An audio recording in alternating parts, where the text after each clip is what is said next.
Chapter 1. The Beginning. Ding, ding, ding. The jarring sound of an alarm clock echoed within the male dormitory of Chengdu University of Technology. At that moment, two young men were sound asleep, one of whom had a flushed face and was breathing heavily, as though trapped in a nightmarish dream. Huff, huff, huff. Lu Xinghe suddenly sat up, appearing as if he had just awoken from a terrifying nightmare, gasping for air. After taking several deep breaths and rubbing his painfully throbbing head, Lu Xinghe took a moment to survey his surroundings, and he was immediately taken aback. What's happening? Did I not die while fighting for the blood of the Qinglong? Shaking his aching head, fragments of memories began to surface in his mind. Lugo, what's wrong with you? At that moment, another figure in the dormitory, disturbed from his slumber, stirred awake. Turning to the source of the voice, a robust silhouette over 2 meters tall awkwardly sat up on the upper bunk. As he did, the entire bunk creaked under his weight. This figure leaned forward to gaze at Lu Xinghe's bed. Showman Lu Xinghe was momentarily stunned at the sight of this imposing figure in his recollection. Showman was already deceased, and his demise had been a consequence of Lu Xinghe's actions. Seeing Showman before him left Lu Xinghe momentarily bewildered. Then, as if a thought struck him, he eagerly fixed his gaze on Showman and asked, "Amon, what time is it now?" Showman scratched his head, puzzled by Lu Xinghe's question. After glancing at the digital clock on the desk, he replied, "It's just 7:40, Lu Ge. Not the time, what's the date today?" Lu Xinghe pressed further. "May 13th, 2020. Although Showman found this odd, he answered truthfully. "May 13th, 2020. Lu Xinghe repeated the date in a murmured tone, while his mind was in turmoil. "I have been resurrected? I distinctly recall being struck down by the Blood Sea Corpse King while contending for the Qinglong's blood, obliterated along with the corpse of the Qinglong. Could it be?" Lu Xinghe suddenly recalled the moment when the Blood Sea Corpse King's palm descended upon him, engulfing him in an overwhelming sense of despair and unwillingness. He had been so close to obtaining the Qinglong's blood, which would have heralded his rise to prominence. Yet, all of that was to be extinguished in an instant. It seemed that the deceased Qinglong had sensed Lu Xinghe's profound unwillingness, emanating a beam of light from its brow, which appeared to draw Lu Xinghe in, after which everything went dark. It must be connected to that beam of light that is why I have been reborn. Today is May 13th, and I have returned to a time before the catastrophe, which is set to occur in just 2 days on May 15th. Ha! Lu Xinghe suddenly burst into laughter. This left Showman bewildered, unsure of how to respond. To him, Lu Xinghe was not typically so jovial. In fact, he had always been somewhat reclusive. Growing up in an orphanage, he had few friends, with Showman being his sole companion. Showman had never witnessed Lu Xinghe laugh so heartily. In my past life, Lu Xinghe, was a nameless figure, and even Showman had perished early on in an attempt to save me. Those exalted beings of my previous existence shone like stars in the heavens, while I remained merely a wandering soul. But none of that matters now. I have been reborn before the calamity, as if the heavens had seen my unwillingness and bestowed upon me a second chance." As he contemplated this, Lu Xinghe turned to Showman, his only true friend at university. Lu Xinghe's solitary nature stemmed from his upbringing in the orphanage, while Showman, hailing from a rural background, was similarly marginalized by their dorm mates. Over time, the two had formed a bond. Though Showman appeared simple-minded, he was far from foolish. His formidable physical prowess had earned him a coveted spot on the school's basketball team. After the catastrophe, both he and Showman had managed to escape the university, even joining a mid-sized camp. However, Lu Xinghe, being rather unremarkable, received little attention. In contrast, Showman awakened his innate abilities and powers, yet remained loyal to Lu Xinghe, regarding him as an elder brother. This loyalty incited ire among several camp leaders who sought to control Showman. During an outing to scavenge for supplies, they deliberately led a horde of zombies toward them, attempting to eliminate both Lu Xinghe and Showman. When the vehicle started to leave without Lu Xinghe, Showman leapt from the car to rescue him. Despite having awakened his abilities, Showman was still new to them and unable to fend off the horde. The leaders abandoned them, fleeing in the vehicle. In a desperate act, Xiong Man used his immense strength to throw Lu Xinghe onto the roof of a nearby building. Meanwhile, he charged toward the approaching horde. "Luga, run!" Xiong Man shouted as he rushed toward the zombies, calling out to Lu Xinghe, who clung to the edge of the roof. Lu Xing's heart raced as he watched Xiong Man confront the horde, his hands clawing at the rooftop, leaving bloody marks. Yet, he felt utterly powerless, unable to intervene as he watched Xiong Man charge into danger. Later, he became a relentless hunter of the undead, utilizing every means at his disposal: assassination, poisoning, and Moretto annihilate that mid-sized camp. He garnered a fearsome reputation, albeit one that paled in comparison to the top-tier powerhouses. Yet among the rogue community, Lu Xinghe was regarded as a formidable figure. Just as he had discovered the remains of the Qinglong, igniting hopes of resurgence, he was unexpectedly killed and reborn before the catastrophe. One could only lament the capriciousness of fate. Lost in thought, Lu Xinghe was jolted back to reality by Xiong Man's concerned voice. "Luga, are you all right?" Regaining his composure, Lu Xinghe looked at Xiong Man, feeling a warmth in his heart, once cold and drenched in the blood of slaughter. He silently vowed, "In this life, I shall be one of the radiant stars, nay, I shall be the brightest among them, and Xiong Man shall not perish." With this thought in mind, Lu Xinghe replied to Xiong Man, "I'm fine, I was just reflecting on a few things."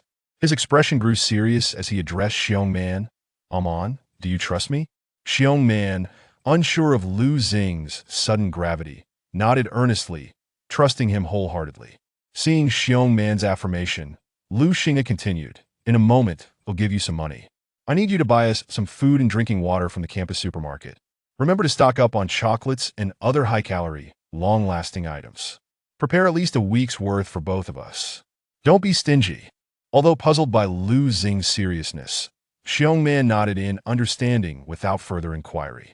Noting this, Lu Xinghe instructed Xiong Man not to attend basketball practice for the next few days and to return to the dorm by tomorrow afternoon to wait for him. He then left the dormitory alone. As Lu Xinghe walked toward the campus exit, his thoughts turned to the immediate need for equipment, while food was a lesser concern. Ding dong! The sound of his phone interrupted his musings, and Lu Xinghe smiled broadly. Checking his phone, he saw a text notification revealing a significant increase in his bank balance. He couldn't help but exclaim, "Online loans do have their perks. At least the funds arrive quickly."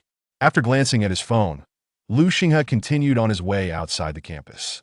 As for repaying the loan, he was unconcerned. In just 2 days, that would be the least of his worries.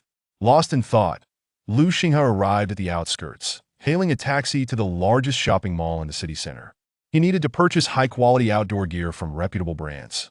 Upon reaching the grand shopping center, Lu Xinghe gazed up at the opulent structure before entering and heading straight to a renowned outdoor equipment store. "Sir, how may I assist you?"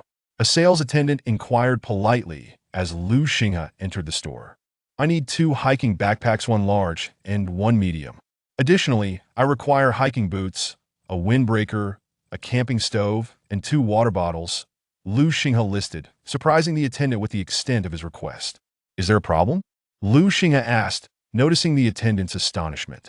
No, they'll select those for you right away," the attendant quickly replied, regaining composure. After completing his purchase, Lu Xinghe exited the outdoor store with 2 sets of new gear. Glancing at his remaining balance, he couldn't help but chuckle. "This is outrageously expensive. I spent over 30,000 on just these 2 sets." With 20,000 left, Lu Xinghe proceeded to a shop selling decorative weaponry, where he purchased a tang knife and a broad-bladed machete. After paying a bit extra, the seemingly serious shop owner agreed to sharpen the weapons for him. To the owner, sharpening them was likely just a way for a young man to show off. Not a significant issue, although illegal. He had done similar things before without consequence, and it was an easy way to earn some extra cash. Lu Xinghe, in turn, spent nearly all of his remaining money, leaving only a small sum behind. Carrying a heavy load, Lu Xinghe returned to the campus, with the dusk nearly enveloping the sky. Observing the scattered students, he was suddenly struck by a sense of nostalgia. After 3 arduous years of struggle and survival following the calamity, witnessing these youthful and carefree classmates felt like a glimpse into a distant past. Lost in thought, Lu Xinghe made his way to the dormitory, intending to stow away the items he had purchased that day. Lu Xinghe, where have you been? Why did you buy so much? Suddenly, as he was lost in contemplation, a melodious voice called out to him. He looked up to see Qin Riyue, their class monitor and one of the most renowned beauties on campus. I bought these for someone else. Lu Xinghe replied nonchalantly, unwilling to elaborate. He intended to brush past her. Is it those local guys in your dorm who are bullying you, making you run errands? Qin Riyue speculated, having noticed Lu Xing's reluctance to speak further. She blocked his path as she spoke. In Lu Xing's dormitory, 6 individuals resided, including himself and Xiong Man, while the other 4 were locals from affluent families. They seldom stayed in the dormitory and held Lu Xinghe and Xiong Man in disdain. Naturally, Lu Xinghe and Xiong Man did not wish to ingratiate themselves with them. Occasionally, when they were in the dorm, they would ask Lu Xinghe and Xiong Man to fetch food or drinks for them. Although Lu Xinghe was not intimidated by them, he preferred to avoid conflict, which led him to assist them on a few occasions, an encounter that Qin Riyue had witnessed. Qin Riyue hailed from outside Chengdu, having been admitted to Chengdu University of Science and Technology based on her own merit. With her remarkable talents and striking beauty, she was elected as class monitor. From her attire and possessions, it was evident that Qin Riyue came from a well-off background, however. Unlike many wealthy offspring, she was considerate and caring towards her classmates. Upon learning that Lu Xinghe was an orphan, she took it upon herself to look after him, frequently offering assistance. Yet, due to his solitary nature, Lu Xinghe was disinclined to engage with her, though he held a favorable impression of her. This was not solely because of her kindness towards him, but also due to her support for Xiong Man, who was somewhat of a misfit.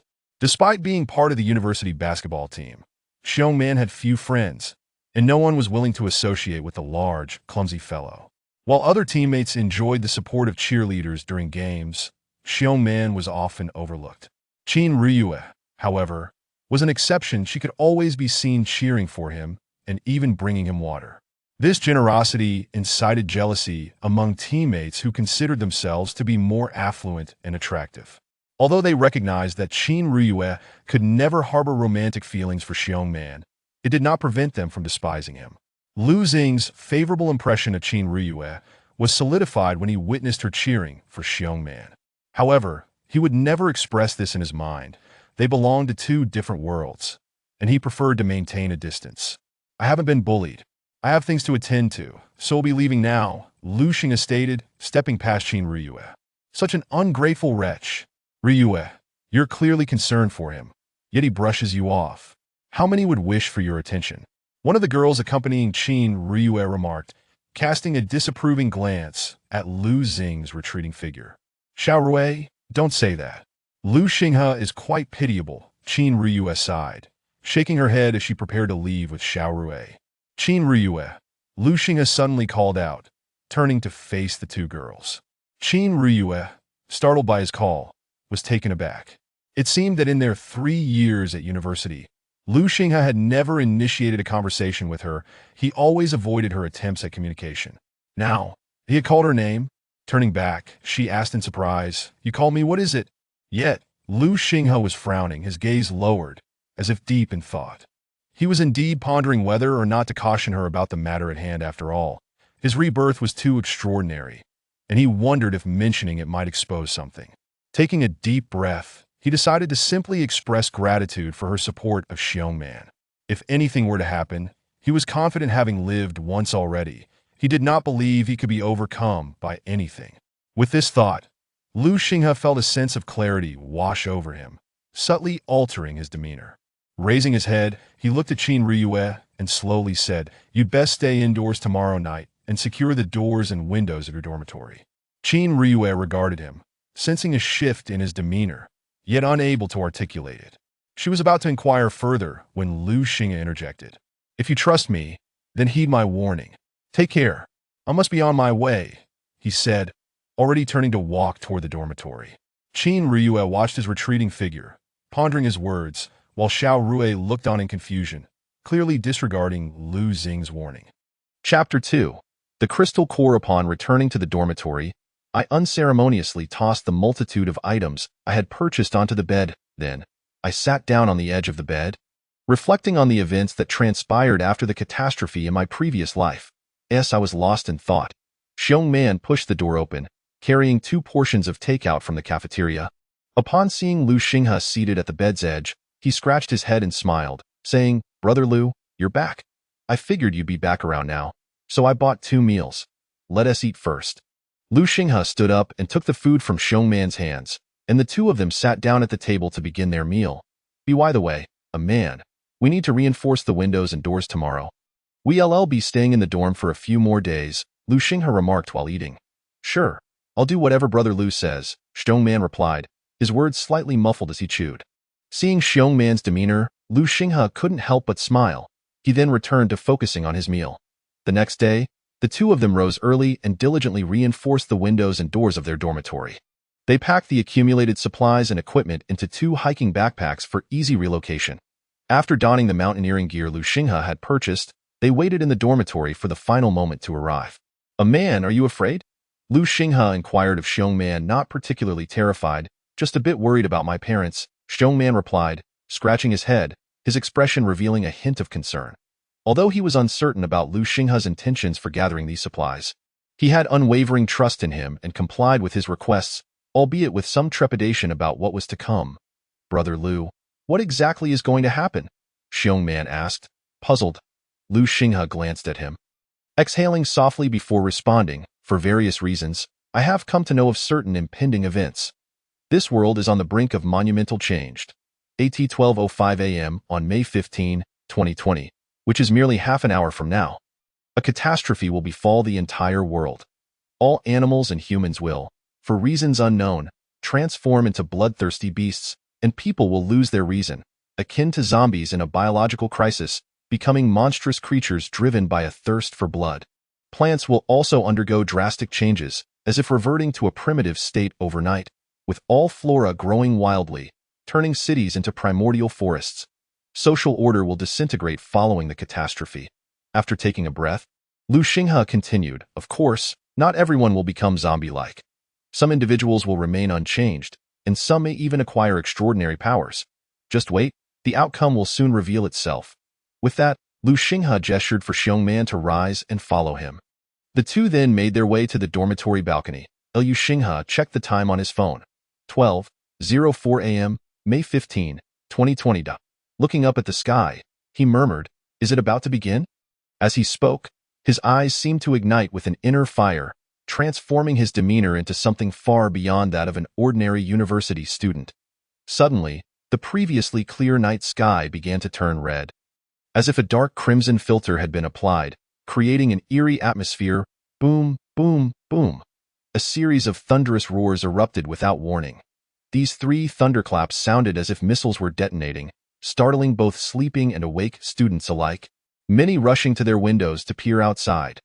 Some braver souls dashed out of the dormitory, eager to discover the source of the commotion. Seeing the students rush outside, Lu Xinghe merely shook his head in silence. At that moment, the moon appeared to have been tainted red, casting a crimson glow upon the students gathered outside and those peering from the balcony. Lu Xinghe and Xiong Man were also illuminated by this ominous light. According to Lu Xinghe's memories from his past life, there had been scientists who studied this red glow after the catastrophe. It likely possessed the ability to awaken latent powers in the past. Many individuals with abilities claimed they had been outdoors or exposed to the red light when their powers manifested. This was precisely why Lu Xinghe had brought Xiong Man to the balcony. Just then, the sky began to rain. As the droplets fell, the atmosphere shifted, imbued with a peculiar scent. "Brother Lu, something's off on the playground," Xiong Man suddenly exclaimed. Lu Xinghe looked down at the playground from the balcony. Some of the students who had fled there were now lying on the ground, convulsing uncontrollably, while others squatted beside them, bewildered, trying to offer assistance. "Help! Help! Help!" Suddenly, a cacophony of terrified screams erupted from the grass. The students who had been convulsing on the ground now resembled wild beasts, viciously attacking any normal person within reach. Lu Xinghe witnessed a girl being pinned down by 2 or 3 boys. Their eyes blood-red and their expressions twisted, as they relentlessly bit into her flesh. The girl's desperate wails echoed in the air. "Is this what you meant by something happening, Brother Lu?" Xiong Man was taken aback by the gruesome scene before him. Such horrors were typically confined to the realm of cinema. Seal the doors and windows. The apocalypse has arrived, Lu Xinghe declared gravely, turning back towards the dormitory. Xiong Man followed Lu Xian. It seems that an unfortunate soul has fallen prey to these 3 zombies. 3 should not pose a significant problem, Lu Xinghe thought to himself. In truth, freshly infected zombies are not overly difficult to contend with, as long as one can overcome their innate fear. Although zombies possess greater strength than an ordinary person, they are relatively slow and their movements are quite stiff, lacking any semblance of intelligence. Clearly, for Lu Xinghe, who has fought and struggled for 3 years in this post-apocalyptic world, even without his former prowess, these 3 first-level zombies would not pose a threat. Turning to Xiong Man, he said, "You should acclimate yourself first. I will handle these 3 zombies, so do not engage." With that, he emerged from the corner of the staircase and approached the 3 zombies in the corridor. As Lu Xinghe stepped out, the zombies immediately took notice of him, letting out a guttural roar as they opened their bloodied mouths and lunged towards him. Taking a deep breath, Lu Xinghe tightened his grip on the tang knife and advanced towards the oncoming zombies. In the blink of an eye, the first zombie was upon him, flailing its arms in an attempt to seize the human before it and tear flesh from his body.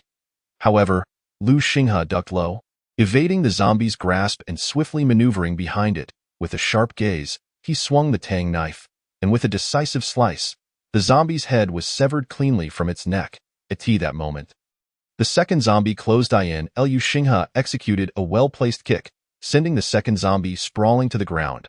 Simultaneously, he reversed the tang knife and thrust it forward, piercing the skull of the zombie that had been following closely behind the second. As the second zombie attempted to rise, Lu Xinghe would not grant it such an opportunity. He charged forward and delivered a fatal blow to its head, dispatching it swiftly. Xiong Man, who had been watching anxiously from the staircase corner, felt a wave of relief wash over him as he witnessed Lu Xinghe's swift and decisive actions against the 3 zombies. However, as he gazed down at the lifeless forms of the zombies, a wave of nausea began to churn in his stomach. Being merely a 20-year-old youth, despite his imposing height of over 2 meters, he had never encountered such a gruesome scene before and was on the verge of retching. Fortunately, he had eaten little that morning, and he managed to suppress the rising bile. Emerging from the staircase corner, Xiong Man approached Lu Xinghe, who was now prying open the skull of one of the slain zombies. "You go and pry open the heads of those 2 zombies and search for the crystalline stones inside," Lu Xinghe instructed as he extracted a crystal the size of a fingernail from one of the zombie skulls. Upon hearing this, Xiong Man glanced at the 2 deceased zombies, his stomach churning once more. These were not mere animals. Although they could no longer be considered human, Xiong Man found it difficult to bring himself to act against them. Noticing Xiong Man's hesitation, Lu Xinghe furrowed his brow and said, "Amon, if you cannot take this step, how will you survive in this world? Moreover, if your family is still alive, you must do this. Only by growing stronger swiftly can we hope to find your family." Upon hearing Lu Xinghe's words and thinking of his parents, Xiong Man's expression tightened, and with gritted teeth, he raised his machete and thrust it towards the zombie. Seeing Xiong Man finally take action, Lu Xinghe nodded in satisfaction. "You will grow accustomed to this with practice. It is nothing to be overly concerned about." Xiong Man remained silent, gripping his machete tightly as he began to cleave open the skull of the zombie in search of its crystal core. In a brief moment, Lu Xinghe had acquired 3 crystalline cores, each the size of a fingernail, which he casually tucked into his pocket. He exchanged a glance with Xiong Man, and together they proceeded cautiously down to the first floor. As they reached the stairway leading to the first floor, they immediately spotted 2 zombies hunched over, feasting on something on the ground, most likely another unfortunate victim. Inside the dormitory manager's room, they caught sight of a short, plump female zombie in her 50s, Aunt Lu. The dormitory manager, Lu Xinghe, sighed. It was evident that she had transformed directly into a zombie and now wandered aimlessly within the room. Turning to Xiong Man, Lu Xinghe said, "There are 3 in total downstairs. I will first close the door and then deal with the 2 in the corridor. You handle Aunt Lu, is that clear?" Lu Xinghe understood that once he rushed down to close the main door, the nearest zombie, Aunt Lu, would undoubtedly detect them, necessitating that Xiong Man hold her off while he secured the door. Xiong Man glanced at the transformed Aunt Lu and then at the 2 zombies in the corridor. Taking a deep breath before fixing his gaze on Lu Xinghe, "No problem," he replied. He recognized that he had to overcome this hurdle. If he could not even bring himself to slay a zombie, he would become a burden to Lu Xinghe, who would then need to divert his attention to protect him. Seeing Xiong Man's resolve, Lu Xinghe nodded. As you saw earlier, you must aim for the head to kill a zombie. Only by severing or crushing their skulls can you dispatch them. Remember, do not allow them to bite or scratch you. Otherwise, you too will become a zombie. I understand, Brother Lu, Xiong Man affirmed, his expression resolute as he gripped the knife tightly. Observing Xiong Man's determination, Lu Xinghe took a deep breath and dashed down the stairs, sprinting towards the main door. He needed to close it as swiftly as possible to prevent the zombies outside from hearing the commotion within. If the zombies outside broke in, given their current strength, both he and Xiong Man would have no choice but to flee. As Lu Xinghe charged out, Xiong Man followed closely in his wake. Advancing towards the dormitory manager's room, Lu Xinghe's sudden emergence inevitably drew the attention of Aunt Lu, who, now a zombie, let out a guttural roar and surged out of the room in response to the noise. Upon seeing the approaching zombie, Xiong Man bit his lip and tightened his grip on the machete as he approached her. Just as the zombie burst forth, it let out a blood-curdling shriek, lunging towards Xiong Man with outstretched arms. Meanwhile, Lu Xinghe had locked the main door to the dormitory building.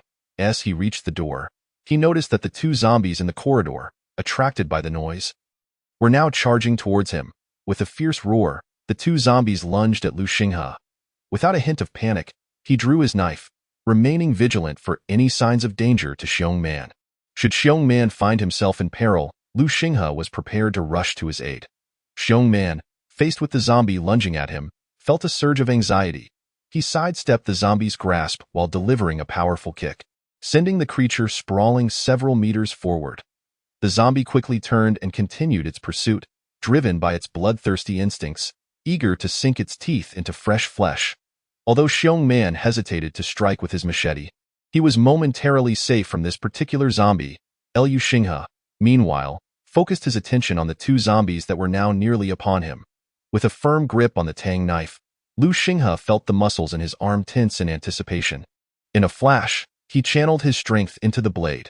With a decisive strike, the sharp tang knife cleaved through the skull of the first zombie. As the first zombie collapsed, the second one lunged at him.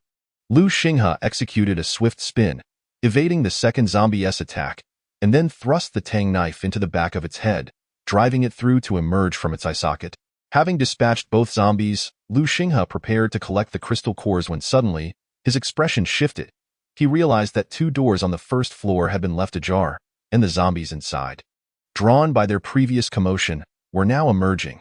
Xiong Man, quickly! 7 or 8 zombies are coming our way. We need to retreat, Lu Xinghe shouted urgently.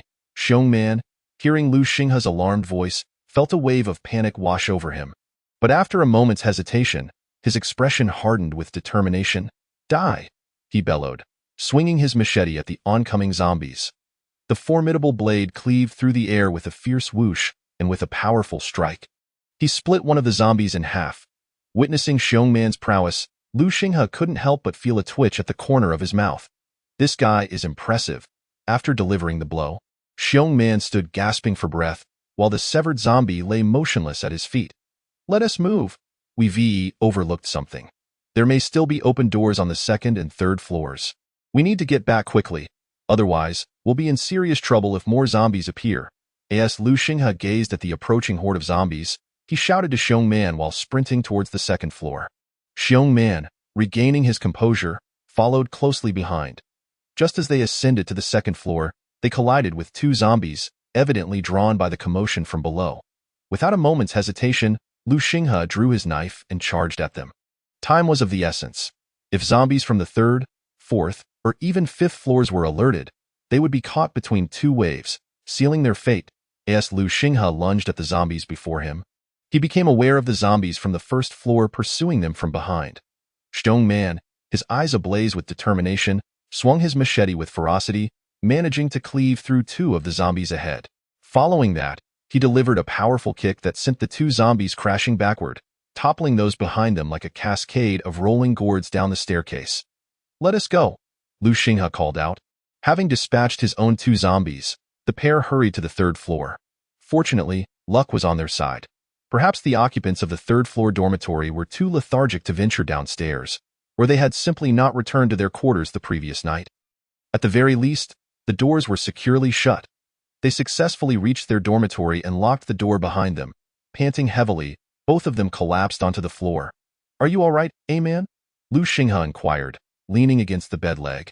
"I am fine," Xiong Man replied between breaths, his hand gripping the machete still trembling slightly. Lu Xinghe understood that it would take time for Xiong Man to acclimate to such brutality. After all, the zombies had once been living humans, some of whom they might have known or encountered.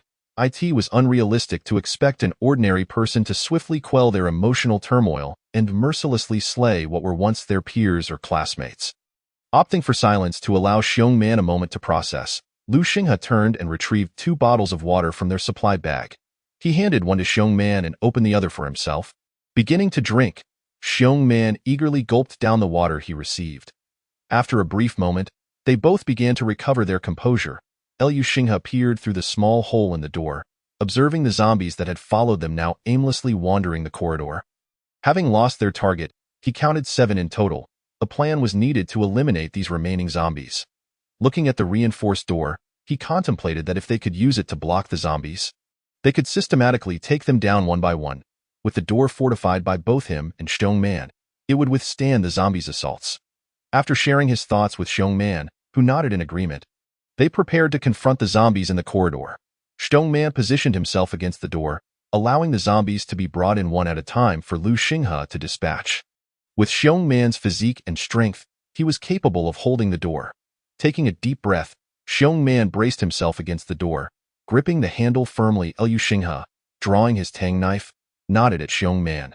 As Xiong Man slowly opened the door just wide enough for a single zombie to enter, Lu Xinghe struck the bed frame with his knife, producing a sound that immediately attracted the nearby zombies in the corridor. 2 of the closer zombies charged towards the door. As the first one crossed the threshold, Xiong Man exerted force to slam the door shut again. Lu Xinghe lunged forward, delivering a decisive blow to the zombie's head, felling it. With the first zombie dispatched, Xiong Man opened the door slightly to let the second one in, their teamwork growing increasingly seamless. In no time, they had eliminated the 7 zombies. After collecting the cores, they worked together to dispose of the zombie bodies from the dormitory balcony, as a pile of decaying corpses would undoubtedly create an unbearable stench. Following their skirmish and the subsequent removal of the bodies, both men were slightly out of breath and took a moment to rest. Lu Xinghe had left 2 zombies for last, swapping positions with Xiong Man so he could handle the final 2. It wasn't that Lu Xinghe didn't want Xiong Man to kill from the outset. Rather, he needed Xiong Man's strength to withstand the zombies' assault on the door. With each battle, Xiong Man was becoming more acclimated to the situation, showing greater decisiveness in dealing with the zombies. After a brief respite, they resolved to clear out all the zombies on the 3rd floor. They exited their dormitory, methodically clearing each room of zombies. Despite losing some of his former strength, Lu Xinghe's experience and combat skills remained intact, while Xiong Man overcame his psychological barriers, wielding his machete with the advantage of his towering height and formidable strength.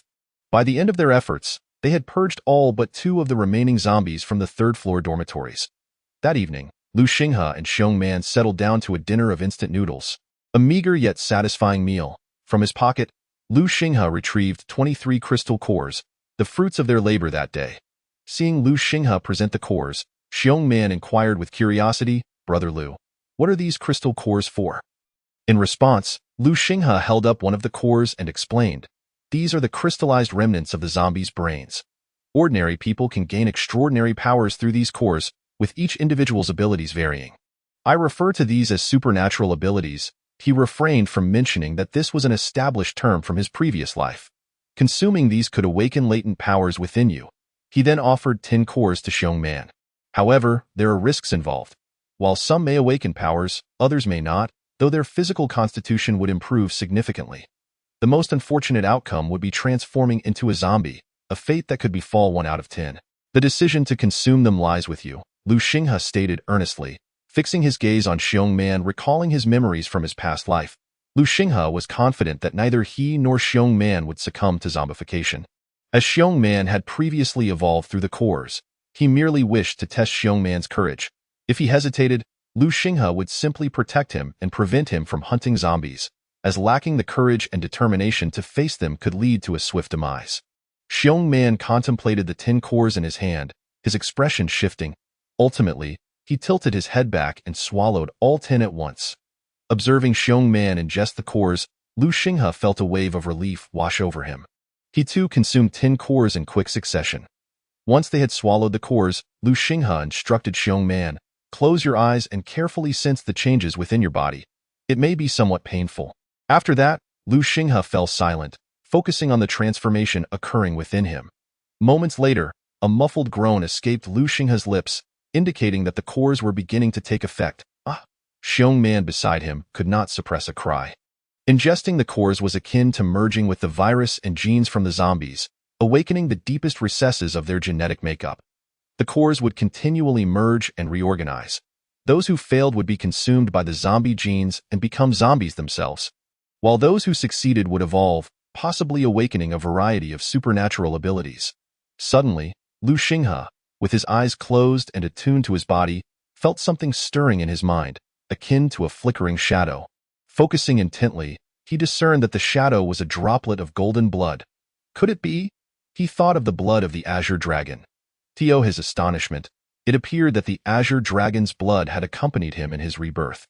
As he pondered this revelation, the droplet of golden blood began to tremble, transforming into countless tiny particles that merged with his entire being. A sudden surge of heat enveloped Lu Xinghe, as if his body had become a furnace. Refining him from within, he could no longer contain his outcry. Gritting his teeth, he feared that attracting too many zombies at this moment would render him the most unfortunate of reborn souls. Becoming fodder for the undead just as he began to evolve. Enduring the excruciating transformation within, Lu Xinghe withstood the inhuman pain for nearly 2 hours as the temperature gradually subsided. He was drenched in sweat, resembling someone who had been pulled from a river, even blood seeping from where he bit down too hard. Compared to the agony of evolution, the pain instigated by the Azure Dragon's blood was far more intense. Taking a deep breath as he felt the turmoil within him begin to calm, Lu Xinghe slowly opened his eyes, filled with excitement. He had awakened his supernatural ability. In his previous life, Lu Xinghe had only become an evolved being without awakening any powers. However, in this apocalyptic world, awakening such abilities was undoubtedly more potent, as many of the top-tier individuals from his past had exhibited formidable powers. Raising his hand, arcs of electricity crackled across his palm. He had awakened the ability of thunder. Lu Xinghe recalled that in the early days of the apocalypse, a certain individual had awakened thunder abilities, showcasing immense attack power and incredible speed. Often, before others could even lay a finger on him, he would already be elsewhere, like a flash of lightning. Regrettably, that individual, emboldened by the might of his extraordinary abilities, committed heinous acts that rendered him unworthy of the title of human.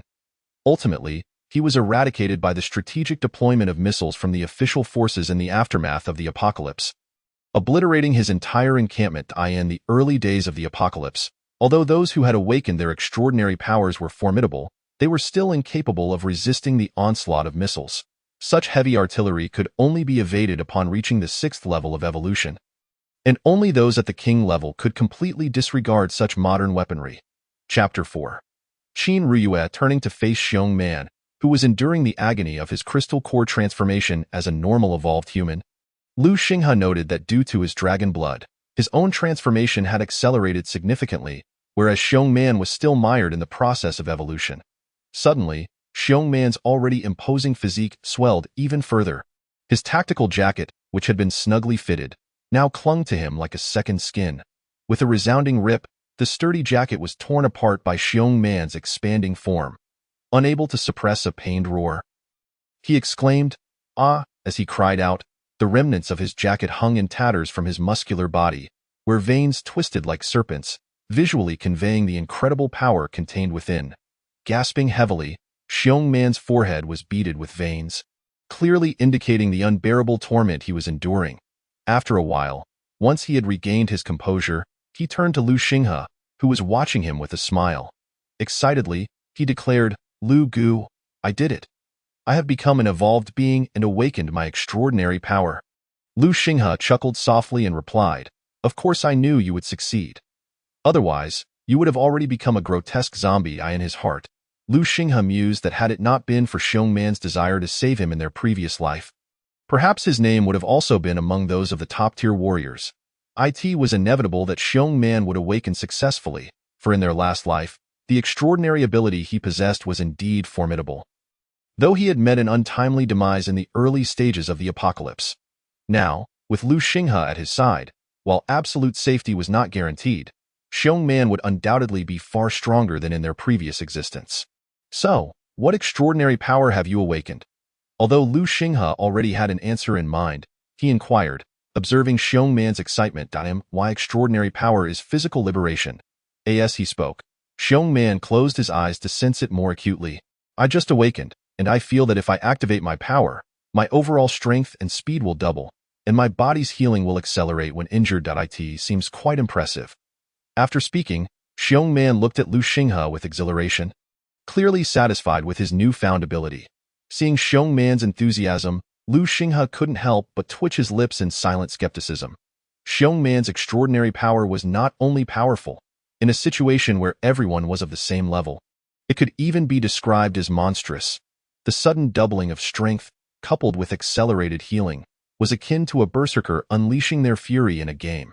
Indeed, however, remember that extraordinary abilities are merely a part of true strength. Relying solely on them is insufficient. Do not rejoice too early, Lu Xinghe cautioned, dousing Xiong Man's exuberance with a dose of reality. Xiong Man chuckled and scratched his head, replying, I understand, Lu Gu. What extraordinary power have you awakened?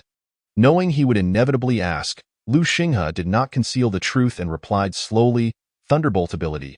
As he spoke, he pointed at a bed frame before them. At his fingertip, lightning flickered, and suddenly a bolt shot forth like a bullet. With a soft sound, Xiong Man turned to look at the bed frame, where a small hole, approximately 3 centimeters in diameter, had appeared in the iron pipe supporting the bed, the edges slightly red as if melted by a cutting torch. This is a minor technique of my ability. I call it lightning flash, which allows me to compress and fire a bolt of lightning to attack my enemies. Other techniques are not convenient to demonstrate now, but you will see them in due time, Lu Xinghe explained, his voice steady. Xiong Man gazed at Lu Xinghe and then at the small hole in the pipe, wiping the sweat from his forehead. Lu Gu, your ability is truly remarkable. This is no different from a gun. If I were hit by that, I wouldn't even have time to react before being pierced through. A man, remember, do not view this new world through the lens of the past. It is now filled with individuals possessing bizarre and unimaginable powers. Do not assume your ability makes you invulnerable, as that could lead to dire consequences, Lu Xinghe said with a light laugh while imparting a word of caution to Xiong Man. This time, Xiong Man remained silent and nodded earnestly. Lu Xinghe retrieved some canned meat, bread, and 2 bottles of water from his backpack, tossing 1 bottle to Xiong Man they needed to replenish their energy after the considerable exertion from the evolution. Upon seeing the food, Xiong Man's stomach audibly protested, revealing his acute hunger, and together they began devouring their provisions with great haste. A man. We will set off early tomorrow morning. We can no longer linger in the city. With the outbreak of zombies and the dense population, survival will become increasingly difficult. If we do not evacuate soon, the number of zombies will multiply, and should we be cornered by a horde, we would face grave troubles, Lu Xinghe remarked, addressing Xiong Man earnestly. I will heed your words, Lu Gu, Xiong Man replied while eating, casting a lingering glance around the dormitory with a hint of reluctance. In just one day, everything had changed, and he could no longer be just an ordinary university student. After finishing his words, Lu Xinghe lay back on the bed, gradually closing his eyes to sleep. His posture revealed that he remained perpetually alert. Should any disturbance occur, he would be ready to react immediately, an instinct honed over 3 years of trials. Let us go. A young man clad in a tactical jacket, sporting a medium-sized backpack and wielding a tang knife, stood beneath a tree, calling to the imposing figure behind him. As he spoke, a massive silhouette approached him, leaving a trail of severed limbs and dismembered corpses in its wake, remnants of the slain zombies. The sheer size of this figure cast a shadow over the young man, who, despite appearing to stand at around 1.8 meters, was dwarfed by the towering presence that loomed before him. Nearly 2.4 meters tall, with a bare, muscular torso glistening with a dark sheen, resembling granite, he too bore a large backpack, which on this iron tower of a figure appeared diminutive. The young man was, in fact, Lu Xinghe. And the titan-like figure was none other than Xiong Man. Liu Xinghe glanced back one last time at the dormitory where they had resided for over 3 years, then turned away, together with Xiong Man. Heading toward the campus exit, the disaster had erupted in the early hours. The zombies within the campus were relatively sparse. Most of them, along with the surviving humans, were trapped in the dormitories. Only a few as the cries of the youth echoed. The surrounding zombies began to converge towards them, with a rough count of no fewer than 20. Even Liu Xinghe and Xiong Man were unable to eliminate these 20 zombies in a short time. Once engaged in combat, the noise would attract an incessant influx of zombies. If surrounded by a horde, even Liu Xinghe and Xiong Man, now evolved and awakened, would find it impossible to escape the throng of the undead. Casting a glance at the youth on the second floor of the cafeteria who was still shouting at them, Liu Xinghe noticed that many others were watching through the windows, most of whom remained silent, with only the youth and a few others persistently calling out, "Let us go, and to the cafeteria first. The zombies are gathering. There are too many." Liu Xinghe urged Xiong Man as he sprinted towards the cafeteria. Xiong Man nodded and followed suit. The youth observed Liu Xinghe and Xiong Man rushing towards the cafeteria, a broader smile spreading across his face. He gestured to another youth who had previously spotted the duo and then turned to dash downstairs. As Liu Xinghe and Xiong Man reached the entrance of the cafeteria, a youth emerged just in time to open the door, allowing them entry before locking it securely behind them. "Classmates, that was truly perilous. Outside, there are monsters that devour humans. You two still dare to venture out? Thankfully, I spotted you." The youth who opened the door expressed, his face a mixture of relief and fear. Liu Xinghe cast a casual glance at the youth, but remained silent. Noticing Liu Xinghe's reticence, the youth plastered a smile on his face and introduced himself. "Classmate, my name is Zhou Yang. I'm from the Business Management Department. What about you?" "Liu Xinghe, Chinese Department," Liu Xinghe replied coolly, then turned his attention back to the door, where zombies had already begun to gather, their growls audible through the glass. Zhou Yang also caught sight of the approaching zombies, a flicker of panic crossing his face. However, upon realizing the zombies could not enter, he regained his composure and turned to Xiong Man, asking, "Classmate, and you?" "I'm Xiong Man, from the Physical Education Department." Xiong Man responded to Zhou Yang's inquiry. "Wow, you're Xiong Man from the basketball team. But you don't seem that tall or muscular," Zhou Yang exclaimed in surprise, nearly failing to recognize the imposing figure of Xiong Man. Xiong Man chuckled softly, choosing not to comment further. "Let us head upstairs. Many of our classmates and teachers are on the second floor. We've been hiding here for the last couple of days. It's quite safe," Zhou Yang said as he began to ascend the stairs. Liu Xinghe and Xiong Man nodded and followed Zhou Yang upstairs. Upon reaching the second floor, Zhou Yang addressed a long-haired youth from before, indicating Liu Xinghe and Xiong Man. "This is Liu Xinghe from the Chinese Department. And this is Xiong Man, the basketball player," he said, then turned to the two and added, "This is Yang Guang, the leader of our school's Sanda Club, a champion in Men's Sanda in Qin Province.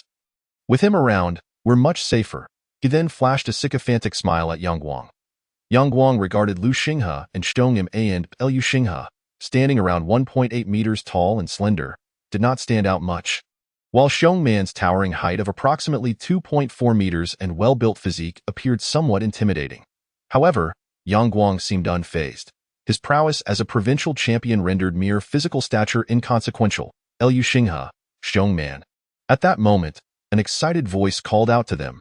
Liu Xinghe turned to see over 20 individuals huddled in a corner, their appearances disheveled and expressions tense, some sitting in a daze, lost in thought. The one calling out was among them, standing up with an expression of exhilaration directed at Liu Xinghe and Xiong Man. It was none other than Qin Riyue. Liu Xinghe felt a flicker of surprise upon seeing her. He had previously advised her to stay in the dormitory, hoping to help her avoid the chaos that ensued after the disaster began. Yet here she was. "Oh, you know each other?" Yang Guang remarked, taken aback by Qin Riyue's enthusiasm, turning to smile at Liu Xinghe. "Qin Riyue, what a surprise to see you here," Liu Xinghe replied, ignoring Yang Guang and addressing Qin Riyue directly. Though he had not anticipated encountering her again, he smiled warmly at her. Qin Riyue was momentarily taken aback by Liu Xinghe's smile, contrasting sharply with his previous indifference. In truth, upon spotting Liu Xinghe and Xiong Man, she felt a surge of excitement that compelled her to call out. However, recalling Liu Xinghe's introverted nature, she anticipated he might not pay her much mind. Seeing his smile, her heart ached and her eyes became misty, recalling the anxiety and fear of the past few days. Nearly overwhelmed with emotion, "Class monitor, you're here." At that moment, Xiong Man spotted Qin Ruyue, his face breaking into a wide grin. She could be considered his only cheerleader, and he felt a deep gratitude towards her. Their bond was strong. Noticing Lu Xinghe's indifference, Yang Guang's eyes flashed with malice, but he quickly masked it with a smile, saying, "Classmates, don't just stand there. Take a moment to rest. It's safe here. The zombies can't get in." Zhou Yang chimed in eagerly, "Yes, indeed. Lu Xinghe, Xiong Man, put down your bags and relax. There's no need to worry. Even if the zombies hear us, they can't enter." Hearing Zhou Yang's words, Lu Xinghe's gaze flickered as he regarded him. It was evident that these individuals were deliberately trying to attract the zombies, knowing the noise would draw them in. Turning to Yang Guang, Lu Xinghe smiled lightly, "Thank you all so much." With that, he and Xiong Man approached Qin Ruyue. "What are you doing here?" "What about Su Xiaorui?" Lu Xinghe inquired, his gaze fixed on Qin Ruyue. As Qin Ruyue met Lu Xinghe's intense gaze, she realized what he was asking. With a sorrowful expression, she replied, "Xiaorui, she has gone." That night, she went downstairs to see what was happening, and I watched as a few monsters overwhelmed her. Seeing the sorrow etched on Qin Ruyue's face, Lu Xinghe chose not to press further, understanding that she grasped the weight of his inquiry. After a moment's thought, he added, "Don't be too upset. It was her choice." Qin Ruyue looked up at Lu Xinghe, astonished that he would offer her comfort. With a slight blush, she lowered her gaze, feeling embarrassed. Lu Xinghe, glancing at her, suddenly understood. He chuckled softly, placing his knife beside him as he sat down next to Qin Ruyue, retrieving a bag of bread from his backpack and offering it to her. "Thank you." Qin Ruyue accepted the bread bashfully, her voice barely above a whisper, before tearing open the packaging and devouring it eagerly. "Class monitor, take your time eating, don't choke. Here, have some water." Xiong Man grinned and handed Qin Ruyue a bottle. Chapter 5. The cafeteria turmoil. As Qin Ruyue munched on the bread, a chorus of swallowed saliva resonated around them. Lu Xinghe turned to see the seated individuals staring intently at the bread in Qin Ruyue's hands, while others fixated on the backpacks of Lu Xinghe and Xiong Man, their expressions suggesting they were eager to snatch them away. "Classmates, could you spare us a bit of food? I'm a teacher from the architecture department. Once we are rescued, I will recommend you for commendation." Suddenly, a middle-aged man with glasses and a receding hairline approached Lu Xinghe. His eyes glued to the backpack. Lu Xinghe glanced at him, coldly replying, "Sorry, we don't have much food." Qin Ruyue, hearing the commotion, lifted her head, intending to say something, but upon seeing the expressions of those around her, she held her tongue and continued eating her bread silently. The crowd, noticing Lu Xinghe's reluctance to share, began to exhibit anger. "You're lying. You too are carrying those huge backpacks. You must have plenty of food." "Yes, open your bag so we can see, and we'll believe you." Beside them, Yang Guang observed the unfolding scene, a smirk on his face, remaining silent as he exchanged glances with a man in the corner. The man nodded and stealthily edged closer to Lu Xinghe and the others. "You can't do this. Food should be shared among everyone. Hand it over." Suddenly, a man from the corner shouted, "Yes, hand it over." Hunger had begun to erode the sanity of the crowd, who gradually rose to encircle Lu Xinghe and his companions. "Anyone who wants food, come and try." Lu Xinghe stood up, coldly gazing at the gathering crowd. Seeing Lu Xinghe rise, Xiong Man followed suit. The crowd stepped back slightly, a flicker of fear in their eyes as they regarded Xiong Man's imposing stature. "Don't be scared, it's just two of them. We raise so many, what is there to fear?" Just as the crowd began to retreat, another man shouted. Lu Xinghe raised his gaze to the man in the crowd. The man, meeting Lu Xinghe's gaze, even dared to glare back defiantly, showing no fear whatsoever. As the others heard the man's words, they too gathered their courage and gradually surrounded the three. At that moment, a man suddenly dashed out from the side of Lu Xinghe and Xiong Man, seizing their knives with a swift motion before retreating into the crowd. Strangely enough, he approached Yang Guang and Zhou Yang, who were watching from behind, and handed 2 knives to Yang Guang. A mocking expression etched across his face as he gazed at Lu Xinghe and his companions. Noticing the encroaching crowd, Qin Ruyue realized the gravity of the situation and felt a surge of anxiety. Rising to her feet, She concealed herself behind Lu Xinghe and Xiong Man, fixating on the approaching throng, and resolutely declared, "You cannot do this. Those provisions belong to them. How can you rob them? Vile woman, you are in cahoots with them. They surely offered you bread, which is why you speak so." A student in the crowd retorted angrily. Indeed, this filthy harlot must have promised something unspeakable for them to share their food with her. Another girl with a venomous expression pointed at Qin Ruyue and shouted, You all." Qin Ruyue's face flushed with anger at the insults hurled around her. She could not comprehend why her fellow classmates would utter such things. Liu Xinghe gestured for her to remain silent, stating, "This is the nature of humanity in the apocalypse." He sighed deeply, observing the crowd that was on the verge of losing control, and pulled his backpack close. Upon hearing Qin Ruyue's call, Liu Xinghe shook his head lightly and chuckled softly. Xiong Man was indeed extraordinarily tall. The man wielding the machete, though not short himself at over 1.7 meters, appeared diminutive in comparison to Xiong Man. As the blade came crashing down before him, Xiong Man deftly sidestepped, evading the strike with ease. With a swift motion, he clenched his right fist and delivered a powerful blow to the man's abdomen. The impact sent the man airborne, his feet leaving the ground, and a dry heave escaped his lips as he collapsed to his knees. At the very moment Xiong Man's punch connected, the man attempting to seize Liu Xinghe's weapon lunged forward. His face twisted with ferocity as he aimed a vicious thrust at Xiong Man. Should that blade find its mark, it would surely carve a gaping hole in his abdomen. However, Xiong Man, with a hand as large as a fan, deftly struck the side of the blade, deflecting it, while simultaneously delivering a kick to the man's waist. A sickening crack echoed as bones snapped, sending the man, along with his weapon, hurtling 5 meters away. Motionless on the ground, Yang Guang, witnessing Xiong Man's formidable technique, suddenly sprang into action, leaping to deliver a kick to Xiong Man's head. Yet, Xiong Man remained unfazed, swiftly grasping Yang Guang's ankle with lightning speed. A grin spread across his face, and in a moment of astonishment for Yang Guang, Xiong Man swung his arm, using him as a weapon against the remaining assailants. Before they could react, Yang Guang, now a makeshift battering ram, crashed heavily into them, sending them sprawling to the ground like marbles. "We were wrong. We were wrong. We won't dare again. Please, just stop." Zhou Yang, who moments ago had been brimming with arrogance, suddenly found himself on his knees, crawling toward Xiong Man in desperation, pleading for mercy. Meanwhile, Yang Guang lay on the ground, blood frothing from his mouth, likely with several broken ribs, his life hanging by a thread. As Zhou Yang knelt in supplication, a flicker of hesitation crossed Xiong Man's eyes, and he turned to Liu Xing. In that fleeting moment, Zhou Yang, emboldened by Xiong Man's distraction, snatched up the heavy machete that had fallen to the side.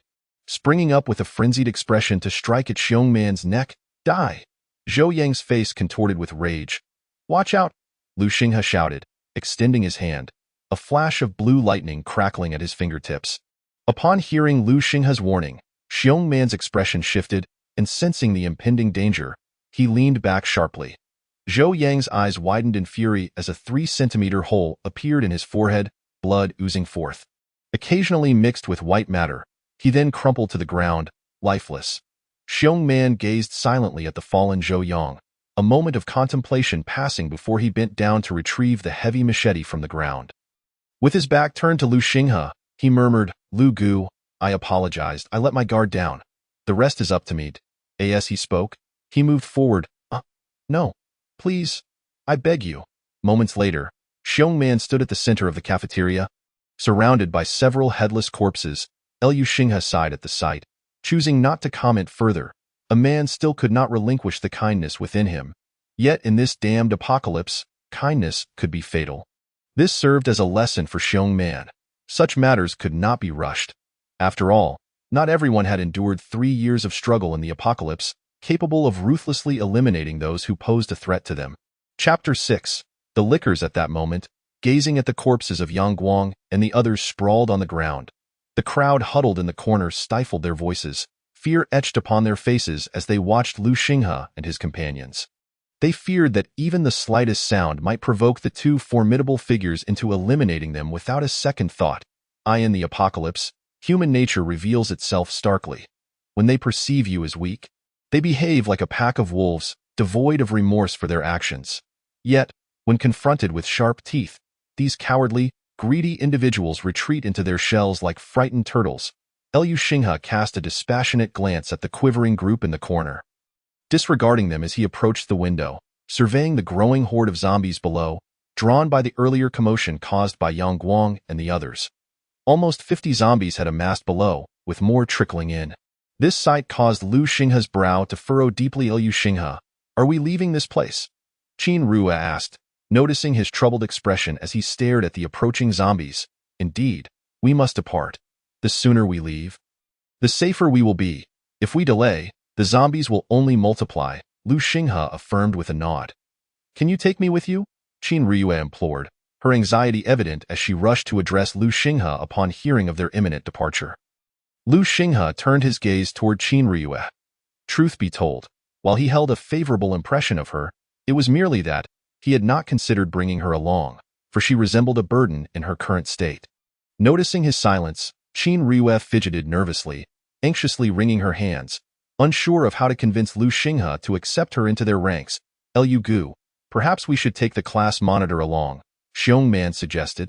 Scratching his head as he approached Liu Xinghe, contemplating Xiong Man's suggestion and recalling Qin Rue's previous kindness toward him, Liu Xinghe resolved to allow her to accompany them. You may join us, but I will not coddle the weak. I cannot protect you indefinitely. You must possess the courage to confront the zombies outside. If you intend to rely solely on our protection, then I must regretfully decline. Liu Xinghe stated, his tone indifferent as he fixed his gaze on Qin Rue. Upon hearing Liu Xinghe's consent to her joining, a radiant smile blossomed on Qin Rue's face as she responded. Rest assured, I will work hard. I will not disappoint you. She then winked at Xiong Man, clearly grateful for his support. Classmate, can we join you as well? At that moment, a boy emerged from the corner, cautiously addressing Liu Xinghe, followed by 5 others, 2 boys and 3 girls, each wearing expressions of tension mixed with fear. If you dare to face the zombies outside, I can lead you out, but I will not offer you protection. Liu Xinghe replied, his tone flat as he regarded the boy. No, I can do other things. I can carry your bags, cook for you. Please, take us with you. We would rather face the zombies, the boy continued to plead. Liu Xinghe chose to ignore them, turning to Xiong Man instead. Man, gather our things. We are preparing to leave. Understood, Xiong Man replied, collecting their backpacks and retrieving Liu Xinghe's weapon. The number of zombies below is overwhelming. How do we escape? Xiong Man inquired, casting a wary glance at the horde. From the back, I noticed earlier that the zombies are all congested at the front entrance. We'll jump down from the rear window. Liu Xinghe explained as he made his way to the cafeteria's rear window, with Xiong Man and Qin Rue following closely behind. Fortunately, only 5 zombies lingered below. Man, you go down first and deal with them. I will assist you. Try to keep your voice down, Liu Xinghe instructed as he observed the zombies below. With a thud, Xiong Man leaped from the 2nd floor, his massive form resembling a predatory beast. In an instant, he struck, severing the head of one zombie from its body. Meanwhile, Liu Xinghe remained on the upper floor, readying himself as the remaining 4 zombies charged at Xiong Man. He unleashed a bolt of lightning, eliminating the zombie behind Xiong Man before the air crackled with deep blue energy. The zombie's head exploded like a watermelon, collapsing lifelessly to the ground. Xiong Man dispatched the 3 zombies before him with 2 swift strikes. Seeing the area clear of zombies, Liu Xinghe nodded at Qin Rue. Jump down. A man will catch you. Okay, Qin Rue replied, climbing up to the window without hesitation. She understood that delaying would only heighten the danger. Though fear coursed through her, she acted without a moment's doubt, following Liu Xinghe's instructions. Observing Qin Rue's fearless leap, a satisfied expression crossed Liu Xinghe's face as he prepared to follow suit. After a moment's hesitation, he turned back to the cornered individuals. If you wish to survive, you must rely on yourselves. You must confront the zombies. The zombies possess a core that grants immense power when consumed. This is all I can tell you. If you remain too afraid to face them, then no one can save you. With that, Liu Xinghe summoned a flash of lightning, creating a sizable crater in the cafeteria floor. This is the power of evolution. Consider it wisely. With that, he leaped down. Night fell upon the outskirts of Qin City, in a dilapidated 3-story building. Liu Xinghe, Xiong Man, and Qin Rue sat on the ground, a small fire crackling before them. An iron pot, mysteriously acquired, simmered with instant noodles, enticing all three with its savory aroma. Lu Gu. We should be able to leave Qin City tomorrow, Qin Rue remarked. As Xiongman observed the bubbling food in the pot. He spoke to Lu Xinghe. Well, let's first exit the city tomorrow. Be careful. Lu Xinghe abruptly stood up mid-sentence, gripping the tang knife that had been resting on the ground. What's wrong, Brother Lu? Xiongman immediately rose, alert, and grasped his own cleaver. Something is approaching, Lu Xinghe said, furrowing his brow as he scanned the surroundings. Moments ago, he had heard faint footsteps, subtle yet discernible to his enhanced hearing. Suddenly, Lu Xinghe turned his gaze towards the staircase. A crimson figure was crouched on all fours, its eyes fixed intently on Lu Xinghe and the others. Unlike a typical zombie that would rush at the sight of humans, this creature approached slowly. Resembling a predator, as it drew nearer, the three could gradually discern its true form. Qin Rue gasped, covering her mouth in shock. The crimson monstrosity was revealed to be a person crawling on the ground. Devoid of any skin, with blood-red muscles exposed to the air. Its mouth was grotesquely torn back to the ears, sharp fangs dripping with saliva. Be cautious. It's a liquor, not a man. Protect Qin Rue. I will handle it. Lu Xinghe said, his gaze fixed on the liquor. With a growl, the liquor seemed to lose patience, suddenly propelling itself towards Lu Xinghe with astonishing speed, akin to a swift leopard in the blink of an eye. It was upon him. Thunder slash! Lu Xinghe shouted, his tang knife enveloped in deep B at this moment. The person who had previously called them and spoke, Lu Xinghe nodded at both Xiongman and Qin Rue. And the three of them followed that individual into the house. Upon entering, the man first lit an oil lamp. Then he addressed the trio. I am the only one here and my name is Peng Zhu. Everyone usually calls me Fatty. And you? Qin Rue couldn't help but chuckle upon hearing Peng Zhu's name. Fat pig? What kind of name is that? The dim light of the oil lamp illuminated Peng Zhu, who indeed lived up to his name. Standing around 1.95 meters tall, he resembled a ball, appearing even broader than Xiongman. His chin was layered with at least 3 folds of flesh, rendering his neck invisible. Hearing Peng Zhu mention his name, both Lu Xinghe and Xiongman smiled. This person was quite amusing. Peng Zhu, noticing their laughter, was not offended, clearly accustomed to it. I am Lu Xinghe, and this is Xiongman. Lu Xinghe introduced himself, gesturing toward Xiongman and Qin Rue. I saw the three of you running from that direction. You didn't happen to encounter that guy from the unfinished building? Did you? Peng Zhu casually asked. Upon hearing Peng Zhu's words, Lu Xinghe's eyes gleamed. Clearly, this hefty fellow had encountered the liquor, making him appear far from ordinary. How do you know there's a liquor over there? Lu Xinghe inquired. Liquor? Peng Zhu looked slightly puzzled. You know, the creature that moves on all fours with an exceptionally long tongue. We call it the liquor, Xiongman explained, seeing that Peng Zhu did not understand. That name fits quite well. It is indeed that creature. I encountered it during the day, and luckily, I, Fatty, ran fast. Otherwise, I would have been done for. Peng Zhu spoke with lingering fear. You, with all that fat, actually managed to outrun a liquor? Qin Rue exclaimed, astonished. Hee, that's Fatty's secret. Don't be fooled by my bulk. My speed is no joke. Peng Zhu replied smugly. You must be an evolver, right? Lu Xinghe said with a faint smile. His eyes glimmering. Evolver? Peng Zhu was once again bewildered. Lu Xinghe took the time to explain, and it was only then that Peng Zhu realized he was not the only one who had discovered this secret.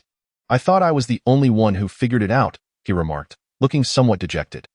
Qin Rue, having listened to Lu Xinghe's explanation, was also greatly surprised. When the disaster struck, she had been in the dormitory, later following others to the cafeteria, where she had continually hidden, never having fought a zombie, and thus remained unaware that zombie crystal cores could lead to evolution. Lu Xinghe, was the thunder you unleashed when you killed that zombie the power of evolution? Qin Rue asked him. Indeed, Lu Xinghe nodded slightly. Where do you plan to go next? Can I join you? Although I feel safe here, I've already consumed all the food I had over the past 2 days. There's nothing left. Peng Zhu suddenly interjected. Lu Xinghe hesitated for a moment. This hefty fellow did not appear to be a bad person. Moreover, he had already become an evolver, making him a valuable ally. It wouldn't hurt to take him along. Thus, he replied to Peng Zhu, for now, we haven't decided where to go. The city is too perilous. We should first find a place to settle outside the city. If you wish to join us, that's acceptable. Outside the city? I know a place. Peng Zhu's eyes lit up upon hearing Lu Xinghe's words. Seeing the trio looking at him, he continued, about 2 kilometers from here. There's an abandoned air raid shelter. It's absolutely safe. Lu Xinghe nodded in agreement. An air raid shelter was indeed a good choice. As long as they could secure the entrance, it would be nearly impenetrable. Plus, it was located outside the city, where the population density was lower and zombies were fewer. Lu Xinghe, have you thought about what we should do in the future? With the shelter decided upon, Qin Riyue seized the opportunity to ask. Lu Xinghe hadn't he anticipated Qin Riyue would pose such a question. He shook his head and remained silent. To be honest, Lu Xinghe was an orphan with few friends, and in his previous life, he had sacrificed himself for Xiong Man, allowing him to survive. Since his rebirth, he had not contemplated these issues. He merely wished to grow stronger and protect his friends in this damned apocalypse, becoming a formidable force, indifferent to the fates of others. Noting Lu Xinghe's silence, Qin Riyue continued, we should shelter more survivors and establish a camp to allow more people to join us. I understand you may not care about the lives of ordinary people, but if we can save them and turn them into our allies, we will grow even stronger. You mentioned before that you would help Xiong Man find his family. However, if, as you said, zombies, animals, and plants all mutate into monsters, a few of us alone cannot possibly contend with them. After much contemplation, Qin Riyue recognized her current inability to battle zombies, perhaps even struggling against a single one. However, she had to contribute. She could not remain a burden. These were words she had wanted to share with Lu Xinghe back at the unfinished building, but the sudden appearance of the liquor had robbed her of the opportunity. Now, she finally voiced her thoughts. Establishing a camp, you say? Lu Xinghe murmured softly. Yes. In the previous world, the strong often formed factions or even established their own. If they could do it, then so can I, Lu Xinghe. Upon hearing Qin Riyue's words, Lu Xinghe felt a sudden clarity. Then, let us use the air raid shelter as our base and build our own camp, Lu Xinghe said, raising his gaze to the others. Hey, then I, Fatty, shall be considered one of the founding members. Peng Zhu chuckled. I'll follow you, Lu Gu, Xiong Man affirmed, still looking to Lu Xinghe for direction. The group then discussed the planning of their camp, shared a light meal, and each took a moment to rest. The following morning, they packed their belongings, preparing to head toward the air raid shelter that Peng Zhu had mentioned. Meanwhile, Lu Xinghe's backpack had somehow ended up on Peng Zhu's back. This fellow had insisted on testing himself against Xiong Man and Lu Xinghe upon realizing they were both evolvers. The result was that he was first thrown over the wall by Xiong Man and then electrocuted into submission by Lu Xinghe. Leaving him smoldering at this moment, he was thoroughly convinced of Lu Xinghe's prowess. Hey, Fatty. Lu Gu single-handedly dealt with the liquor and a whole bunch of zombies. You still have a long way to go, Xiong Man said, shouldering his own backpack and chuckling at Peng Zhu's frizzled hair. Damn, you, Xiong Man. Why didn't you say that earlier? You made me get zapped by the boss, Peng Zhu complained from the side. Stop whining, let us go, Lu Xinghe called out. Coming, boss, Peng Zhu replied with a strange shout, and he and Xiong Man moved forward. Peng Zhu had originally been a shut-in, living alone while his parents worked away. After the apocalypse struck, he was filled with anxiety, and although he managed to kill some nearby zombies, he did not dare venture out. It wasn't until Lu Xinghe and the others arrived that he finally encountered other living people. Now, having companions, he felt particularly exhilarated. The group proceeded, with Xiong Man and Peng Zhu trailing behind, effectively blocking the path for Lu Xinghe and Qin Riyue ahead. Not to mention Xiong Man, even Peng Zhu stood around 195 meters tall, his ample girth making him appear broader than Xiong Man. The once average-sized Lu Xinghe and Qin Riyue now seemed diminutive in contrast to the two. They moved cautiously, but fortunately, the population density outside the city was low, and with their vigilance, they encountered relatively few zombies, swiftly dispatching the few that appeared. Here we are. Just walk 200 meters in from here. The four of them stood at a fork in the national road, with the right path leading to the air raid shelter. Let us go take a look, but be careful, Lu Xinghe nodded and led the way, with Qin Riyue quickly following, and Peng Zhu and Xiong Man bringing up the rear as they approached the air raid shelter. Careful, there are people. As they reached a corner, Lu Xinghe suddenly called out. The others leaned in to see around the bend, where, 10 meters ahead, stood the air raid shelter Peng Zhu had mentioned, a flat area the size of a basketball court occupied by 2 pickup trucks and 3 individuals unloading supplies. Suddenly, the sound of a vehicle approached from behind. A pickup truck screeched to a halt in front of them. Liu Xinghe exchanged glances with the others, signaling them to remain still as they silently observed the truck. The doors opened, and 4 men stepped out. One of the men, a middle-aged man with a tiger tattoo on his arm, approached with a hostile expression and asked, "What are you all doing here?" "We heard there's a safe air raid shelter nearby, and we came to seek refuge," Liu Xinghe replied calmly. "Oh, is that so?" The man scrutinized the group. Liu Xinghe appeared ordinary, but Peng Zhu and Xiong Man were undeniably eye-catching. The man's gaze flickered with caution as he regarded Peng Zhu and Xiong Man, but upon spotting Qin Ruyue, his eyes brightened. The other 3 men also cast frequent glances at Qin Ruyue. "This place is under our control. You can follow us," the man stated, revealing a handgun tucked into his waistband, while the other 3 subtly blocked the retreat of the 4. Liu Xinghe assessed the men before speaking. "All right, a monkey, please drive the car inside. I will accompany these young gentlemen into the premises." The leader of the group commanded one of his companions. "Let us go, gentlemen."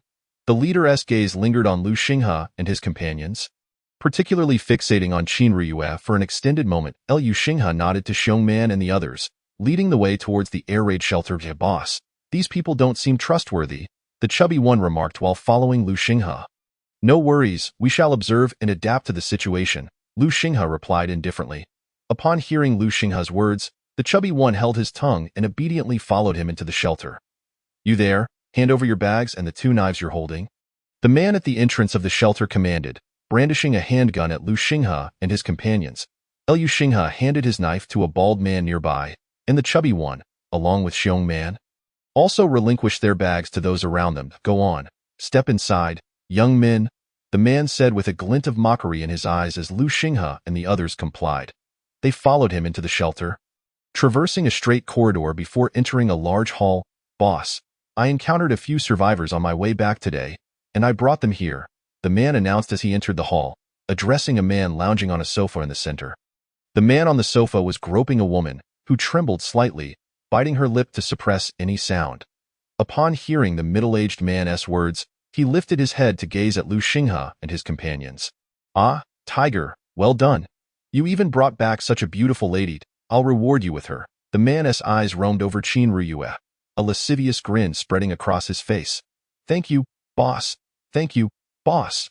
The man who led Liu Xinghe and the others and exclaimed joyfully, "You few, this is our boss, Brother Long. As long as you behave, Brother Long will ensure your safety." Tiger turned to Liu Xinghe and the others to inform them. "Where do you come from?" Brother Long asked, lighting a cigarette and leaning back on the sofa as he surveyed Liu Xinghe and his companions.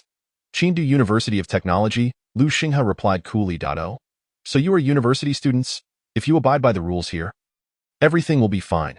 However, should anyone break the rules, do not blame me for my ruthlessness," Brother Long remarked, stroking his chin while fixing his gaze on Liu Xinghe and the others. "You, come here," Brother Long pointed at Qin Ruyue. Qin Ruyue bit her lip but remained still. "Brother Long, when will our belongings be returned to us?" Liu Xinghe fixed his gaze on Brother Long, unyielding. Ha ha ha. Have you all lost your minds?" Brother Long stared at Liu Xinghe as if he were a fool. "I am talking to you," Brother Long called out. "Did you not hear me? Move over," Tiger shouted, his right hand drawing a gun and aiming it at the group. "Still wanting your belongings? What utter foolishness. Can't you understand plain language?" Tiger spat as he contemptuously cleared his throat. "Rest assured, as long as you listen to me, I guarantee your safety." Brother Long continued addressing Qin Ruyue. Qin Ruyue looked to Liu Xinghe, ignoring Brother Long's words. "Ah, someone seeks their own demise. It's truly unfortunate," Liu Xinghe sighed, his expression indifferent as he regarded Brother Long. Chapter 8. Subjugation. "A man?" Liu Xinghe called out. Xiong Man grinned widely, instantly comprehending Liu Xinghe's intent, his formidable figure lunging forward like a tiger pouncing on its prey. Before Tiger could react, Xiong Man seized him by the wrist, lifting him effortlessly. Tiger shrieked, not even comprehending Xiong Man's movement before being hoisted up. Akin to a chick, Xiong Man tightened his grip, causing Tiger to feel as though his hand were caught in a hydraulic press. A wave of excruciating pain surged through him, and the gun slipped from his grasp. Clattering to the ground, Brother Long, seated on the sofa, witnessed Tiger's swift defeat, his pupils constricting. "An evolved one." Brother Long gritted his teeth, muttering under his breath.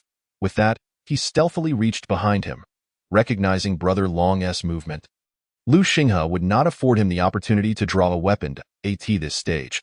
Although evolved beings possess greater strength than ordinary humans, they remain vulnerable to firearms. Lu Xinghe dashed forward, his speed enhanced by his thunderous abilities. Appearing instantaneously before Brother Long, he aimed a kick at Brother Long's throat. Should he not evade, the blow would certainly shatter his windpipe. Brother Long, sensing the impending threat, nimbly dodged, vaulting over the sofa to evade the strike.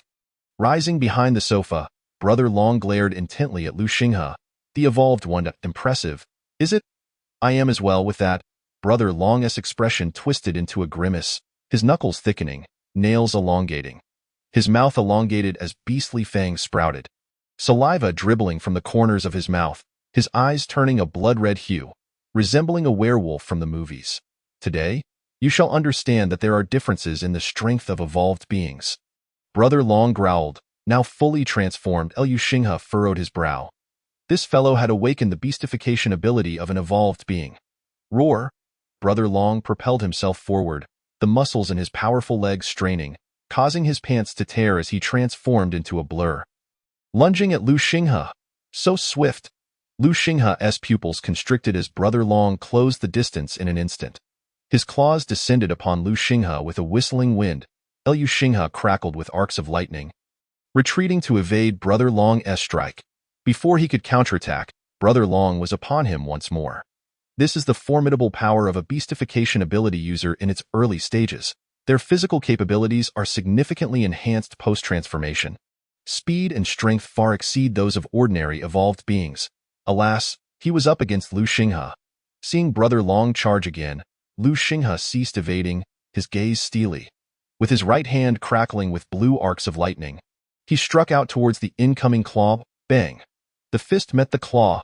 Lu Xinghe staggered back 3 paces, while Brother Long retreated a step as well. It appeared Brother Long had the upper hand. Yet in truth, the claw that had just clashed with Lu Xinghe was now flickering with arcs of lightning, trembling slightly, and a faint scent of charred flesh wafted from the center of his palm. Brother Long flexed his claws, realizing that the sensation was more than mere scorching. His entire left arm felt slightly numb, rendering him unable to exert full strength. Clearly, Lu Xinghe's thunderous assault was no trivial matter. Not bad. Brother Long licked his lips, his crimson eyes growing increasingly frenzied and bloodthirsty. Once an evolved being undergoes beastification, their mentality gradually shifts towards madness and bloodlust, becoming exceedingly ferocious. In the apocalypse, many would rather battle zombies than face off against a beastified foe. Whoosh! Brother Long propelled himself forward, weaving around Lu Xinghe like a phantom, occasionally slashing out with his claws. When Lu Xinghe attempted to retaliate, Brother Long would swiftly retreat, employing his speed to engage in combat. Lu Xinghe remained focused on Brother Long's attacks, seizing moments during Brother Long's offensives to counter with punches and kicks. Hurry! There are sounds of battle inside. Everyone follow me! Amidst Lu Xinghe and Brother Long's scuffle, chaotic footsteps echoed through the corridor of the shelter. Clearly, those outside had sensed the commotion and were rushing over. Upon hearing the approaching footsteps, a triumphant smirk spread across Brother Long's face. While Lu Xinghe's thunderous ability was formidable, he was cautious, aware that even after his transformation, he should not underestimate the situation. Brother Long relished the chaos of the apocalypse. With power, he could do as he pleased. What he had once been denied, he could now seize with strength. Thus, he would not take risks by confronting Lu Xinghe directly, opting instead to wait for reinforcements from outside. Lu Xinghe and his companions would ultimately be compelled to surrender. Lu Xinghe's expression darkened. The reinforcements were nearly upon them. Observing Brother Long's arrogant demeanor, it was evident that they must possess firearms outside, and delay was no longer an option. Resolving this, Lu Xinghe's gaze sharpened. Thunder armor! He called out softly. Lu Xinghe activated the thunder armor, enveloping himself in a protective layer that significantly enhanced his speed and defense. Furthermore, any enemies that made contact with the armor would be paralyzed by the lightning. However, this ability was exceedingly taxing, which is why Lu Xinghe typically refrained from utilizing it. Brother Long, witnessing this scene, instinctively aimed to retreat but suddenly found himself stiffening in surprise. The Lu Xinghe who had been standing still had vanished. A long hand materialized at Brother Long's neck. Only when the hand grasped him did the formerly swift Brother Long register the situation. Fear coursed through Brother Long as he turned his head slowly, the owner of the hand standing behind him, gazing at him with indifference, as though regarding an insignificant insect. Swallowing hard, Brother Long felt beads of cold sweat forming on his forehead. "Spare me," he stammered.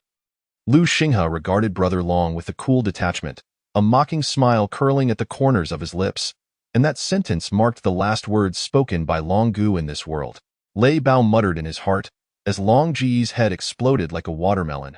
Beside him, Hu Zi, witnessing the gruesome demise of Long Gu, was so terrified that he wet himself, a foul stench wafting through the air. At that moment, the outside crowd finally burst in, confronting the headless corpse sprawled on the ground and the terrified Hu Zi. Among them, two men brandishing rifles immediately raised their weapons towards Lu Xinghe and his companions. Lu Xinghe observed the 9 newcomers, 2 of whom wielded rifles, while a sharp-featured man, previously referred to as Monkey, stood among them. The others were armed with axes, knives, and other sharp implements. At that moment, Monkey held a handgun but did not raise it. Lu Xinghe turned to address the intruders, preparing to speak. "Put them away. Stow your weapons at once. Are you all fools?" Monkey, upon witnessing the scene before him, rolled his eyes and turned to berate the others behind him. The others promptly lowered their weapons. Then, Monkey turned back to Lu Xinghe, displaying a sycophantic grin. "Brother, even Long Gu was no match for you. From now on, you shall be our leader. These imbeciles don't know any better." Don T stooped to their level, bossed as he spoke. Monkey shot a glance at the remaining bystanders and barked, "Get out! Get out! Stand guard outside. Be wary of zombies discovering this place, or we're all done for." Lu Xinghe regarded Monkey with a bemused expression, taking in the entire situation. This fellow was quite clever and not entirely malevolent, allowing his subordinates to exit first. "By the way, boss, I'm Li Wan. But everyone calls me Monkey. You can call me that too," Monkey said cautiously. "We long wanted to rebel against that beast Long Gu, but we couldn't defeat him, so we had to submit. Thankfully, you displayed great power and took him down," Monkey proclaimed loudly. "Dotto, from what you're saying, it seems you weren't part of his crew." Lu Xinghe replied slowly. "It turned out that Monkey and the others who had barged in were originally nearby residents, or had heard of an abandoned air raid shelter and sought refuge here. However, shortly after their arrival, while searching for food outside, they encountered Long Gu and Hu Zi, who forced them to bring them back here. Some had attempted to resist, but Long Gu swiftly killed 2 of them, and his overwhelming power intimidated the rest into submission. Under Monkey's guidance, Lu Xinghe and his group entered a room adjacent to the main hall, where several ragged women and a few elderly men were confined. They bore numerous wounds, evidently having endured significant torment over the past few days. Monkey informed the released captives that Long Gu had been slain. The women immediately burst into tears, while the elderly men trembled, continually expressing their gratitude to Lu Xinghe and his companions. Qin Liu stepped forward to comfort them. "Boss, these 5 women and 2 older men were from a hospital on the outskirts. The women are nurses, and the 2 older gentlemen are doctors who were imprisoned here by Long Gu. They were spared due to their profession," Monkey explained, pointing at the 7 individuals. Lu Xinghe nodded, signaling Monkey to gather everyone in the main hall. "Long Gu is dead. This air raid shelter now belongs to us in this post-apocalyptic world, where everything resembles wasteland and zombies roam freely. I will establish a survivor camp here. Anyone who does not wish to stay may leave. Those who wish to remain may do so, but I will not keep those who are useless. You must all contribute and not expect me to protect you without recompense," Lu Xinghe declared, surveying the crowd. Hearing his words, no one uttered a sound. One of the nurses appeared to want to speak, but was silenced by a shake of the head from the elderly doctor beside her. She bit her lip and fell silent. "Dame de Ju, originally from Li Village, I know you're formidable, but I want to know if you will be like Long Gu, killing indiscriminately and committing evil." A stout, dark-skinned man said in a deep voice as he stepped forward. "In this apocalypse, many have lost their moral compass. I don't wish to claim I am a good person, but I assure you that every life I take is that of someone deserving of death. As long as you do not betray us, I promise to keep you safe and will not irrationally imprison anyone," Lu Xinghe replied, shaking his head at de Ju. "Rest assured, uncle, we are students from Qin Capital Science University, and we will not behave like those individuals," Qin Liu interjected. De Ju exchanged glances with the others. "I will stay. I will stay too. We will all stay, they exclaimed in unison. Upon hearing Lu Xinghe's words, the nurses breathed a sigh of relief, fearing that he and his group would mirror Long Guo's malevolence. Their apprehensions were evidently eased. Seeing the unanimous decision to remain, Lu Xinghe nodded. Now, it is time to deal with this fellow, he said, glancing at the crumpled Hu Zi against the wall. Please, don't kill me. I promise to obey you. Hu Zi pleaded in a panic upon hearing Lu Xinghe's words. This guy was in cahoots with Long Guo. He is dangerous and must not be spared, Monkey remarked, glaring angrily at Hu Zi. Yes, he cannot be allowed to live. Eliminate him. He is a beast. A nurse with reddened eyes and a look of hatred directed at Hu Zi declared through gritted teeth. The other nurses also bore expressions of sorrowful enmity. Witnessing this scene, Lu Xinghe understood their pain and chose not to dwell on it. He nodded to Xiong Man. Xiong Man walked over to Hu Zi. No, don't, please, Hu Zi cried, scrambling backward on the ground. He barely retreated before hitting the wall. Xiong Man stood before him, his expression icy. Realizing there was no hope for mercy, Hu Zi's face contorted with madness. You will all die. You've killed Long Guo. You won't survive for long, he cackled. Xiong Man, no longer hesitating, seized Hu Zi by the neck and tightened his grip. Hu Zi's eyes bulged, and his head lolled to the side, lifeless. The onlookers did not flinch. Instead, they applauded in approval. After disposing of Hu Zi, Monkey called for others to carry both his and Long Guo's corpses outside and to clean the blood from the hall to prevent the stench from attracting zombies. As night fell, aside from 2 individuals stationed outside, everyone gathered in the main hall. Monkey began introducing the layout and supplies of the air raid shelter to Lu Xinghe. This shelter measures 200 meters long and 27 meters wide, roughly the size of a standard football field. Apart from this main hall, there are 12 additional rooms, 2 large warehouses, a utility room, and a medium-sized cold storage area. The electrical and water systems are located in the utility room, which houses 2 diesel generators. Currently, the lighting in the shelter is entirely reliant on these 2 generators. We have over 200 kilograms of rice, flour, and meat, 130 kilograms of vegetables, and around 70 to 80 sets of bedding and clothing. There are more than 100 bottles of antibiotics and various medications. All these supplies were gathered by Hu Zi over the past few days, Monkey stated to the crowd. Lu Xinghe nodded, acknowledging that these supplies would sustain them for a while. But they would need to continuously gather more as they welcomed additional survivors. We will also need to locate a radio or similar device to more easily attract survivors, in the short term. Such wireless communication devices should still be operational. If we can find a radio, we can broadcast to let survivors know where to find us. We may also establish contact with other survivor camps. And perhaps the authorities will issue announcements, Qin Liu suggested, her eyes gleaming with confidence. She glanced at Lu Xinghe, who encouraged her to continue. Bolstered by Lu Xinghe's support, Qin Liu thought for a moment before adding, in addition to a radio, we need medical equipment. In this world, conflict is inevitable. We currently have 5 nurses and 2 doctors, but we lack usable medical instruments. If anyone gets injured, they won't receive proper treatment. Therefore, we must prioritize searching for more medical supplies, Lu Xinghe nodded. He recalled that in the early days of various survivor camps in his past life, communication was indeed reliant on radios, and even later. Once the authorities regained their footing, satellite communication was re-established.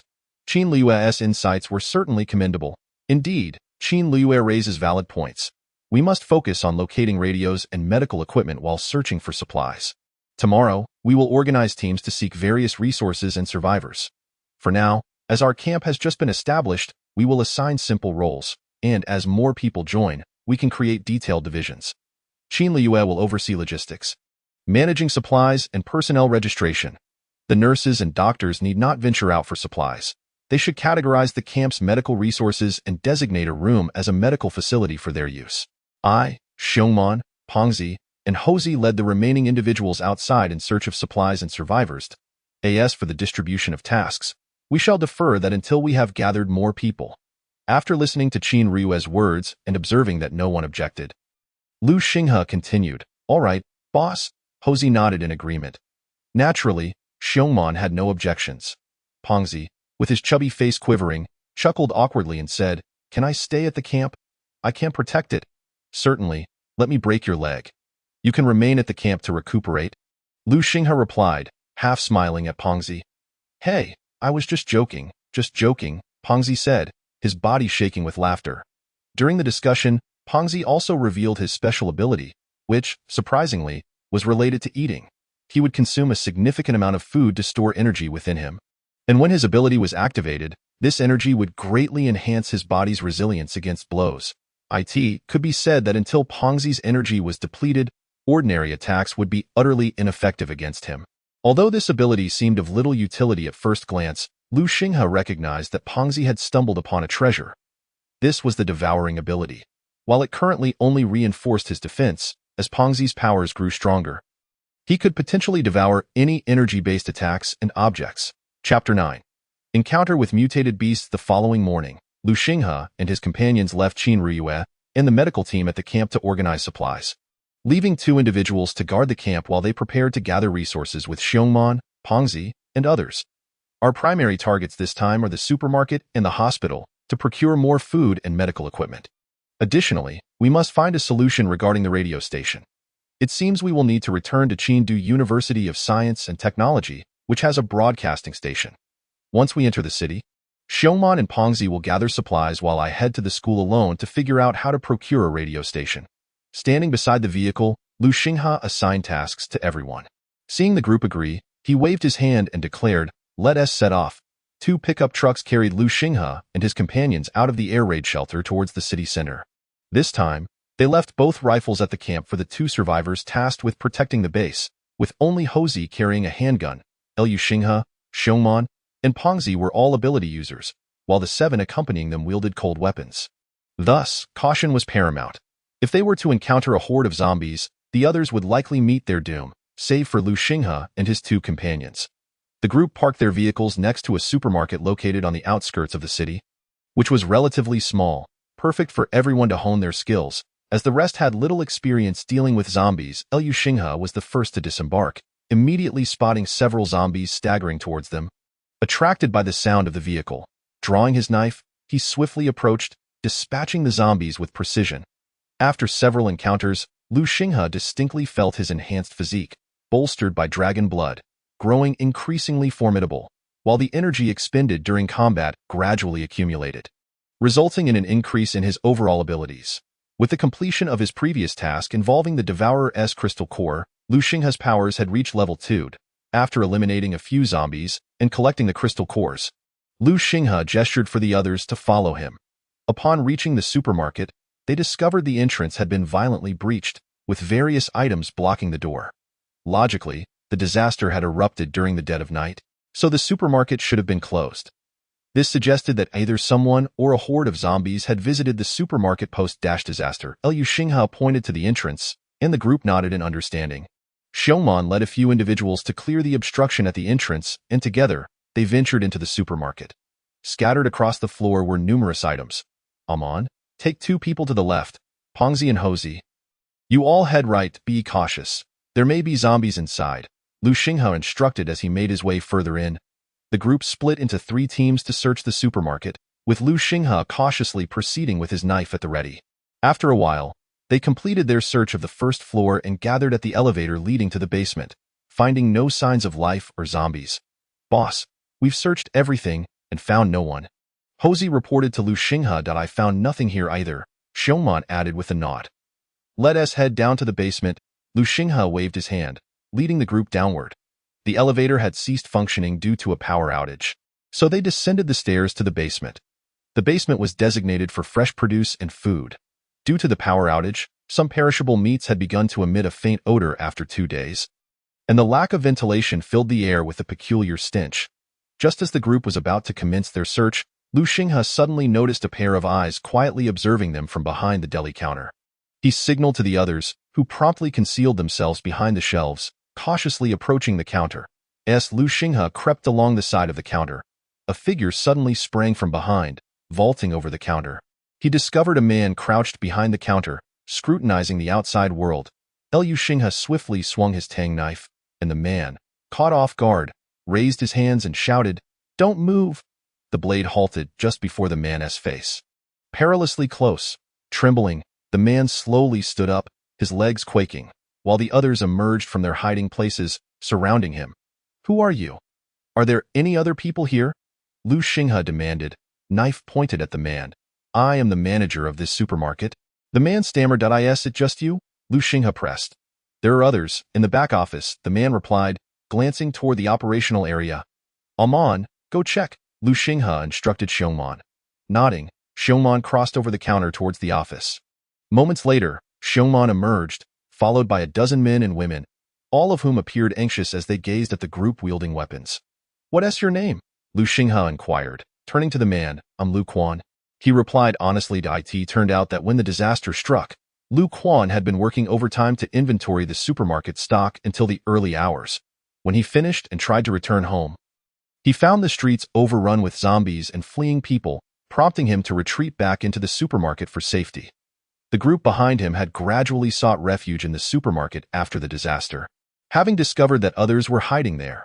After explaining to Lu Quan and the others about the camp outside the city, they expressed great enthusiasm about joining Lu Xinghe and returning to the camp. Thus, Hosey directed everyone to begin transporting supplies from the supermarket.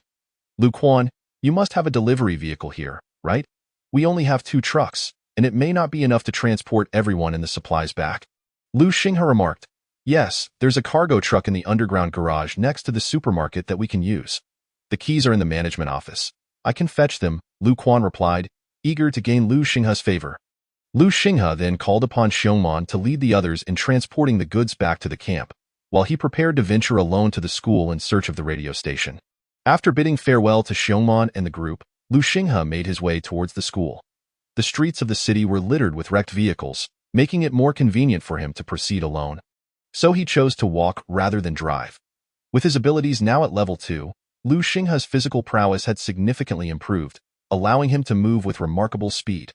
Like a shadow, he darted through the streets, dispatching any oblivious zombies that crossed his path without hesitation. Upon arriving at the school entrance, Lu Xinghe felt a twinge of nostalgia, surprised at how quickly he had returned. Gripping his tang knife tightly, he cautiously approached the school's broadcasting station. Having just passed through a landscaped area, Lu Xinghe suddenly felt a tightness in his chest, as if he were being watched by a predator. Crouching slightly, he gripped his knife tightly, scanning his surroundings with heightened vigilance. Suddenly, from a nearby tree, a dark shadow lunged at Lu Xinghe with lightning speed. Hearing the wind rush past him, he quickly rolled to the side to evade the attack. With a sharp sound, despite his caution, he felt a painful scratch across his back, his clothing torn. Rising to assess the situation, he discovered that it was merely a stray cat. However, this was no ordinary stray. It measured around 2 meters in length, its muscles rippling like a leopard's. Its sleek black fur glistened in the sunlight, and its razor-sharp claws extended like daggers, a pair of bright green eyes fixated intently on Lu Xinghe. Having failed in its initial assault, the mutated cat did not recklessly attack again but instead crouched low, its claws slightly bent, emitting a low growl reminiscent of a lion or tiger, staring intently at the human before it. Lu Xinghe exhaled softly, steadying himself for what lay ahead. Just moments ago, I nearly fell victim to a stealthy ambush from that beast. A quick glance around reassured me. Perhaps it was the presence of this mutated cat that kept the surrounding area devoid of any zombies. In a fleeting moment of distraction, Lu Xinghe was suddenly pounced upon by the mutated cat. Its innate hunting instincts compelled it to seize any opportunity for a kill. As the creature lunged, Lu Xinghe deftly sidestepped, his footwork precise, while his tang sword arced upward, aiming for the cat's midsection. Should this strike connect, it would undoubtedly cleave the mutated feline in 2. To the cat's surprise, Lu Xinghe evaded its attack and countered with his blade. In a remarkable display of agility, the mutated cat used its hindclaws to propel itself off the side of Lu Xinghe's sword, narrowly escaping to the side. Lu Xinghe's pupils contracted. This mutated cat was astonishingly nimble, capable of altering its trajectory mid-air using the force of his swing. To avoid any prolonged confrontation, Lu Xinghe activated his Thunder Armor. With the power of level 2 Thunder Armor, his speed doubled. Surpassing his previous capabilities, without further ado, he charged at the mutated cat, a flash of lightning illuminating his path.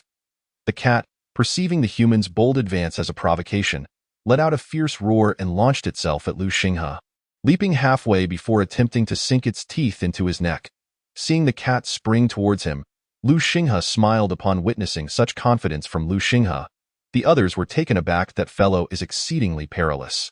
Not even my compound bow can inflict significant damage upon him. Do not be reckless and endanger your life, Jiang Yin remarked with evident disbelief. Lu Xinghe offered no rebuttal, merely chuckling softly. You will soon ascertain whether I am being reckless. If I cannot defeat you, I can simply flee. With Lu Xinghe's unwavering self-assurance, Wei Yan ceased to hesitate, calling forth a middle-aged man from the crowd named Beiji, a security guard at the school who had previously driven a bus. Intending to enlist his aid in retrieving the vehicle, Wei Yan then conveyed their decision to the onlookers, instructing them to gather their belongings in preparation for departure. As soon as the bus was retrieved, they would leave immediately. With that, Wei Yan nodded to Lu Xinghe, signaling that they could proceed. Thus, Lu Xinghe, Wei Yan, Jiang Yin, Wen Tao, and Beiji set forth from the cafeteria towards the building housing the club department. Along the way, they encountered a few stray zombies, which, before anyone could act, were dispatched by Jiang Yin with a swift arrow to the head. Lu Xinghe glanced at Jiang Yin, who, upon noticing his gaze, proudly lifted her alabaster chin. Exuding an air of triumph, Lu Xinghe smiled in response, remaining silent, while Wen Tao and the others hurried over to collect the crystals, and the group continued their march towards the club department. That is the one. Wei Yan pointed towards a formidable figure in front of the plaza of the building, indicating behind a patch of greenery.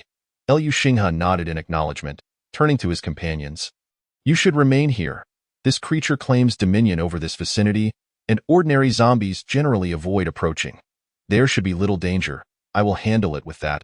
Lu Xinghe rose, drawing the tang knife strapped to his back, and advanced towards the plaza.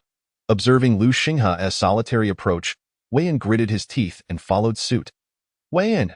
Jiang Yin called out anxiously as she saw him trailing behind. It's fine. You all stay here. I'm going to assist Lu Xinghe. My defenses are adequate. I can at least help deflect some attacks, Wei Yan assured them before hastily catching up to Lu Xinghe. Noticing someone following him, Lu Xinghe glanced back to find Wei Yan hot on his heels. What are you doing here? He inquired slowly. I'm here to help you. Since we are to become comrades, I cannot allow you to face danger alone, Wei Yan replied earnestly. Taken aback by Wei Yan's declaration, Lu Xinghe paused momentarily before breaking into a smile, responding, All right, just be cautious. If it becomes overwhelming, retreat. Since you acknowledge our bond as comrades, I too shall demonstrate my ability to protect my allies. As the duo approached within 10 meters of the tank zombie, it abruptly turned to face them, its soulless white eyes locking onto them with an eerie intensity. Wei Yan's body tensed at the sight, but upon observing Lu Xinghe's calm demeanor, he felt slightly reassured. Meanwhile, Jiang Yin and the others anxiously watched from a distance as Lu Xinghe and Wei Yan readied themselves for confrontation. Jiang Yin, unable to contain her worry, stomped her foot in frustration and declared to Wen Tao and the others, You three protect Beiji. I'll go assist them. Without hesitation, she dashed towards a nearby tree, nimbly scaling its branches to take aim at the tank zombie with her compound bow, searching for an opportunity. On the other hand, Wen Tao and the others could only smile wryly, realizing they were merely ordinary evolvers unable to lend any significant assistance, and thus remained where they were. With a thunderous roar, the tank zombie charged towards Lu Xinghe and Wei Yan, who swiftly prepared for the encounter. Lu Xinghe unleashed a flash of lightning, striking the zombie's thigh. However, the once formidable attack only created a small dent, barely breaking the skin and exposing a bit of flesh. Its defenses are indeed formidable, Lu Xinghe mused, a smirk tugging at the corners of his mouth as he coated his tang knife with a layer of crackling electricity and charged at the tank zombie. With a ferocious growl, the zombie swung its left fist, tearing through the air towards Lu Xinghe. He deftly leapt back to evade the blow, but the sheer force of the punch struck the ground, sending tremors through the earth and whipping Lu Xinghe's hair back while a shard from the impact grazed his face, drawing blood.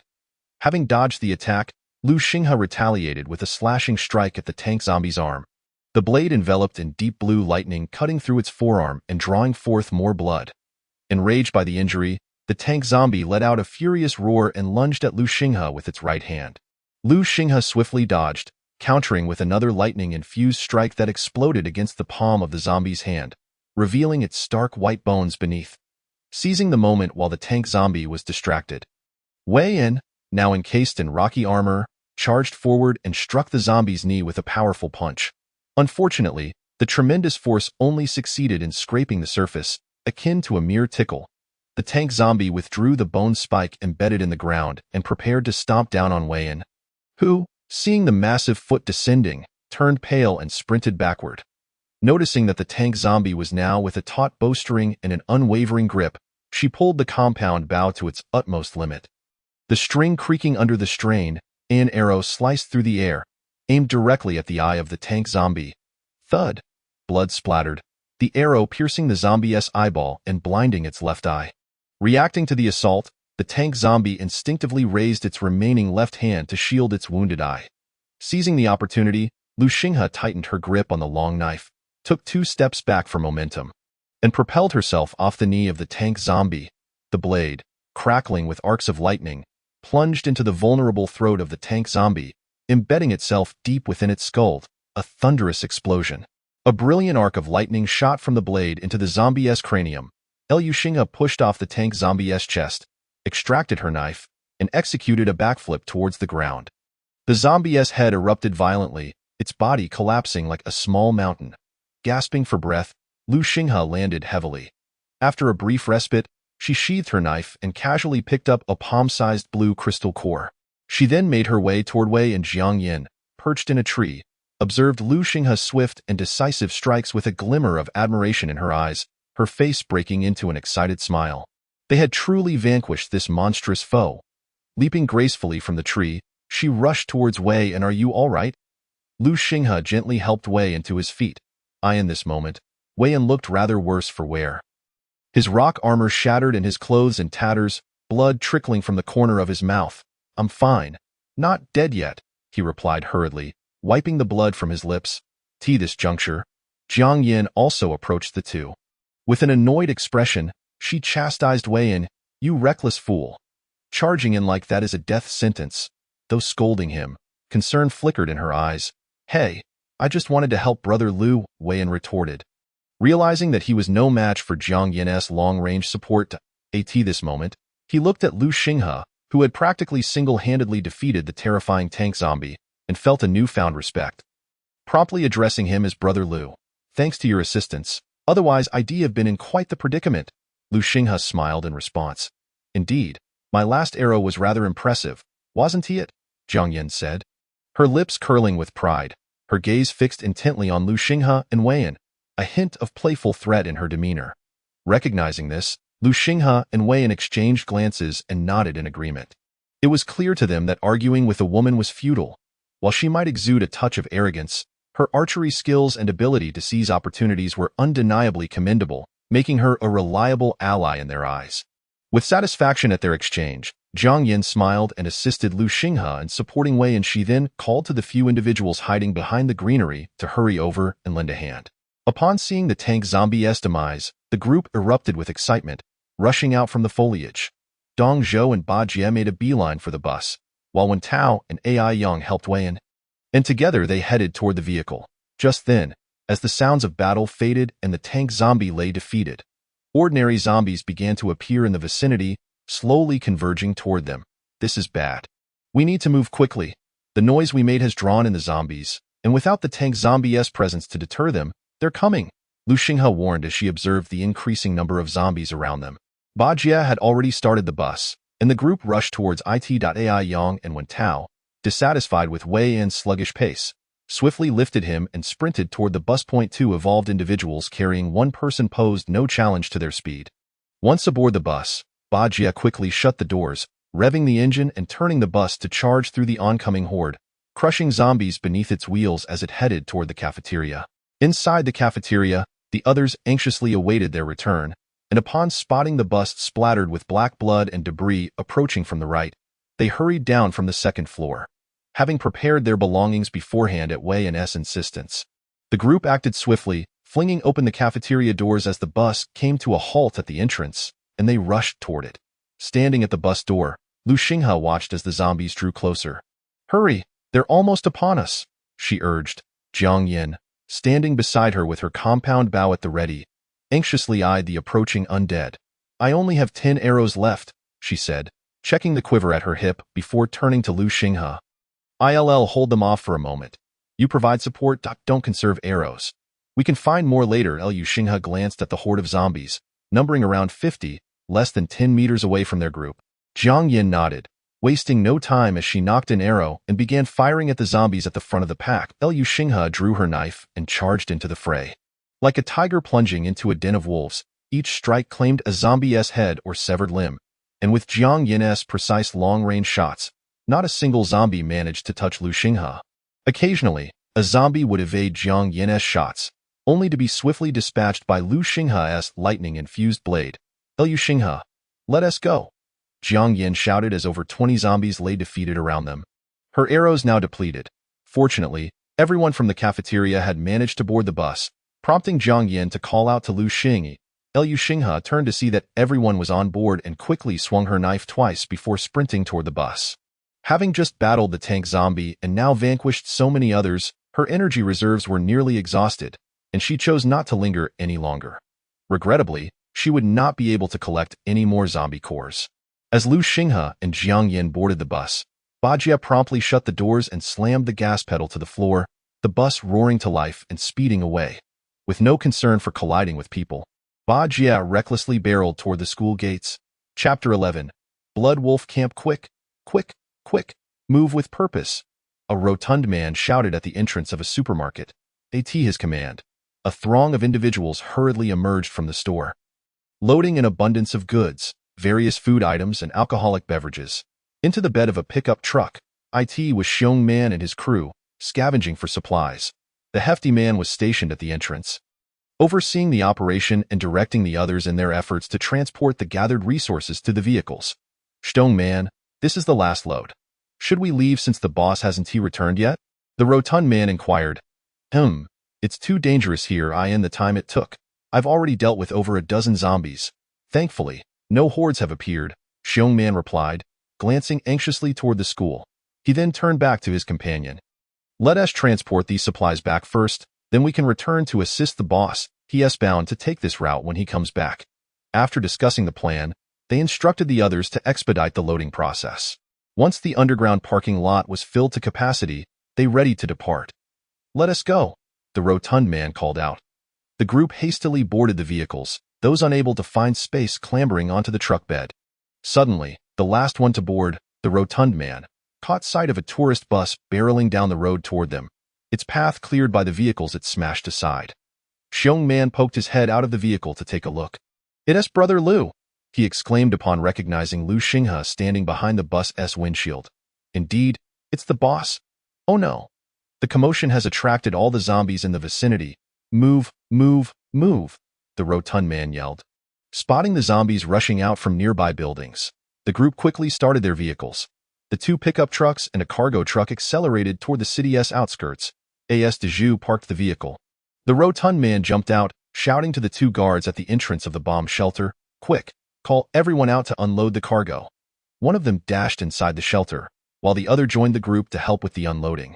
Soon, the vehicles carrying Xiong Man and his crew arrived, and everyone hurriedly began transferring the supplies, oblivious to the zombies that might have followed them as they focused solely on their escape.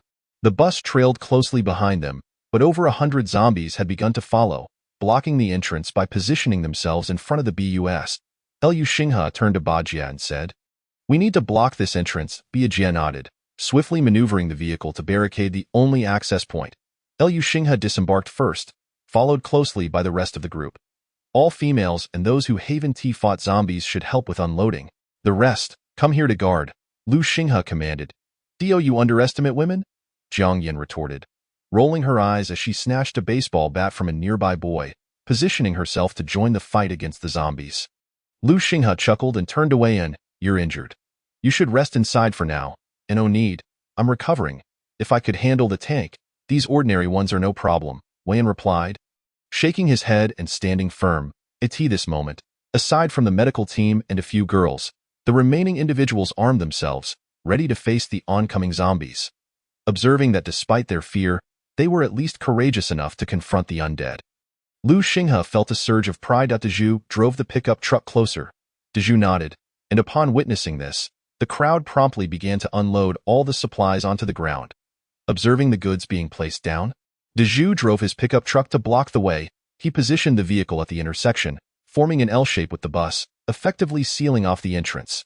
The zombies could only scale over the pickup to gain access here, providing a moment of respite for the others.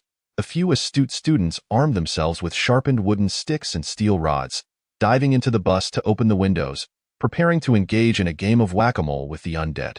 Roar! At that moment, the zombies had rounded the corner and came into view. Liu Xinghe drew his knife and took a stand alongside Xiong Man at either side of the pickup, while the three evolved individuals, Wen Tao, Dong Zhou, and Ai Yang, along with Jiang Yin and Wei Yan, positioned themselves on the truck bed and roof, ready for battle. Roar! One of the zombies lunged at the pickup, attempting to gnaw on the fresh flesh at the back of the vehicle. Wei Yan, wielding a fire axe, swiftly cleaved its head open. The zombies behind followed suit, but they were thwarted by the blockade of the pickup and bus. The individuals on the bus brandished their weapons, thrusting fiercely downward. The zombies roared in fury, reaching out in an attempt to grasp the people inside the bus, but their insufficient height rendered them unable to make contact. Seeing the zombies fail to grasp them ignited a surge of excitement among the group, and they continued to stab downward with renewed vigor. Xiong Man and Liu Xinghe patrolled the ends of the pickup, ready to deliver a thunderous blow to any zombie attempting to scale it. After a vigorous bout of hacking, the group found their stamina waning, yet they had managed to eliminate over 20 zombies in a short span. Wei Yan and the others felt fatigued, prompting the bulkier individuals and a few ordinary folks to jump down and take a breather. With the newcomers being ordinary people rather than evolvers, the pressure significantly increased. One student nearly fell prey to a zombie's grasp. Fortunately, Liu Xinghe reacted swiftly, severing the zombie's arm just in time to save him. Xiong Man, recognizing the struggle of the ordinary individuals at the front, immediately swapped out with one of them, his massive frame climbing onto the truck bed. The sight of Xiong Man and the hefty individual was akin to two towering mountains, prompting the others to leap down and engage the zombies from the side. Xiong Man's terrifying reach, combined with his heavy machete, made him resemble a tank amongst the zombies. Alongside the stout individual, they effectively barricaded the front. The zombies fell in droves under the relentless assault of the group, with Xiong Man fearlessly embracing injury and the stout individual utilizing his devouring ability, even if a zombie managed to latch onto him. They posed no threat until his powers were exhausted. That's enough, a man. Move the truck to let them in, Liu Xinghe called out, surveying the remaining 30 or so zombies. At this point, the relentless onslaught had significantly diminished their numbers. Liu Xinghe sought to provide the ordinary individuals with some combat experience, reassured by the presence of himself, Xiong Man, and the stout individual. The group was brimming with excitement, ready to hone their skills. As Xiong Man and the stout individual jumped off the pickup, the vehicle visibly lifted as if buoyed by their descent. Upon alighting, Xiong Man approached the rear of the truck, gripping the cargo box with both hands. His arms flexed with sudden power, muscles taut, as he effortlessly lifted the rear wheels off the ground. A gap was created, allowing the remaining zombies to surge forward, lunging towards the crowd. Roar! The ravenous desire of the zombies echoed as they yearned to seize and devour the fresh flesh. The group quickly retreated, allowing the zombies to flood in. Eliminate these repulsive zombies, Liu Xinghe bellowed to the crowd. At that moment, adrenaline surged through everyone, making the zombies seem less fearsome than anticipated, igniting a sense of eager anticipation. Thud! A boy swiftly pierced a zombie's head with his steel rod, elated by his triumph. A zombie lunged at him from the side, but by the time he noticed, it was already upon him. It's over! Fear etched across his face as regret flooded in for not paying attention to his surroundings. Bang! The zombie's head exploded, drenching the boy in a shower of gruesome blood and flesh. Stunned, he stood frozen in place. Be careful. Don't dawdle, Liu Xinghe called out with a smile. The boy, witnessing Liu Xinghe dispatch the approaching zombie, felt his fear dissipate. Spotting another zombie grappling with a fellow student, he charged forward to deliver a decisive blow. Slaying it. The group engaged the zombies. They gradually began to coordinate, their fears diminishing. Liu Xinghe and Xiong Man, observing anyone in peril, rushed to assist in dispatching the zombies. Hooray! Ha ha ha! Pathetic zombies, nothing more. In no time, over 20 zombies lay defeated on the ground, and the group reveled in their accomplishments, exulting in the fact that they had vanquished the undead with their own hands. Liu Xinghe and the others watched with smiles as the crowd celebrated before gradually calming down. Liu Xinghe instructed everyone to gather the crystal cores. Buzz, buzz. The sound of the diesel generator reverberated throughout the air raid shelter. At that moment, within the hall of the shelter, an old incandescent bulb cast a dim yellow light from the ceiling. In the center of the hall, several large pots simmered, releasing steam as they bubbled away. Within the pots, chunks of meat floated amidst the boiling broth. The crowd gathered around the cauldrons, laughter and chatter filling the air, as if liberated from the shadow of death, momentarily forgetting the apocalypse. Lu Xingchen shared a meal with Xiong Man, the stout individual, Qin Ruyue, Wei Yan, and others. With the classmates you brought back today, our camp now has 71 people, Qin Ruyue said, beaming as she surveyed the hall. Indeed, once we set up the radio tomorrow, more will join us, Lu Xinghe replied, a smile gracing his features. With more people, shall we allocate tasks? Qin Ruyue suggested. Xiong Man chuckled, choosing to remain silent. Wei Yan and Jiang Yin also awaited Lu Xinghe's response. After a moment's thought, Lu Xinghe addressed Wei Yan, you are more familiar with the school personnel. Please select those who can fight and those with special skills, then inform Qin Ruyue so that she can compile the information for us to discuss the task distribution. Wei Yan nodded in agreement. After finishing their meal, Qin Ruyue went to compile the information. Once completed, Lu Xinghe, Xiong Man, the stout individual, Wei Yan, Jiang Yin, and Wen Tao gathered together. Aside from the original medical team comprising 7 individuals, 3 others possessed knowledge of electromechanics. Among the students returning from school, there was a teacher specializing in chemistry research, while 2 chefs and 3 cleaners joined from the supermarket group. Liu Xinghe and the others nodded. The 2 chefs and 3 cleaners would be assigned to logistics. The 3 electromechanics experts would handle the maintenance of the camp's vehicles and other equipment, while the teacher would temporarily assist logistics at the base. If we acquire materials later, we can have him create weapons and explosives. The rest would all be assigned to combat teams, Lu Xinghe stated slowly. The group exchanged glances, all in agreement. Everyone, please quiet down, Lu Xinghe announced as he stepped forward. The crowd turned to face him. I am thrilled to be gathered with you all here. It is no small feat for us to unite in this brutal apocalypse. Each of us has lost friends and family to this cursed world. As the crowd listened to Lu Xinghe's words, sorrowful expressions emerged, a shared understanding of the pain inflicted by the apocalypse. Observing their somber faces, Lu Xinghe continued, but we have survived. We must unite and strive to live on, avenging our loved ones and obliterating these wretched zombies to reclaim our world. The group felt a flame ignite in their hearts at Lu Xinghe's words. Only through sincere cooperation can we grow stronger and eliminate these detestable zombies. Therefore, I have decided to assign tasks based on everyone's strengths to make our camp increasingly formidable. Liu Xinghe's gaze swept across the group. Brother Lu, Xiong Man stepped forward. You will serve as the leader of Combat Team 1, with Wen Tao as your deputy, commanding 15 members. Fatty, Lu Xinghe turned to the stout individual. Boss, Fatty grinned as he stepped up. You will lead Combat Team 2, with Dong Zhou as your deputy, also commanding 15 members. Wei Yan, Brother Lu, Wei Yan stood resolutely. You will lead Combat Team 3, with Ai Yang as your deputy, commanding 15 members. Turning to Jiang Yin, Lu Xinghe continued, Jiang Yin, you will temporarily join me as the mobile team, primarily responsible for targeting key objectives during combat and providing support in dangerous situations to all teams. Jiang Yin nodded in acknowledgement. Additionally, Dr. Qin Ruyue will serve as the head of the medical team, with Dr. Zhao Chong as the deputy and 5 nurses as team members responsible for the camp's medical needs. The group nodded in agreement. Teacher Ouyang Pengfei will temporarily assist Qin Ruyue in managing logistics at the base. Later, he will be allocated as a research personnel, Lu Xinghe addressed a middle-aged man. Zhuo Wenba, you are in the electromechanical engineering field. Bia Jia and Dezhu will handle vehicle repairs. The 3 of you will form the electromechanical team to ensure the camp's electromechanical equipment operates smoothly. Lu Xinghe addressed the group, saying, as your leader, I wish for each of you to survive, and no matter how arduous the journey may be, I will lead you forward with unwavering determination to forge a safe new homeland. The crowd solemnly echoed, Long live our leader! Long live our leader! Their voices rang out in unison, eyes shimmering with hope. The jovial figure among them remarked, Shouldn't our chief bestow a name upon our camp? With a cheerful grin, he looked at Lu Xinghe. Let us call it reincarnation, Lu Xinghe replied thoughtfully, gazing at the assembled. As a reborn individual, he had indeed traversed a cycle of existence, and he aspired to rise to the pinnacle of this apocalypse. transforming this wretched world into a beautiful haven once more. Thus, the name Reincarnation was chosen. Long live the Reincarnation Camp!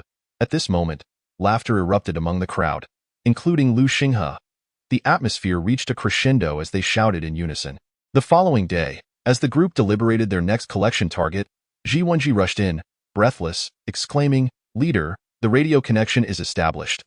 We just discovered official information on the channel." Liu Xinghe and several other captains brightened at the news and followed Ji Wenji to the radio room.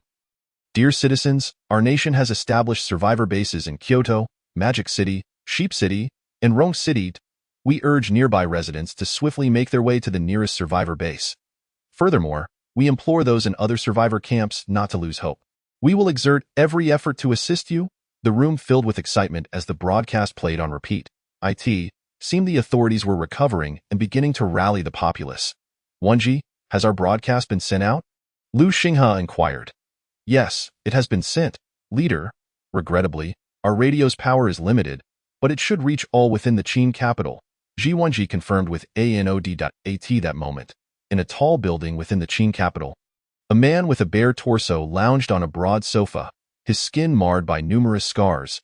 A shiny bald head bore a scar that extended from his left eye to the corner of his right mouth, as if cleaving his face in twain.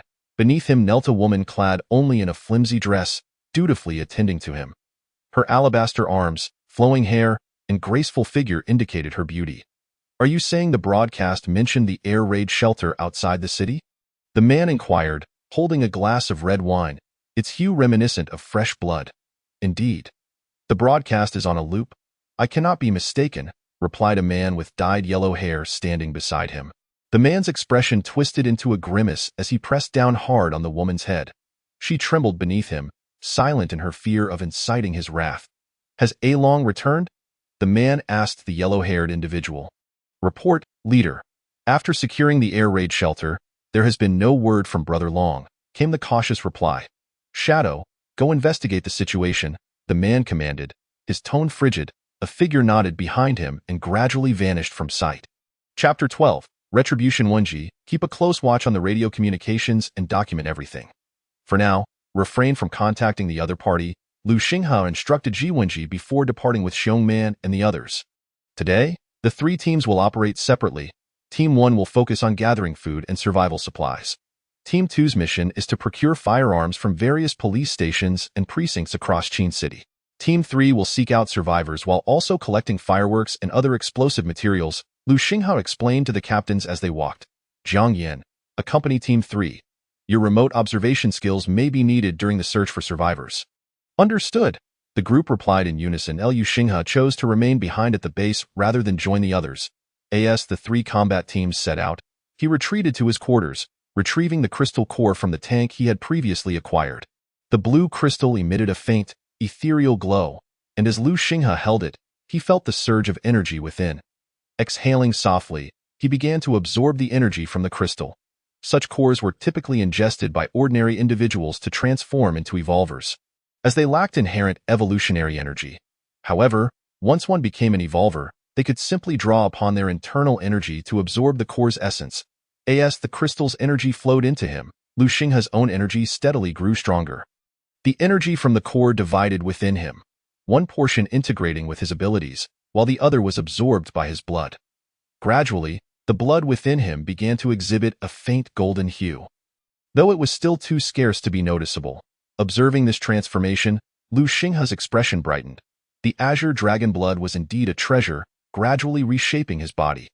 Although he did not possess beastification powers, the enhancement from the azure dragon blood was leading him to a remarkable metamorphosis, potentially surpassing those with beastification abilities. Moments later, the blue crystal began to lose its color, its energy evidently fully absorbed by Lu Xinghe. "Just a little more, and I'll reach level 3. He recalled the over 100 level 1 zombie cores collected the previous day, but their energy was too minimal to contribute significantly to his evolution.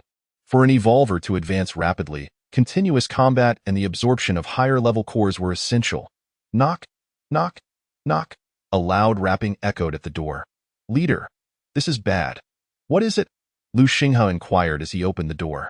"One of our sentinels at the intersection has encountered trouble," a man said, visibly anxious. Furrowing his brow, Lu Xinghe replied, "Lead the way." "Yes, leader." The man guided Lu Xinghe outside. That moment, a man had already been carried to the square at the entrance of the air raid shelter. Lu Xinghe glanced at him, crouched down, and felt the man's neck. He appears to have been knocked unconscious. But who could have done this, and why? While Lu Xinghe examined the man, a shadowy figure suddenly appeared behind him. Plunging a dagger aimed at his back. It was none other than Shadow. A chill ran down Lu Xinghe's spine. Without a moment's hesitation, he dove forward, twisting in midair to face the ground, and unleashed a bolt of lightning backward. Shadow clearly did not anticipate Lu Xinghe's swift reaction and was caught off guard by the counterattack. Raising the dagger to block the incoming blue lightning, he managed to deflect it, but the electric force coursed through his body. Revealing his figure, "Who are you?" Lu Xinghe demanded, scrutinizing Shadow. "Where is A Long?" Shadow did not respond to Lu Xinghe's question, but instead inquired about A Long. Realizing that Shadow was likely affiliated with A Long, Lu Xinghe replied coldly, "He's dead, slain by my hand. Do you seek revenge?" Shadow's eyes locked onto Lu Xinghe, as if contemplating something or weighing whether he could eliminate him. After a brief silence, Shadow rasped, "I cannot kill you. But someone will seek vengeance for him." With that, Shadow's form began to fade away. Watching Shadow vanish, Lu Xinghe remained rooted in place for a moment. Gradually, the chill within him dissipated. He understood that Shadow had departed. In his past life, Lu Xinghe had honed a keen sense of danger, which had once again saved his life. Had he not been focused on the man on the ground, he would have surely sensed Shadow's approach. Who could this be? Such formidable abilities should not have gone unnoticed in my previous life. Lu Xinghe's brow furrowed in contemplation, suddenly recalling the Blood Wolf camp in Qin City from his past. Its leader was notorious for their strength and ruthless methods, coercing many into joining their ranks. Whispers spoke of a ghostly figure who could kill without a trace, but this faction met its demise at the hands of the awakened twin zombie kings after the second blood rain. It seemed likely that Shadow belonged to the Blood Wolf faction, Lu Xinghe mused. However, he had never encountered the leader of the Blood Wolf camp in his previous life, only hearing tales of a vicious evolver. With details of their abilities remaining shrouded in mystery, Lu Xinghe recalled A Long's final words and, coupled with Shadow's appearance, felt increasingly certain of A Long's connection to the Blood Wolf camp. A confrontation with Blood Wolf seemed inevitable.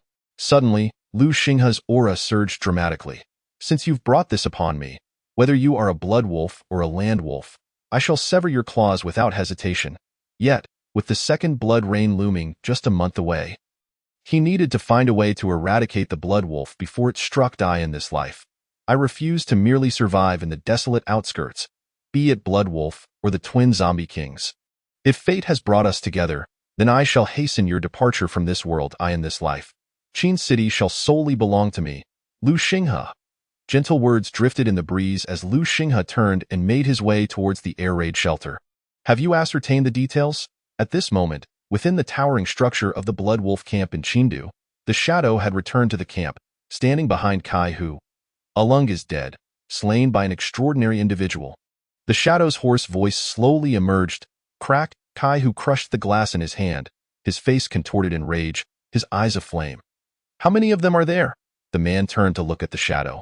"I captured a sentry, and according to him, there are around 60 to 70 individuals." The Shadow replied with an impassive expression. "Daring to kill my brother, I shall ensure that you all meet your end to accompany him in death." Kai Hu muttered to himself. Unbeknownst to Kai Hu, Lu Xinghe had already found them before he could act. Buzz, buzz, buzz. In the afternoon, the third team that went out to scavenge supplies gradually returned to the camp.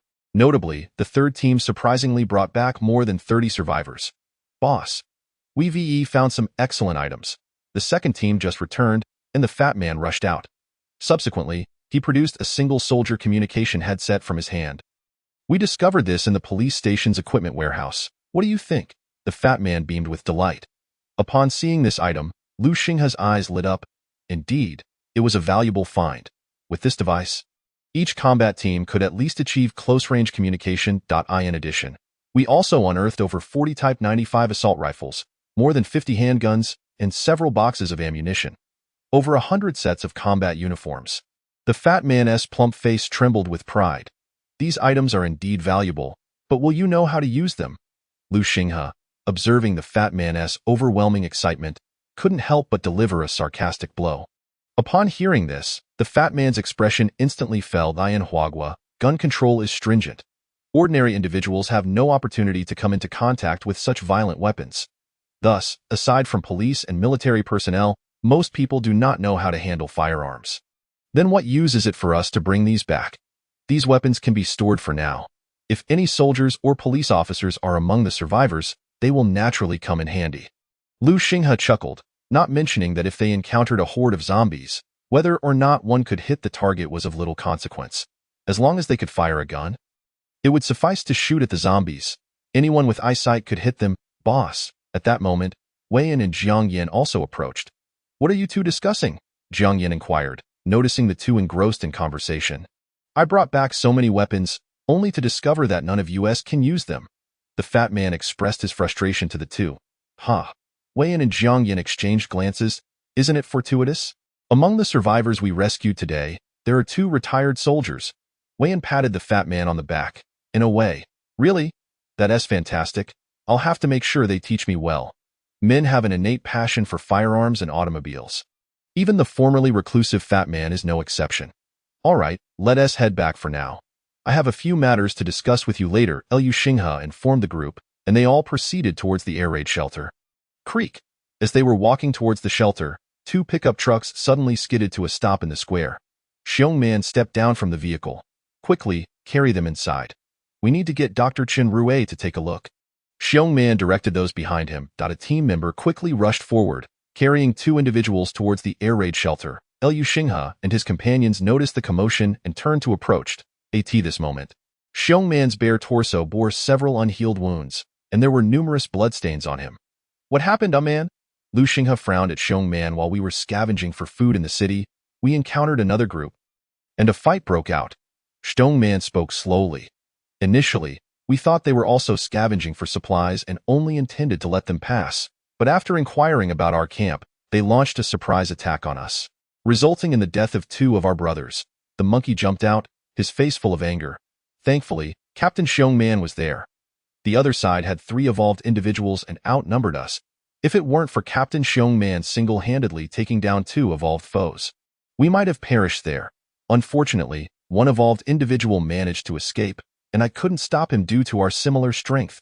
When Tao expressed guilt, the loss of 2 brothers weighed heavily on his heart. It's all right. They will pay the price. Moreover, I know who they are. Lu Xinghe consoled Wen Tao, a chilling glint flickering in his eyes. Boss, you know? The others looked at Lu Xinghe in astonishment. Yes, after you all left today, a formidable individual arrived at our camp, inquiring about that Alung. That Alung should be one of the Blood Wolves, Lu Xinghe explained as he noticed the group's gaze directed at him. Upon hearing Lu Xinghe's words, Xiong Man, the fat man, and the monkey all seemed enlightened. So it was because of this scoundrel. Given that they are associates of this scoundrel, they are certainly not good people. We might as well eliminate them. The fat man spoke with a fierce expression, looking at Lu Xinghe as he spoke. Xiong Man remained silent, yet his aura grew increasingly frigid. Having few friends originally, Xiong Man was left with only Lu Xinghe after the apocalypse, and he had stayed by Lu Xinghe's side ever since. As the leader of the combat team, the members deeply trusted the reticent Xiong Man. This was their first outing together to seek supplies. And as captain, Xiong Man felt a profound sense of guilt for not adequately protecting his team members. The recently familiar teammates had not fallen to zombies, but had instead been slain by their own kind, filling Xiong Man's heart with a chilling desire for vengeance. What I was prepared to discuss with you all was this very matter. I didn't expect the Blood Wolf camp to act so swiftly. In light of this, we cannot remain idle. Lu Xinghe addressed the group. A man, go tend to your wounds. You all should rest for a bit. I will gather everyone shortly to announce this issue. Lu Xinghe made his way to the medical team's room. Upon entering, he saw Chen Rui assisting a team member with suturing a wound. How is he? Lu Xinghe inquired. No major issues. Fortunately, he returned in time. I've already treated him, but he won't be able to participate in combat for a while. Chen Rui promptly stood up upon seeing Lu Xinghe. Lu Xinghe nodded, approaching the injured team member. The man lying on the bed quickly attempted to sit up upon seeing Lu Xinghe. Chief, the man looked at Lu Xinghe. Remain lying down. Don't move. You're fine. I will handle this matter.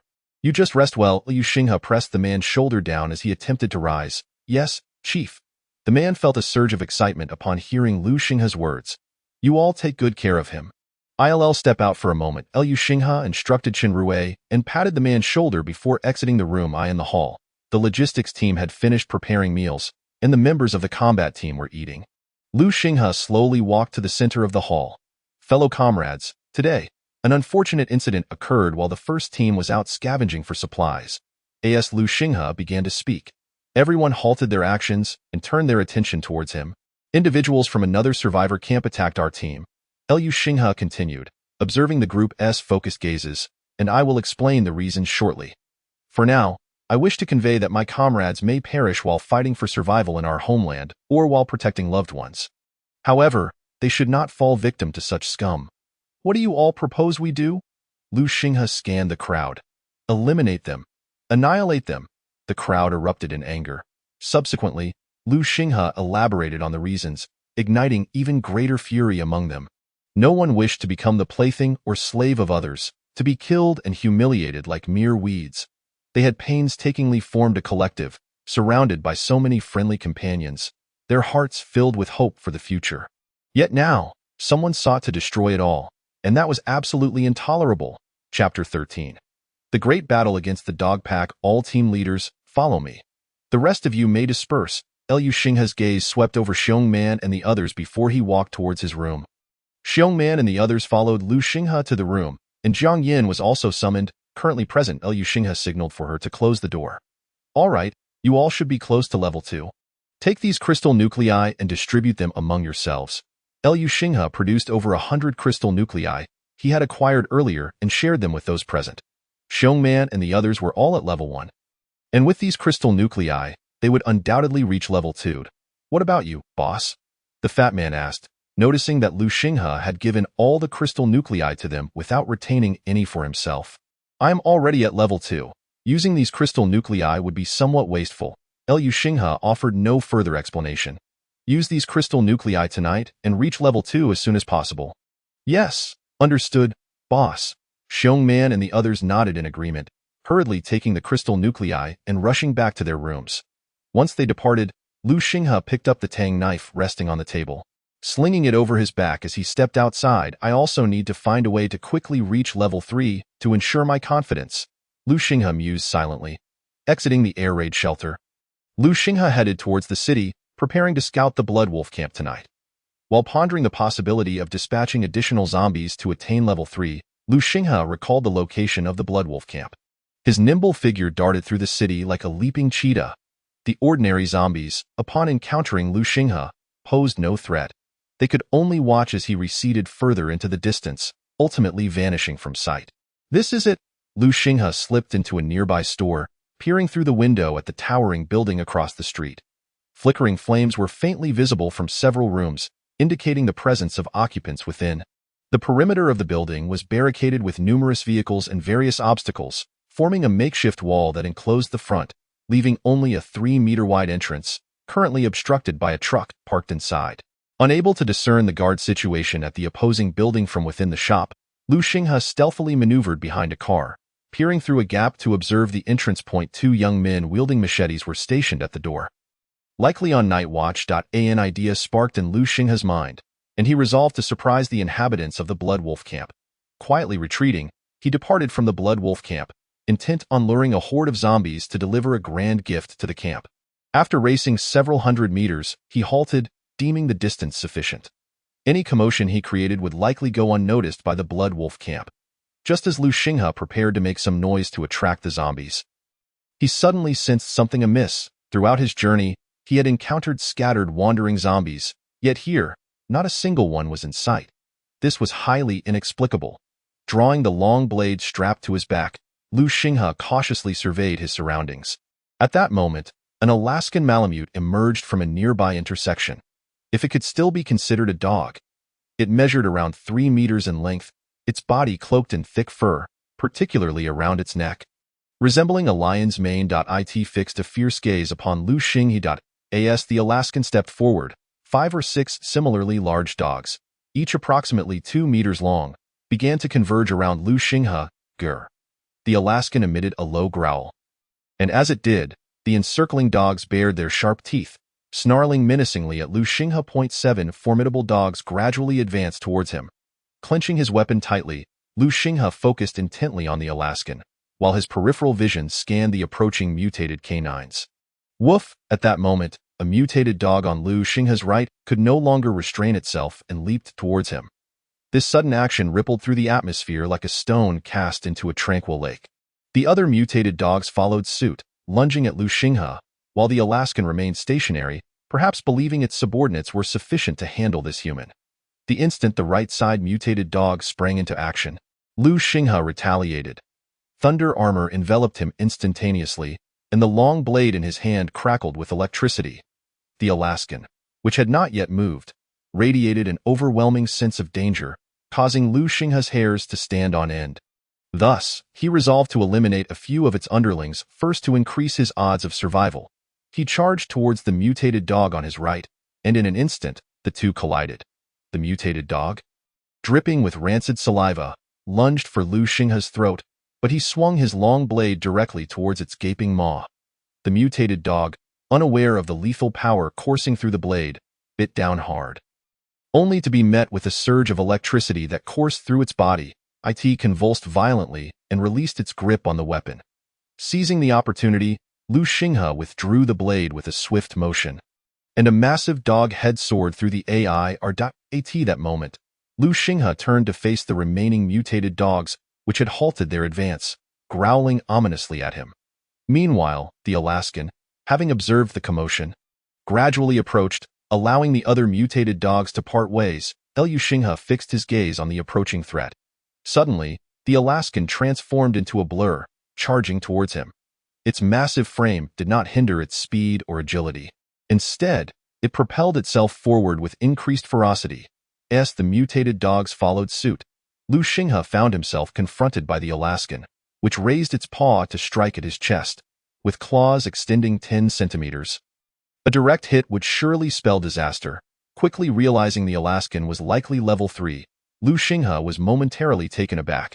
He evaded the strike by darting to the side, simultaneously aiming a slash at the creature's neck. The blade met the thick fur with little effect, merely grazing the surface and leaving a minor, insignificant wound.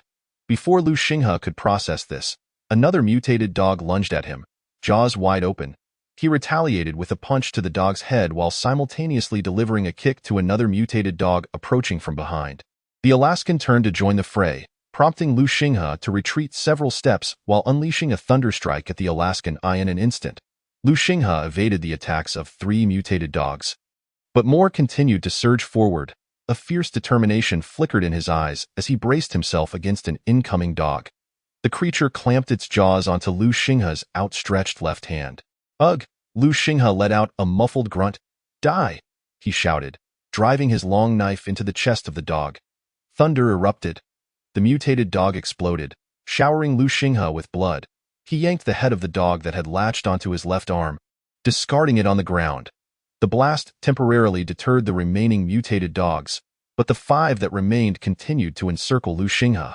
Shaking his left hand, he clenched his fist, thanks to the blood of the Azure Dragon coursing through him.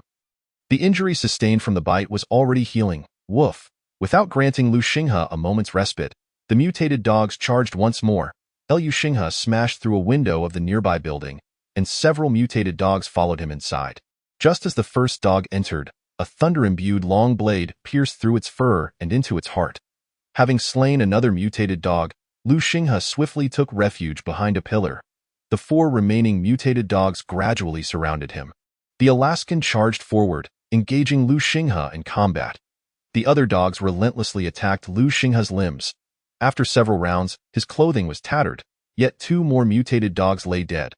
Only the Alaskan and 1 other remained. The Alaskan now stained with blood dripping onto the floor. Panting heavily, Lu Xinghe focused intently on the 2 remaining mutated dogs, his eyes alight with excitement and fervor. This was it. This battle was what ignited his potential. He felt a subtle warmth coursing through him, alongside a trickle of golden blood. The Azure Dragon blood surged within him, steadily healing his wounds, merging with his own blood as it flowed forth. Gripping his long knife, Lu Xinghe took the initiative, charging towards the two mutated dogs. Seeing the approaching human, the Alaskan did not hold back, rushing towards Lu Xinghe as well. Bang! Lu Xinghe kicked at the Alaskan's head. But the creature raised its paw to bat it away, while simultaneously opening its jaws wide to bite at Lu Xinghe's arm. He retaliated with a punch to the Alaskan's jaw. But another mutated dog lunged at him. Lu Xinghe sidestepped, swinging his long knife to carve a deep gash into the dog. Blood poured forth.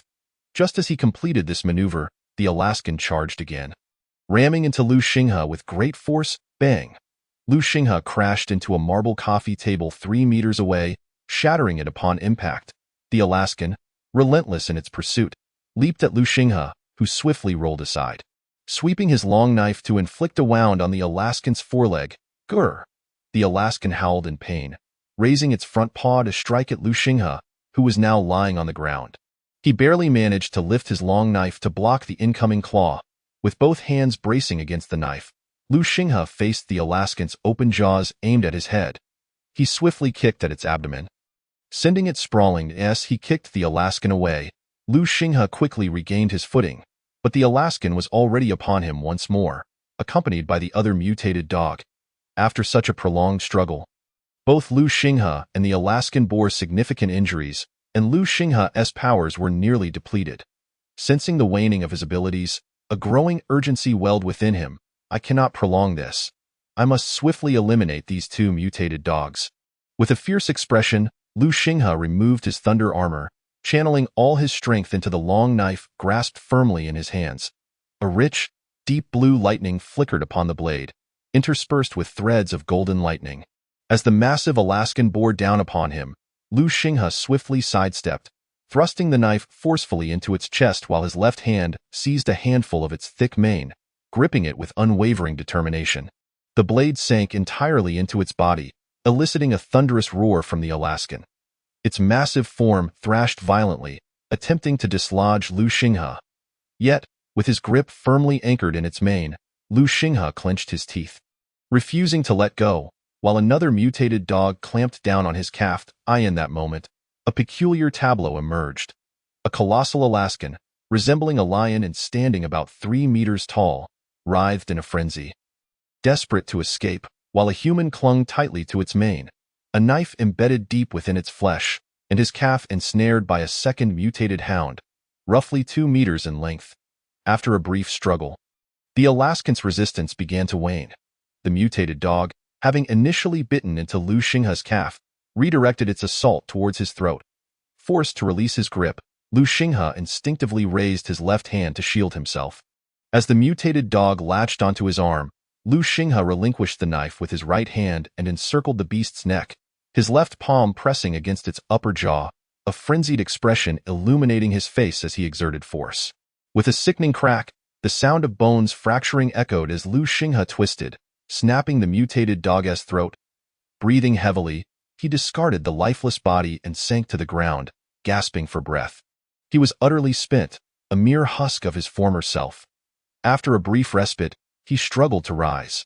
The area was once the territory of the pack of mutated dogs, and the zombies had likely been hunted down by them.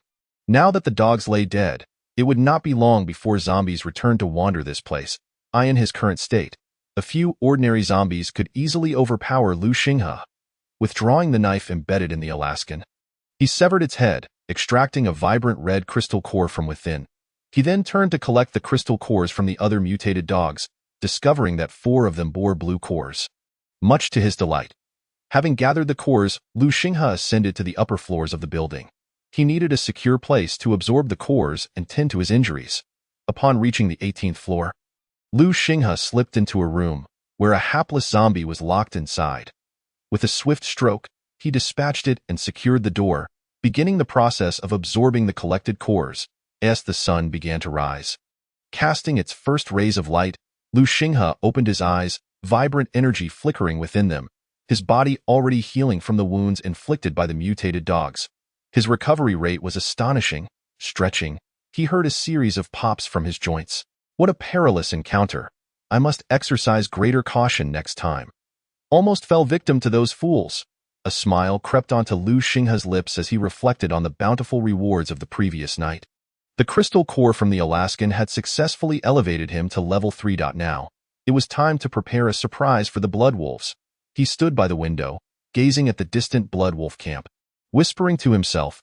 Chapter 14. A surprise for the Blood Wolves now at level 3. Lu Xinghe reveled in the surging power coursing through him, the blood of the Azure Dragon gradually merging with his own, steadily enhancing his physical form. The recent battle against the pack of mutated dogs had nearly drained him completely, yet, paradoxically, this adversity had accelerated the fusion of the Azure Dragon blood with his body. With a resounding thud, Lu Xinghe struck a nearby car with a punch, caving in the entire engine hood. The thunderous noise attracted the surrounding zombies, drawing them closer. He continued to pound on the vehicle, resembling a humanoid Tyrannosaurus, nearly dismantling it. That should suffice. Observing the throngs of zombies converging upon him, Lu Xinghe ceased his actions. In the distance, he spotted two lickers leaping and climbing the wall, hastening towards him.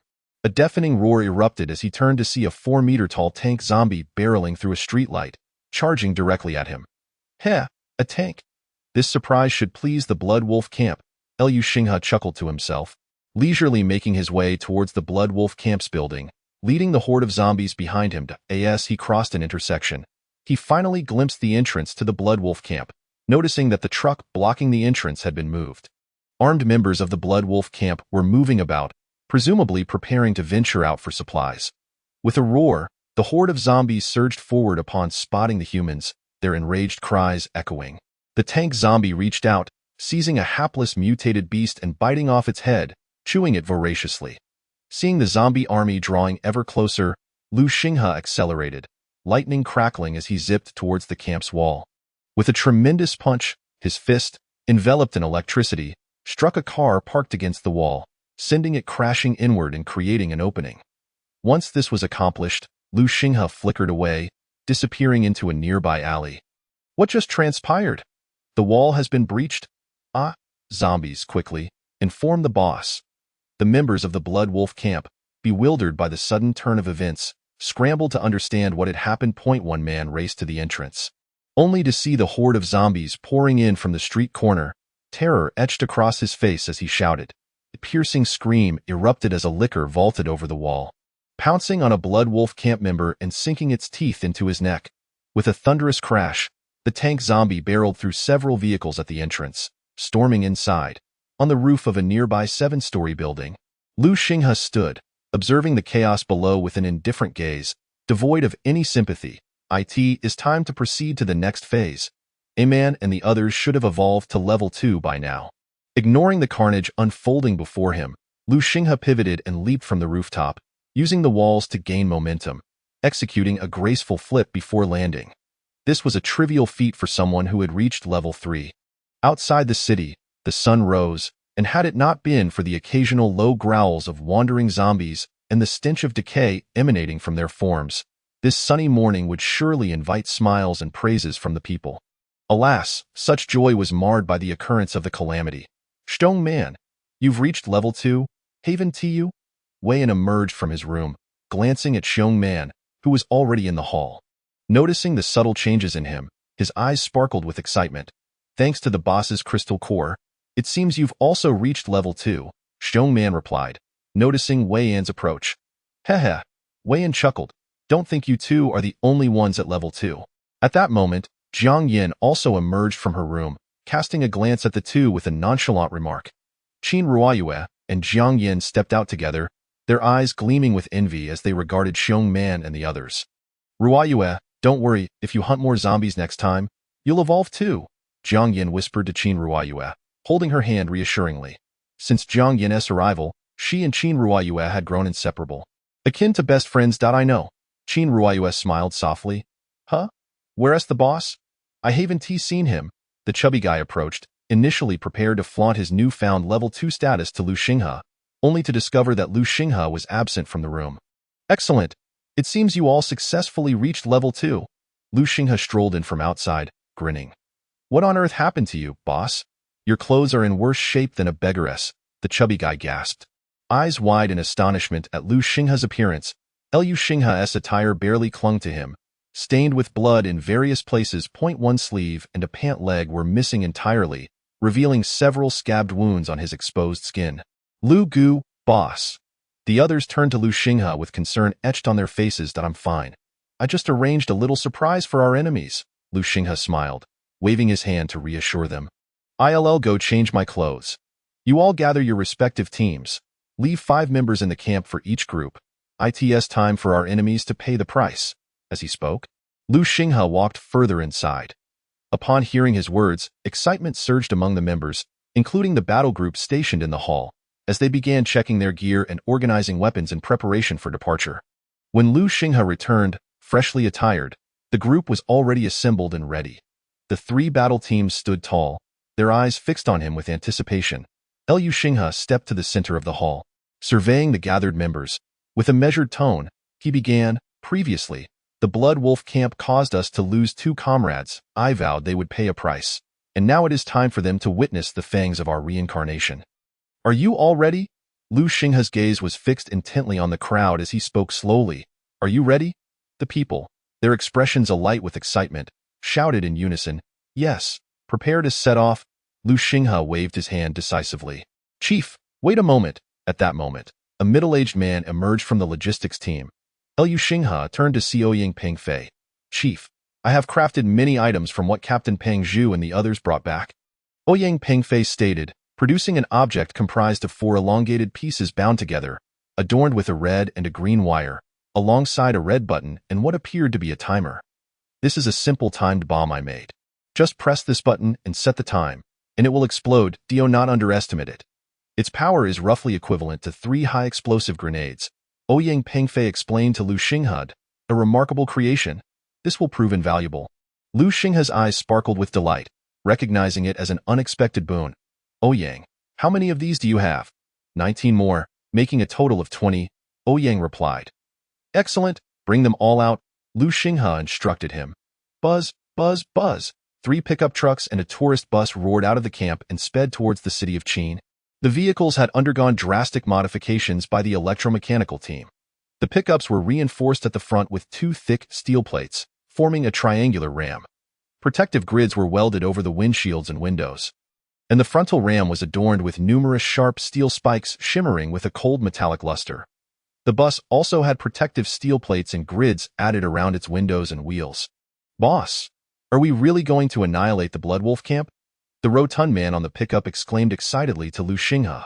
We are merely playing the role of the fisherman, Lu Xinghe chuckled lightly, anticipating the surprise he had prepared for the Blood Wolf camp would be quite the spectacle. The 4 vehicles sped down the center of the road, occasionally smashing through zombies that lunged at them, their bones shattering beneath the weight of the steel beasts.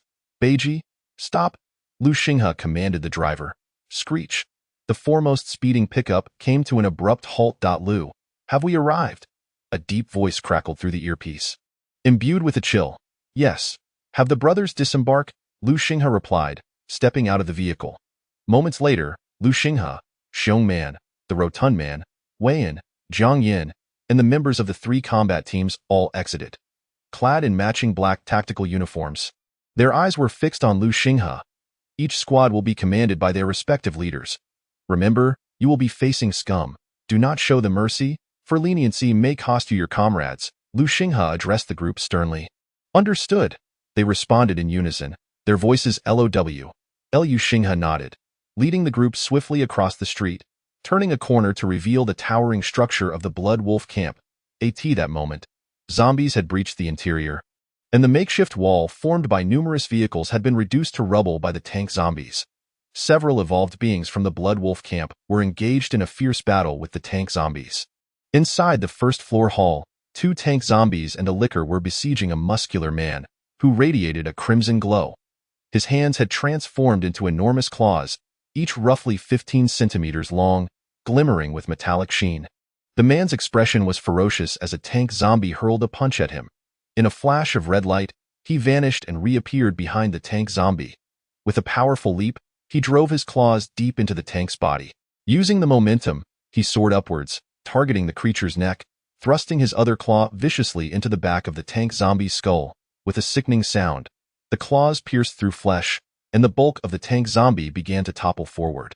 At that moment, a licker saw the man land back on the ground and lunged at him. The figure flickered into view midair, stabbing a dagger into the Licker's throat. The Licker's eyes widened in disbelief as it let out a final, anguished roar before collapsing. Now only one tank zombie remained, its body battered and bruised. It roared defiantly, succumbing to the onslaught from the man and the shadowy figure. After dispatching the 3 mutated zombies, the man and the shadow joined the fray outside. While others continued, suddenly appeared the shadow that had assassinated the wandering Xinghe. He was indeed the one who had taken Alung's life. The shadow's hoarse voice gradually emerged. Upon hearing the shadow's words, Kai Hu's pupils contracted. Slowly sitting up straight, he did not spare a glance at the woman kneeling before him, whose hand had just pressed against his wound, and seized her by the neck with a swift motion. With a forceful grip, a crack echoed through the air as a bone shattered. The woman had no time to plead for mercy before her eyes widened in shock. Yet a hint of relief graced her face as she fell limp. The shadow cast a fleeting glance at the lifeless woman, remaining silent, his thoughts unreadable beside them. Another woman trembled at the sight of her fallen companion. Unable to utter a single sound, "You, go stand over there," the shadow instructed the woman softly. Upon hearing his words, she hurriedly crawled to the corner of the room, pressing her hands tightly against her mouth to stifle any sound.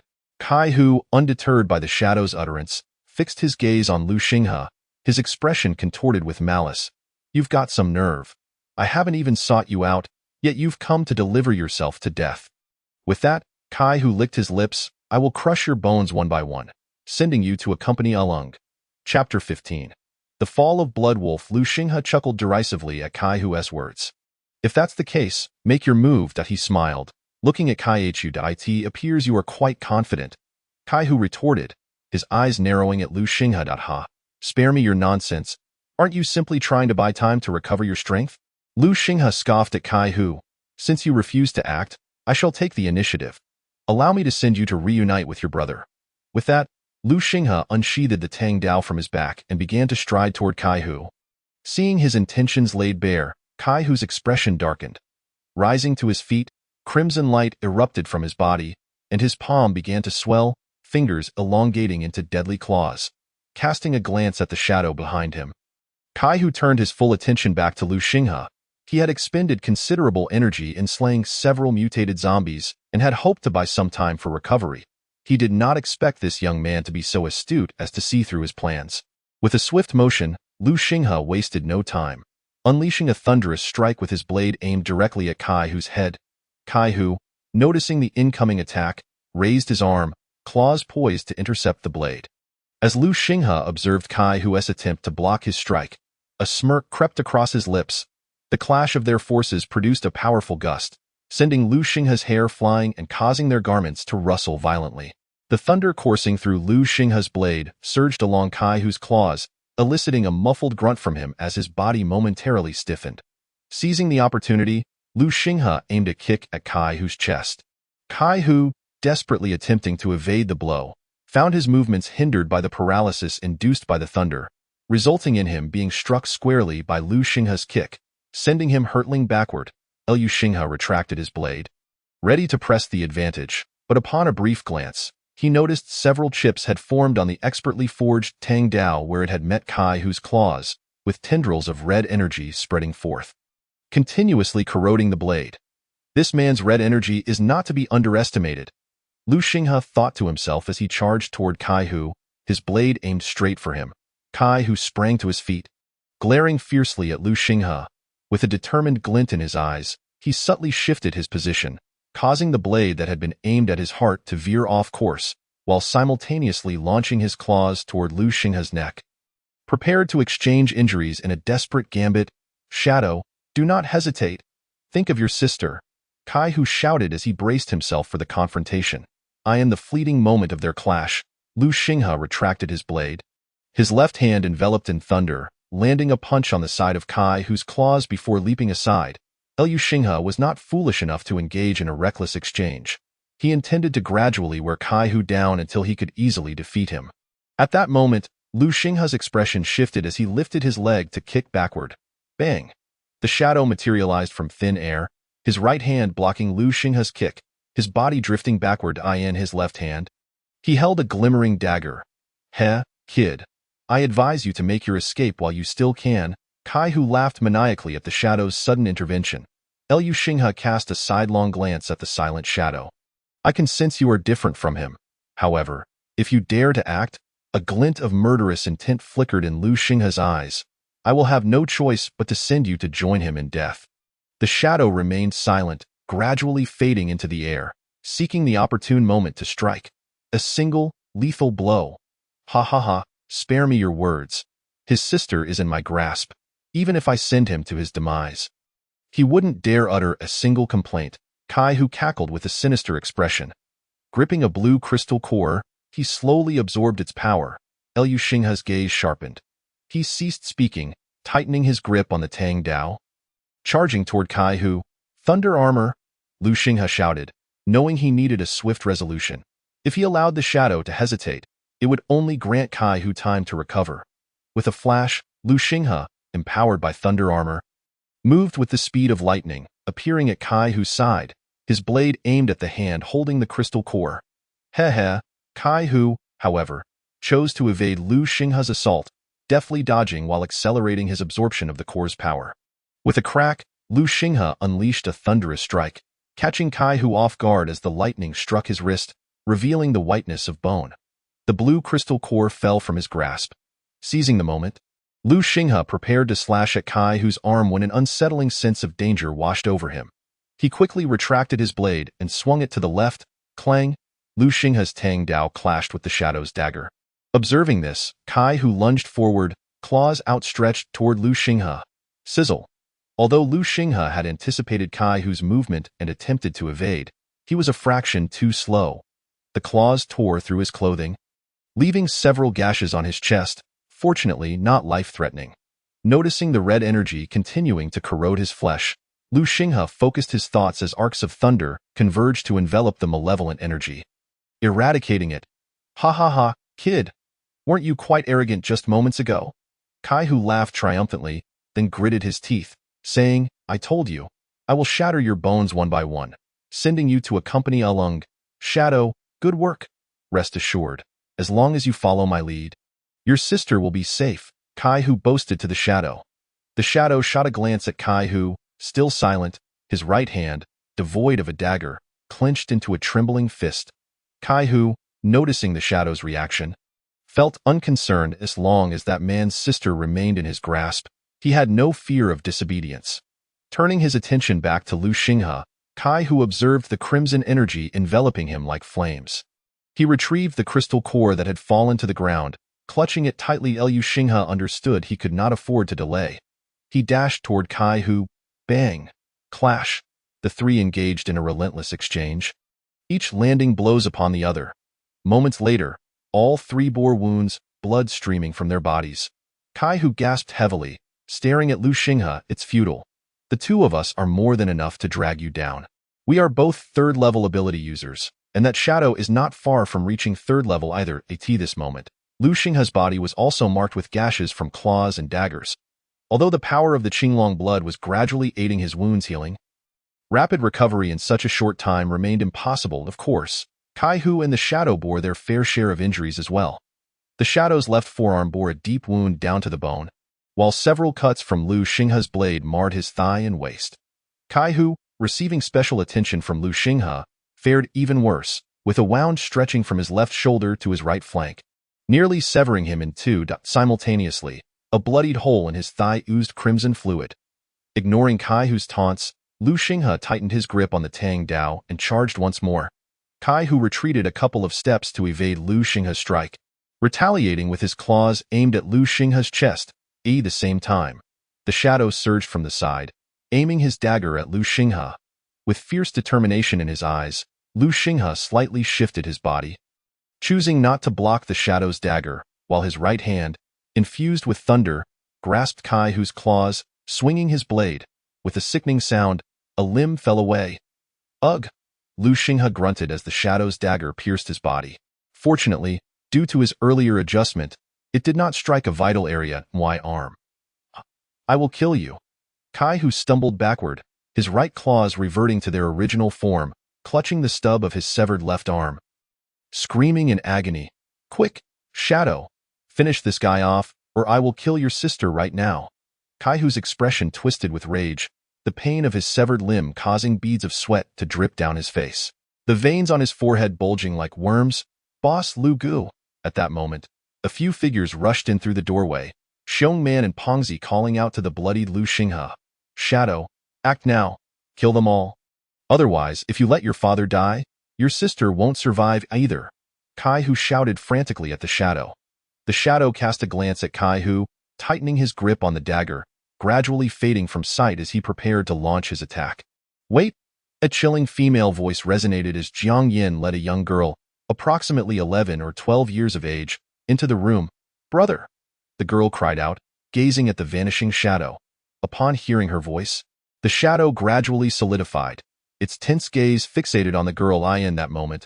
Upon witnessing her presence, Kaihu suddenly moved, darting to a corner of the conference room. With a swift punch, he smashed the floor, shattering it to retrieve a remote control. If you don't want your sister to die, then kill them for me. Otherwise, with just a flick of my finger, your sister will be reduced to a pile of flesh. Kaihu declared fiercely, gripping the remote tightly in his right hand. Don't, brother, stop helping him. The bomb on me has already been disarmed by this sister.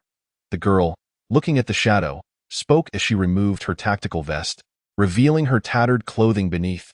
Her small face flushed slightly as she exposed a hint of her tender abdomen. Impossible. How could you possibly disarm it? The old man who made the bomb has already been killed by me. And no one knows the bomb's structure. Kaihu screamed in madness. Jiang Yin merely scoffed, remaining silent. The shadow, upon realizing that the bomb on his sister had indeed been disarmed, felt a wave of relief wash over him. Heh! The shadow's hoarse laughter echoed as he gradually faded from view. Suddenly, a dagger pierced through Kaihu's neck from the side. Ugh, I can't. Except, Kaihu's eyes widened in disbelief as he slowly collapsed. The shadow materialized behind him. Brother! Upon seeing Kaihu fall, the girl released Jiang Yan's hand and dashed into the shadow's embrace. Wah, brother, I'm so scared. I miss you. She sobbed into his arms. The shadow trembled, holding her tightly, feeling her frail, bony little body, his fists clenched, tears welling in his eyes. Don't be afraid. I'm here, the shadow replied, his voice hoarse and choked. After a moment, the girl climbed out of his embrace, rubbing her red eyes with one hand while tightly grasping the shadow's hand with the other. Terrified that if she let go, her brother would vanish again, just as before, trapped in that small box filled with dread. The shadow led the girl before Lu Xinghe. Bang! Suddenly, the shadow knelt before Lu Xinghe. I visited your camp, and I know you are a good person. Bowing his head, the shadow's hoarse voice emerged slowly. I know I have no reason to ask for your mercy, especially since I nearly killed you. If you seek revenge, I will not resist. He paused before continuing. I only ask that you take care of my sister. The girl, witnessing this scene, clung tightly to the shadow. Please, don't kill my brother. The clever girl understood that the seemingly young and slender figure before her was the leader of these individuals, and she looked at Lu Xinghe imploringly. Jiang Yin, biting her lip, wanted to say something. Noticing the scars on Lu Xinghe's body, she realized that this man kneeling before him must have engaged in life-and-death battles with him, leaving her uncertain of whether Lu Xinghe would seek vengeance against him. Ultimately, Jiang Yin chose silence but clenched her fists, vowing to protect the little girl. Heh, you nearly killed me, yet here I stand. Lu Xinghe suddenly chuckled lightly. Besides, if I were to kill you, do you think your sister would still want to stay with us? The shadow abruptly looked up at Lu Xinghe, just in time to see a faint smile on his lips. You won't kill me? The shadow asked incredulously. Why would I? Lu Xinghe replied, intrigued. The shadow's formidable strength piqued Lu Xinghe's interest. He envisioned recruiting the shadow into his camp. In this world of despair, Lu Xinghe's ambitions soared high. He sought to tread the pinnacle of this apocalypse, though he also simply wished to ensure the safety of those he cherished. Previously, he had only cared for Xiong Man, but now the comrades in his camp had gradually become those he wished to protect. I attempted to assassinate you twice. You nearly fell to my blade. The shadow spoke slowly. The first time, you incapacitated our lookout but spared him, allowing me to live. I had every intention of capturing you. But since you did not kill my comrade, I chose to let you go. The second time, which is today, Had you perished in battle with Kai Hu, I would have shown no mercy. However, fortune smiled upon you. They found your sister, Kai Hu merely controlled her, Liu Xinghe explained slowly. As for being a good person? Heh, in some respects, I am no different from Kai Hu. After all, I was the one who lured the horde that attacked your camp. The shadow stared at Liu Xinghe, only then realizing that everything today had been orchestrated by him. Surrounding them, Xiong Man, Fatty, and others looked at Liu Xinghe, dawning comprehension on their faces. However, they felt no sympathy for the Blood Wolf camp. Having witnessed the treatment of those imprisoned within and their actions of driving people out to attract zombies, when it came time to confront the Blood Wolf camp, they showed no mercy. Liu Xinghe reached out, pulling the shadow to his feet. Since it's come to this, I shall express my gratitude to you whenever the opportunity arises, even if it costs my life, the shadow declared solemnly. Taking the little girl and preparing to depart, he still felt a sense of guilt for having once resided in the Blood Wolf camp while Liu Xinghe and his group had destroyed it. Though he had acted for his sister, he still felt uneasy facing them. Hey, where are you planning to go? Liu Xinghe called out, observing the shadow's retreating figure. I don't know, the shadow replied. If you dislike talking, that's one thing, but you seem a bit off. It's dangerous for your sister to follow you alone. Why not join us? It would be far safer for her than wandering out there with you. Liu Xinghe suggested, a light smile on his face as he awaited the shadow's response. Brother. The little girl grasped the shadow's hand, her large eyes gazing earnestly at him. She understood the strength of those around her and did not want her brother to venture out on his own. After having been controlled by Kai Hu, she had only a brief moment to see her brother. She often saw many scars on him.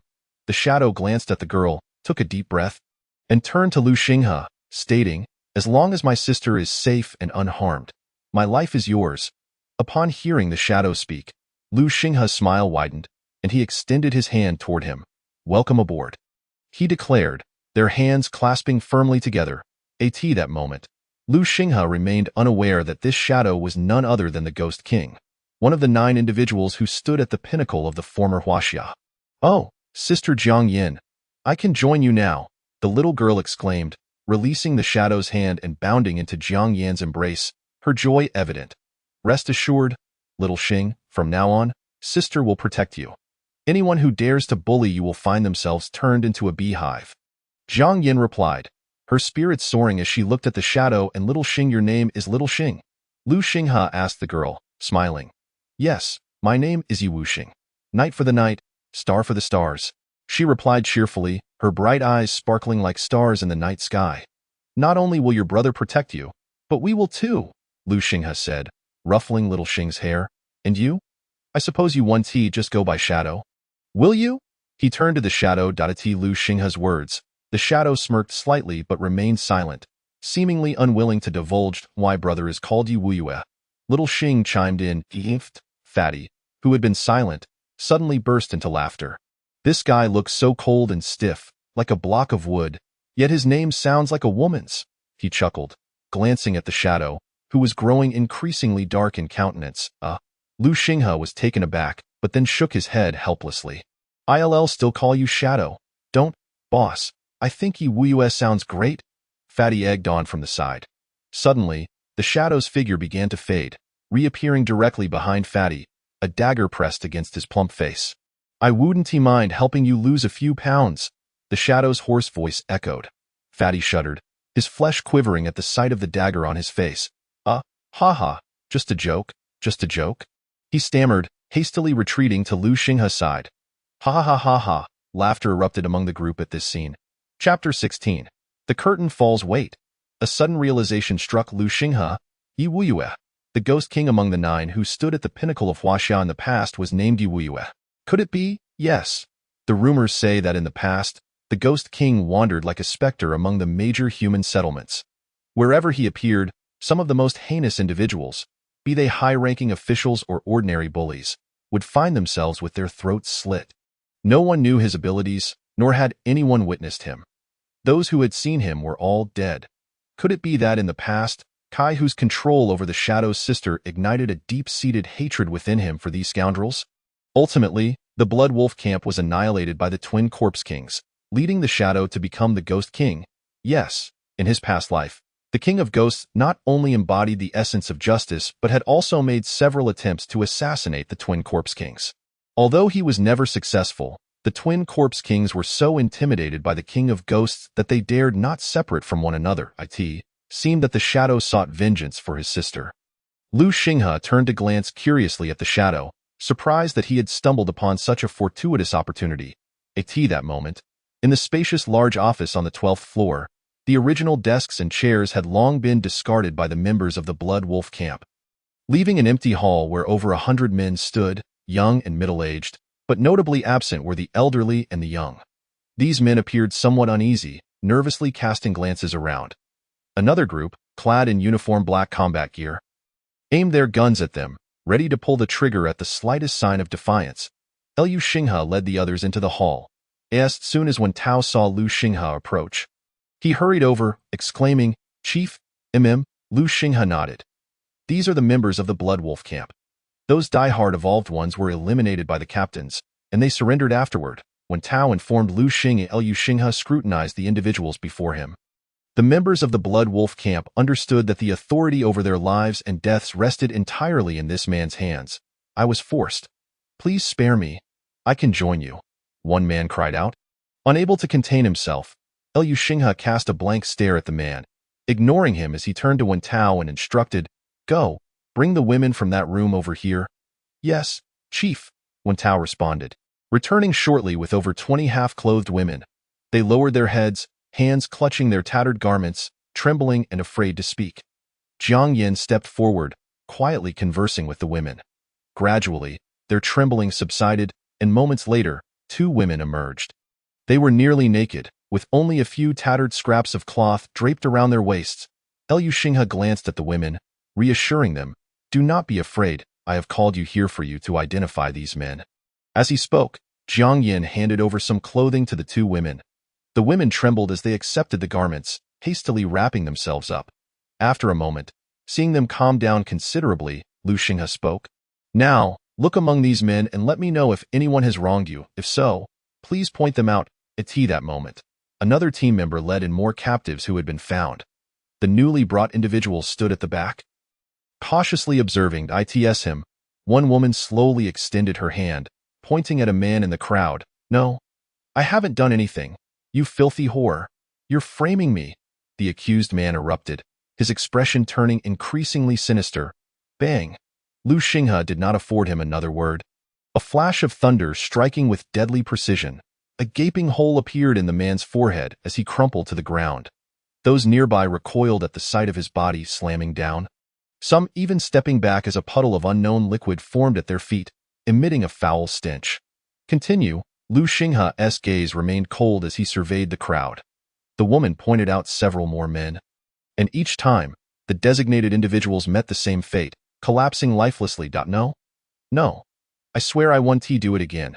Please, spare me." A man said this is also the reason why Lu Xinghe did not eliminate them.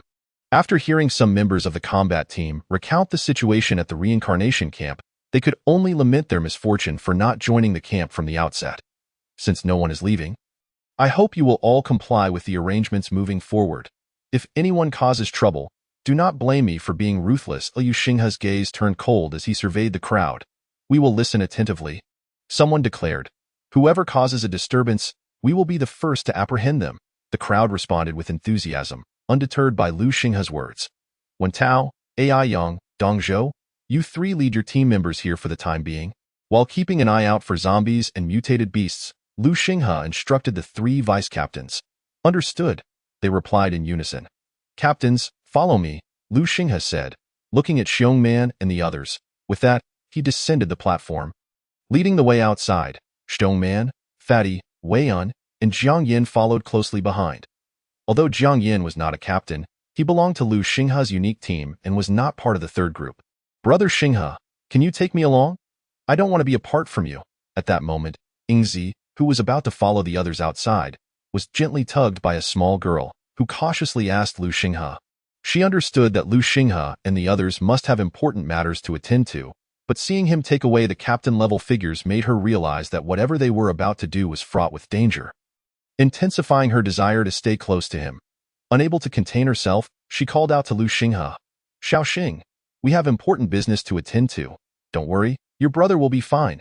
Lu Xinghe turned and ruffled the little girl's hair. Yi Wuxing bit her lip, her eyes brimming with tears as she gazed at Lu Xinghe. Upon seeing her expression, Lu Xinghe sighed and shook his head in resignation. Jiang Yin, let Xiaoxing accompany you. Your position should generally be safer, he said to Jiang Yin. Upon receiving Lu Xinghe's approval, the little girl immediately beamed with joy. Thank you, Brother Xinghe, she exclaimed, rushing to Jiang Yan's side and gripping his hand tightly. Let's go. Without further ado, Lu Xinghe led the group out of the room. They swiftly made their way down the street towards the southern Baolong Temple, opting not to drive, as they were all level 2 ability users.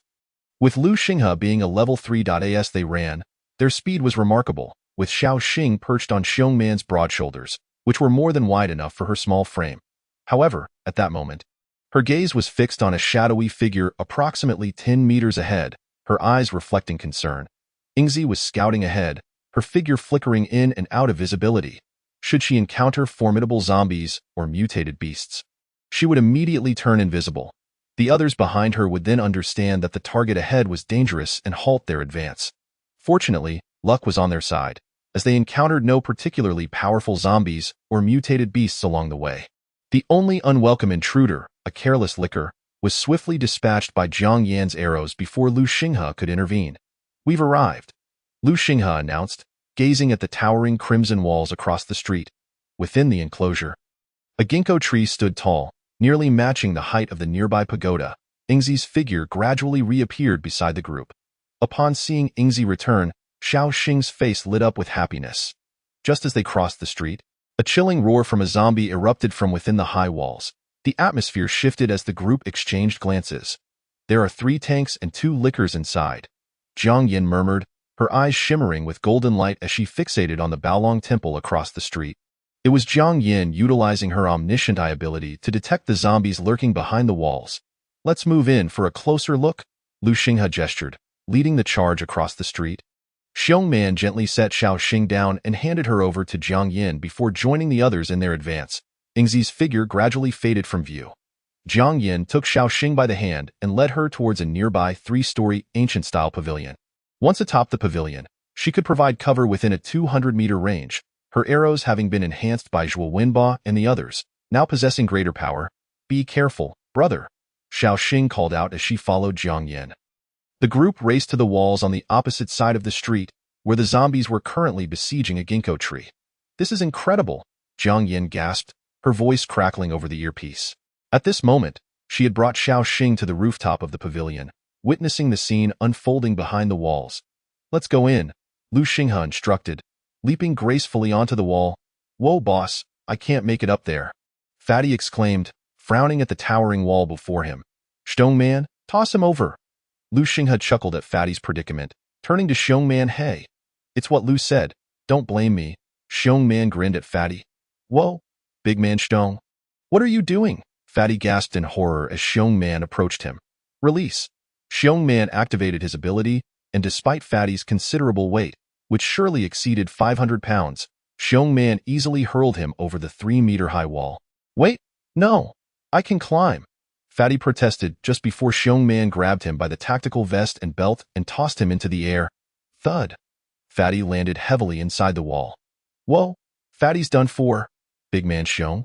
You'll pay for this, Fatty groaned, grimacing as he sat on the ground. Hey, it was Lu's idea, Xiongman replied, having already jumped in after him. Fatty, you really ought to lose some weight. A level 2 evolved being. And you can't even jump over a wall, Wei Yan teased. Alright, enough joking. We need to focus on the task at hand. Let's check on those zombies, Lu Xinghe interjected, cutting off Fatty's retort.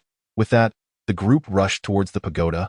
Just as they passed through a grove of ginkgo trees, they spotted a ginkgo tree nearly as tall as the pagoda, fiercely thrashing its branches against several zombies. The 3 tanks were relentlessly tearing at the ginkgo's limbs.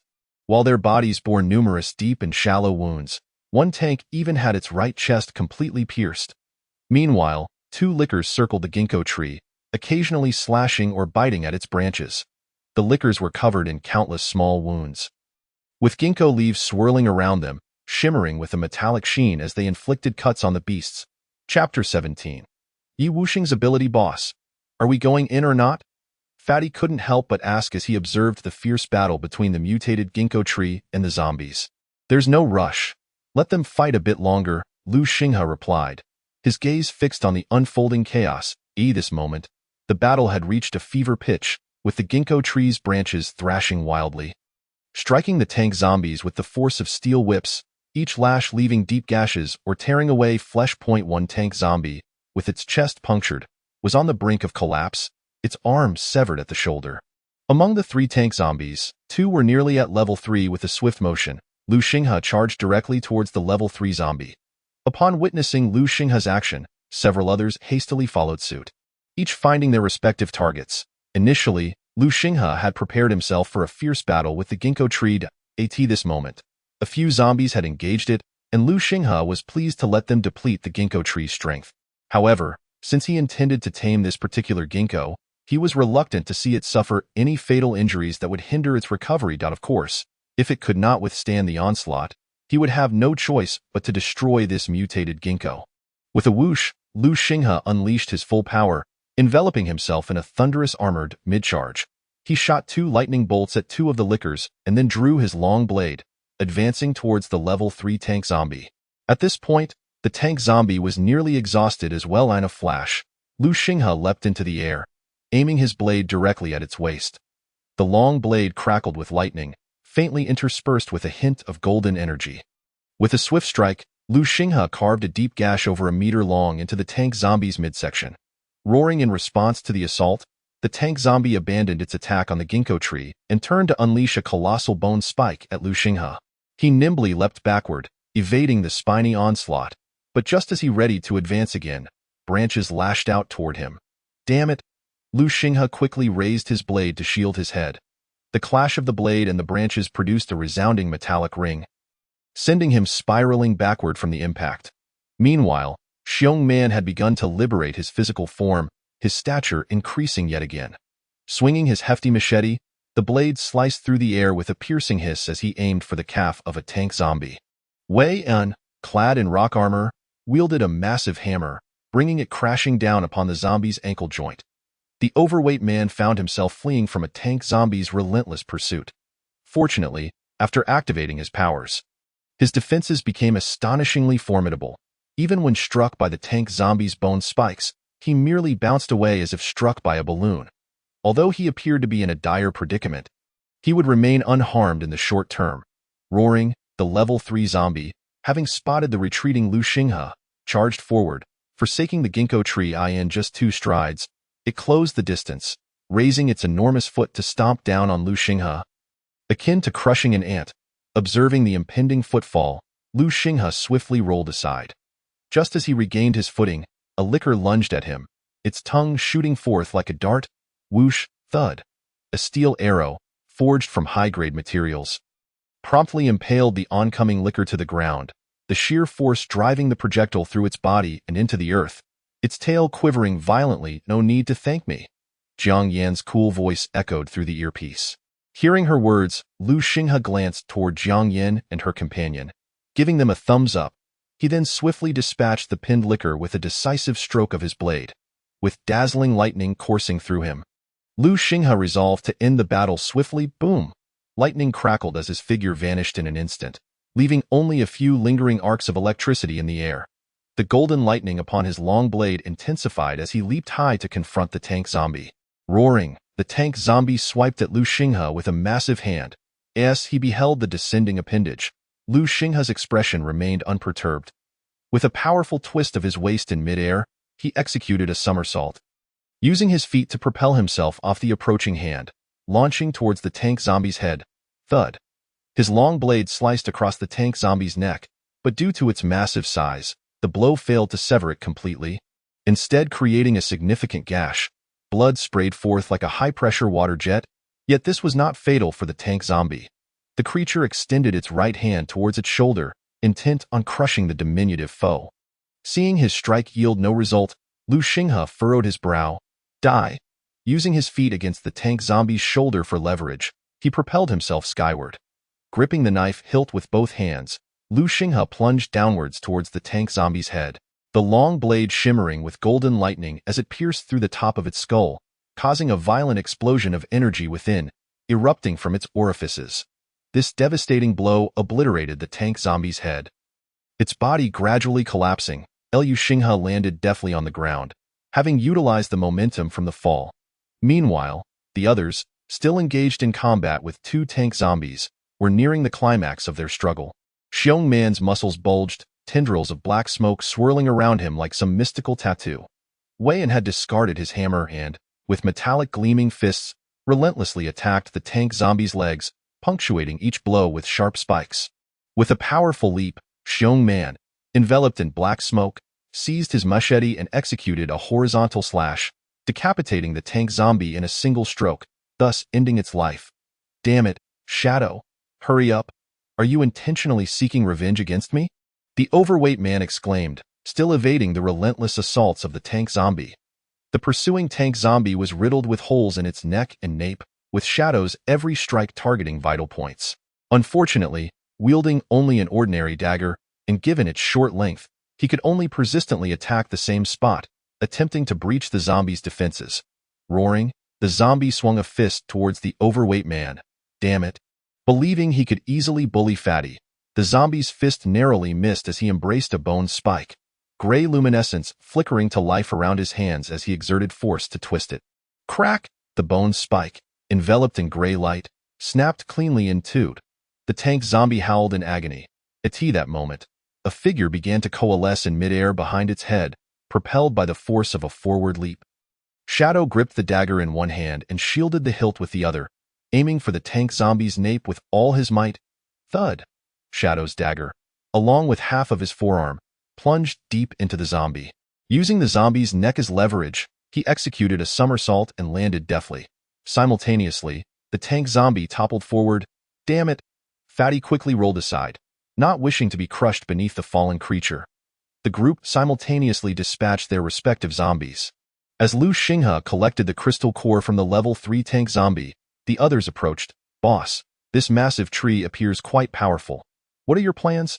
Fatty, panting heavily from the exertion, plopped down beside Liu Xinghe. Liu Xinghe frowned, recalling memories from his previous life where similar mutated plants existed in certain large cities. Many were cultivated before they developed sentience or were subdued by formidable experts, compelling these mutated plants to obey. However, he was at a loss regarding this particular entity before him. At that moment, the ginkgo tree had sustained considerable damage. If it came to outright extermination, Liu Xinghe would have a plan. Just as he was deep in thought, Jiang Yin approached, accompanied by Yu Wuxing. Brother Xinghe, I can sense the mental waves of this tree, Yu Wuxing said timidly, her large eyes fixed on Liu Xinghe. Eh? Liu Xinghe turned sharply to look at Yu Wuxing, astonished. You can perceive mental waves? Little Star, are you an ability user? Indeed, Little Star was an ability user. Before she and Liu Xinghe joined the Blood Wolf camp, he had hunted numerous zombies and discovered the function of crystal cores, subsequently allowing her to consume one. Little Star, can you communicate with this ginkgo tree? Liu Xinghe inquired intently. Yes, my abilities allow me to communicate with animals and certain plants. Yu Wuxing nodded affirmatively. Wonderful. Liu Xinghe's eyes lit up, relieved to find a method to tame the ginkgo tree. Little Star, please converse with it and inquire if it would be willing to share this space with us. We will not harm it and will protect it. But it must also protect our companions, Liu Xinghe instructed her. Why? Yu Wuxing nodded, turning her gaze towards the towering ginkgo tree. Liu Xinghe sensed some sort of energy pulsating between the tree and Yu Wuxing. After a moment, Yu Wuxing stepped forward. Be careful, Liu Xinghe warned as she approached the tree's attack range. It's all right, Brother Xinghe. Little Silver won't harm me, Yu Wuxing reassured him, continuing her advance. Witnessing this, Liu Xinghe prepared himself, crackling lightning enveloping him should he need to rescue Yu Wuxing. Shadow also gradually faded from sight. Yu Wuxing reached the ginkgo tree's trunk, extending her small hand to touch it and closing her eyes to absorb its essence. After a while, Yu Wuxing opened her eyes. Thank you, Little Silver, she exclaimed, skipping back joyfully. The massive ginkgo tree trembled slightly in response, as if acknowledging her words. The onlookers collectively exhaled in relief. The lightning surrounding Liu Xinghe dissipated, and Shadow reappeared. Brother Xinghe, Little Silver has agreed. Xiaoying also mentioned that there were monks hiding within the tower nearby, hoping that we could protect them. Knight Wuxing said to Lu Xinghe. Xiaoxing, you're amazing. Lu Xinghe gently patted the little girl's head. Upon reaching the ginkgo tree, it did not launch an attack. Lu Xinghe placed his hand against the trunk of the ginkgo tree and said, we merely seek a safe haven. As long as you do not strike us first, we shall not retaliate. Moreover, it would be far easier for us to safeguard this place together. You will no longer face the dire scenario of being besieged by zombies today. Knight Wuxing stood beside Lu Xinghe, observing the ginkgo tree emanate an obscure wave. The ginkgo tree shook its branches. Lu Xinghe exhaled softly. For now, it seems manageable. We will gradually tame this mutated ginkgo tree later. This entity possesses more than mere combat prowess. The white fruits borne by the mutated ginkgo tree are beneficial to both evolvers and ordinary individuals. Moments later, a dozen monks emerged from the tower. Approaching Lu Xinghe and the others, the foremost, an elderly monk clad in a red robe, clasped his hands together and addressed Lu Xinghe. I am the monk Wu Zhan. Just now, I witnessed everything within the tower. Thank you, benefactor, for helping our temple's spiritual tree through this calamity. You flatter me, master, Lu Xinghe replied to the old monk. Master, we intend to use the Bema Temple as our base. There are many ordinary people, and it would be safer here. What do you think, master? Lu Xinghe inquired in return. Amitba, to save a life is more meritorious than building a 7-story pagoda. Your compassion is commendable, Master Wu Zhan said. Hands still pressed together. Then I thank you, mastered. Lu Xinghe expressed his gratitude to Wu Zhan. If this temple can shelter more lives, it would be my honor. Please make use of the temple. It comprises 13 courtyards and 897 rooms at your disposal. We will reside in the southern side hall. Once you have settled, feel free to return for further discussions. Master Wu Zhan once again proclaimed a Buddhist chant, and the remaining monks proceeded toward the southern side hall. Let us return for now. With this ginkgo tree here, any zombies that enter would be courting death. We should gather everyone, Lu Xinghe said as he led the group back. The group hurried back to the building, thankfully encountering no unforeseen incidents. Upon reaching the lobby on the 12th floor, Wen Tao, Dong Zhou, and Ai Yang quickly stood up upon seeing the returning group. Leader, the three called out. Has anything occurred during this time? Lu Xinghe nodded and asked the three. No. Everyone has been quite well behaved. We remain undetected by zombies within the building, Wen Tao replied. Next, each of your teams will go out to search for large vehicles and fuel. We need to prepare for relocation. Ensure that the vehicles are ready by tomorrow, Lu Xinghe stated solemnly to the three captains and Wen Tao. Understood. The group nodded. Subsequently, all teams, except for a few left to stand guard, mobilized to search for vehicles. The more than 70 individuals from the original Blood Wolf camp were also integrated into 3 small teams. Shadow, you should be close to reaching level 3, right? Lu Xinghe asked Shadow after the others had departed. Yes, I can feel that I am on the verge of level 3, Shadow replied slowly. Take this and absorb its energy. Lu Xinghe handed a blue level 2 crystal core to Shadow. Okay. Shadow accepted the crystal core without further words. Hurry up. Once they return, we will commence our relocation. The movements of so many people will undoubtedly attract the attention of zombies in the city. Lu Xinghe frowned, contemplating how to ensure a safer journey to Bailong Temple. Understood, Shadow said, gradually walking outside to find a room to prepare for absorbing the crystal core, eager to reach level 3 swiftly. Chapter 18.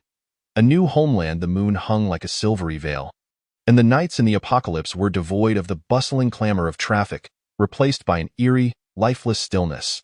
The entire Qin capital resembled a colossal beast lying in the shadows.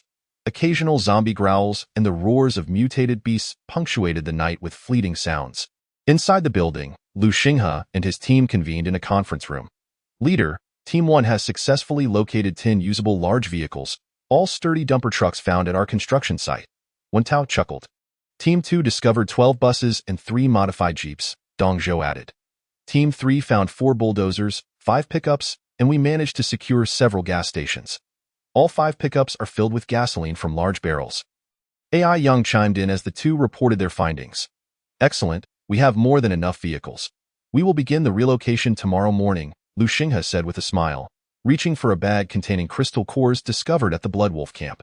I've taken the 3 level 3 cores. The rest, you captains can divide among yourselves, and each of you will receive 20 level 1 cores. Thank you, boss, Thank you, leader. The others exclaimed with joy at Lu Xinghe's generosity in distributing the crystal cores. There are a total of 270 level 1 cores here. You three can take the remainder and select trustworthy individuals from your teams to distribute them. Whether they become evolvers depends on their own fortune. Lu Xinghe said slowly. Becoming an evolver is not guaranteed. There is a risk of failure, resulting in turning into a zombie, so not everyone is willing to take that risk. We cannot force them. Distribute them tonight and ensure that someone is on guard for those consuming the cores. If anyone fails to evolve, you know what to do. Lu Xinghe waved his hand, and the group nodded before exiting the room to select their candidates. Lu Xinghe retrieved 3 level 3 crystal cores. 2 were contributed by the Blood Wolf camp, and 1, particularly vibrant, was from the tank zombie at Bailong Temple. Sitting down, Lu Xinghe began to absorb the power of the crystal cores. A faint lightning aura enveloping him, occasionally flashing with golden sparks. Had this been before the apocalypse, anyone capturing this moment would surely deem it an unsolved mystery, and it would trend on social media. Boom, boom, boom. On a wide avenue in the southwest of Qin City, a convoy was recklessly barreling southward, led by 2 bulldozers that ruthlessly flattened everything in their path, pushing aside any vehicles in the way. Following closely were 2 dumper trucks, with 2 rows of individuals in black combat gear standing in the truck beds, occasionally shooting at zombies attempting to climb aboard. Behind them trailed 12 buses, with several jeeps flanking the convoy. Suddenly, a tank zombie over 4 meters tall burst forth beside a building, charging toward the central bus. With a roar, a jeep accelerated suddenly, and in the open back seat stood a towering man. 2.4 meters tall, wielding a hefty machete, as the jeep swiftly approached the tank zombie. The giant leaped off the vehicle, rolling to dissipate momentum before charging at the tank zombie. His muscular body was intertwined with tendrils of black smoke, resembling tattoos covering his entire physique. Ha! The giant yelled, gripping the hefty machete, launching himself like a cannonball toward the tank zombie, crashing into its chest. The machete pierced through the zombie's torso, emerging from its back. The tank zombie was sent sprawling backward by the giant's impact. As the zombie fell, the giant swiftly withdrew his machete and slashed it across the zombie's neck, decapitating it upon landing. Captain Xiongman has grown even stronger. The captain is truly formidable, 2 men in black combat gear in the jeep exclaimed as they chatted while driving toward the giant 5 o'clock direction. 4 lick eaters. Jiang Yan's earpiece crackled with Lu Xinghe's voice. Leave it to me. At that moment, atop one of the buses, a striking woman in black combat attire with a ponytail drew her long bow, unleashing a flurry of arrows at the approaching lick eaters. Swoosh, swoosh, swoosh. The arrows sliced through the air with a piercing sound. 1 lick eater leaped onto the bus, its eyes fixated on the terrified faces behind the glass. In the next moment, it aimed to shatter the glass and feast upon the fresh flesh within. Swoosh! An arrow struck its head from the side, pinning its body to the pavement. Jiang Yan's aim was impeccable, and 5 lick eaters fell in quick succession. Well done! Lu Xinghe's voice resonated through the earpiece. A faint smile graced Jiang Yan's lips. Leader, zombies ahead. It's a tank zombie. This one is a bit tricky and requires your intervention, the driver of the bulldozer reported through the earpiece. Proceed to the front. Lu Xinghe instructed Beiji, who had now become his designated driver. Every time Lu Xinghe finds himself seated in his vehicle, he becomes exceedingly proud while boasting alongside a few drivers. Upon hearing Lu Xinghe's words, Beiji nodded in agreement, applying more pressure to the accelerator, causing the jeep to surge forward with a powerful thrust akin to an enraged bull, racing ahead of the convoy. At this moment, approximately 20 meters ahead of the convoy, a towering tank zombie, standing at around 7 meters, charged swiftly towards them. The jeep advanced to the forefront of the convoy, and Lu Xinghe, observing the approaching zombie, leaped onto the engine hood, propelling himself with such force that the hood slightly dented under his weight. In an instant, he transformed into a streak of lightning, charging directly at the zombie. The 20-meter distance vanished in the blink of an eye. He drew his thunder-wrapped longsword, performing a swift maneuver to evade the zombie's flailing arm. Landing a precise strike upon it, with a swift thrust, the longsword effortlessly pierced through the zombie's skull, embedding itself within. Thunder erupted, bang. The zombie's head exploded in a violent shower, and Lu Xinghe seized the crystal core, propelling himself into the jeep as he kicked off from the lifeless body of the decapitated zombie, which collapsed onto the roadside. Wow! The boss has become even more ferocious. A chubby man in one of the jeep's seats gazed enviously at Lu Xinghe, who moved with the grace of a dragon. Sigh, my ability is barely more than being able to take a beating. When will I be as formidable as the boss? He lamented with a frown. The convoy advanced steadily, safeguarded by several jeeps, swiftly neutralizing any significant threats posed by mutated zombies. Under the protection of Lu Xinghe and his companions, the convoy reached the White Dragon Temple without incident. Forming a semicircle, everyone quickly disembarked. The combat team immediately began to establish a defensive formation, preparing to deal with the horde of zombies trailing behind the convoy. Meanwhile, the logistical personnel and ordinary survivors hastily unloaded supplies from the vehicles into the temple. "Damn it, bring me the explosives," shouted the chubby man, noticing a new wave of zombies emerging from an intersection. A teammate promptly handed him a bomb. The chubby man set a 15-second timer and hurled the bomb towards the mass of zombies 50 meters away. Utilizing the strength of a second-tier evolver to easily send it into the horde, boom, a deafening explosion resonated from afar. "Wow, old Ouyang wasn't lying. What power!" The chubby man gaped at the explosion. At that moment, a vacuum formed amidst the oncoming zombies, littered with severed limbs and bloody remnants. "All right, stop with the explosions. Do you want to attract every zombie in the city here?" Lu Xinghe glanced at the chubby man and admonished him. "Hee, I was just testing the power." The chubby man chuckled sheepishly. The combat team stood methodically at the gaps between the vehicles, with the bus windows fully open, combatants armed with steel-reinforced spears poised for the approaching zombies. Moments later, the zombies howled as they lunged towards the convoy's defensive circle. Roar! Zombies squeezed through gaps and underneath the vehicles, striving to breach the semicircular formation. Stab, stab, stab. The team members wielded their weapons, ruthlessly slaughtering the zombies. As they watched the zombies fall in droves, excitement illuminated the faces of the team, their movements growing increasingly rapid as they targeted the zombies' heads with relentless strikes. There's a big one coming from behind. Lu Xinghe noticed a 5-meter-tall tank zombie emerging from the horde, trampling ordinary zombies beneath its feet or swatting them aside with its massive arms. Lu Xinghe leaped onto the roof of a vehicle, propelling himself off and soaring through the air for 7 or 8 meters, landing amidst the zombies, the electricity emanating from him causing ordinary zombies to collapse. Paralyzed by the shock, he charged towards the tank zombie, leaping and plunging his sword towards its head. Stab! The long sword pierced through the skull as Lu Xinghe withdrew the blade, preparing to continue his onslaught. He noticed it had broken during extraction. Observing the long sword, he noted the countless nicks and the damage it sustained during his previous fight with Kaihu, which had corroded the blade with its crimson energy.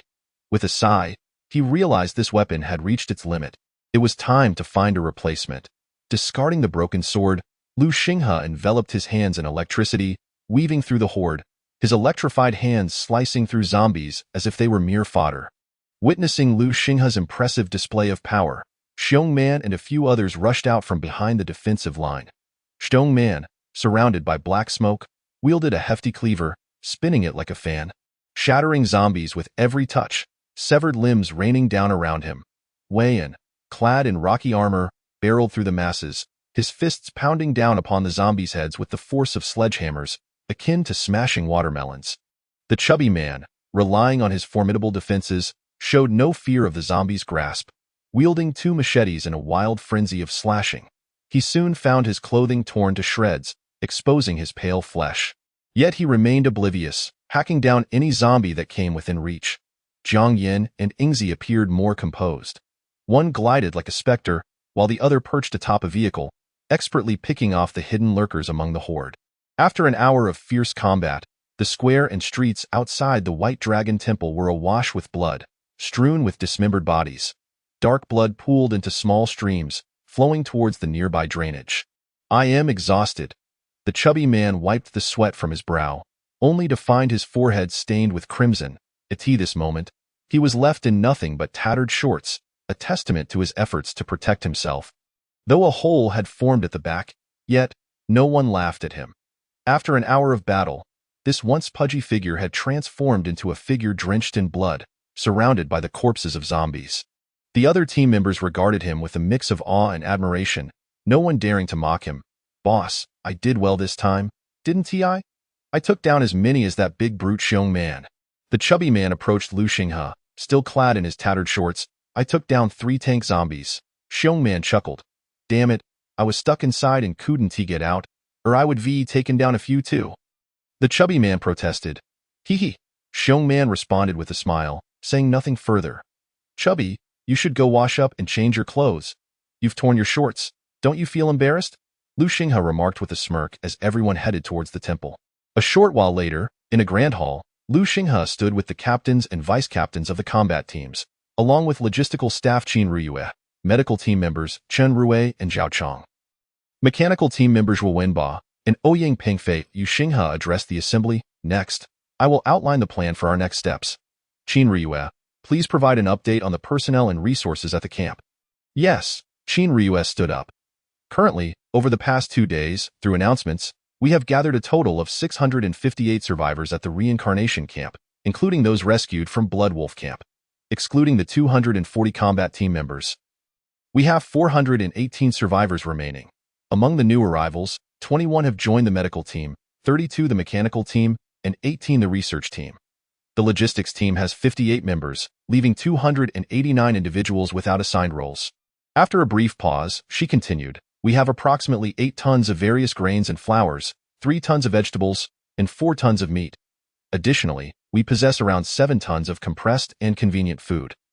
The combat team will continue to expand. Among the new arrivals, those willing to join the combat team will be prioritized for food supply distribution. As for the remaining 289 individuals, I propose to form an engineering department, assigning them to infrastructure development while selecting someone knowledgeable in construction to lead efforts to bolster our defensive structures.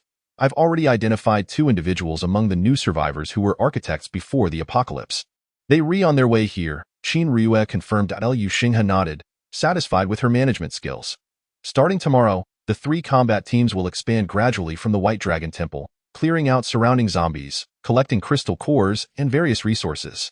Simultaneously, the engineering department must begin to enlarge the defensive perimeter and establish walls based on the clearing progress of each squad. I also urge both the mechanical and research teams to accelerate the production of weapons, particularly powerful explosives. He tapped his fingers on the table as he spoke.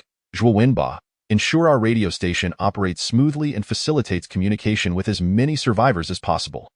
Additionally, if the combat teams encounter any survivors while clearing zombies, they should be brought back.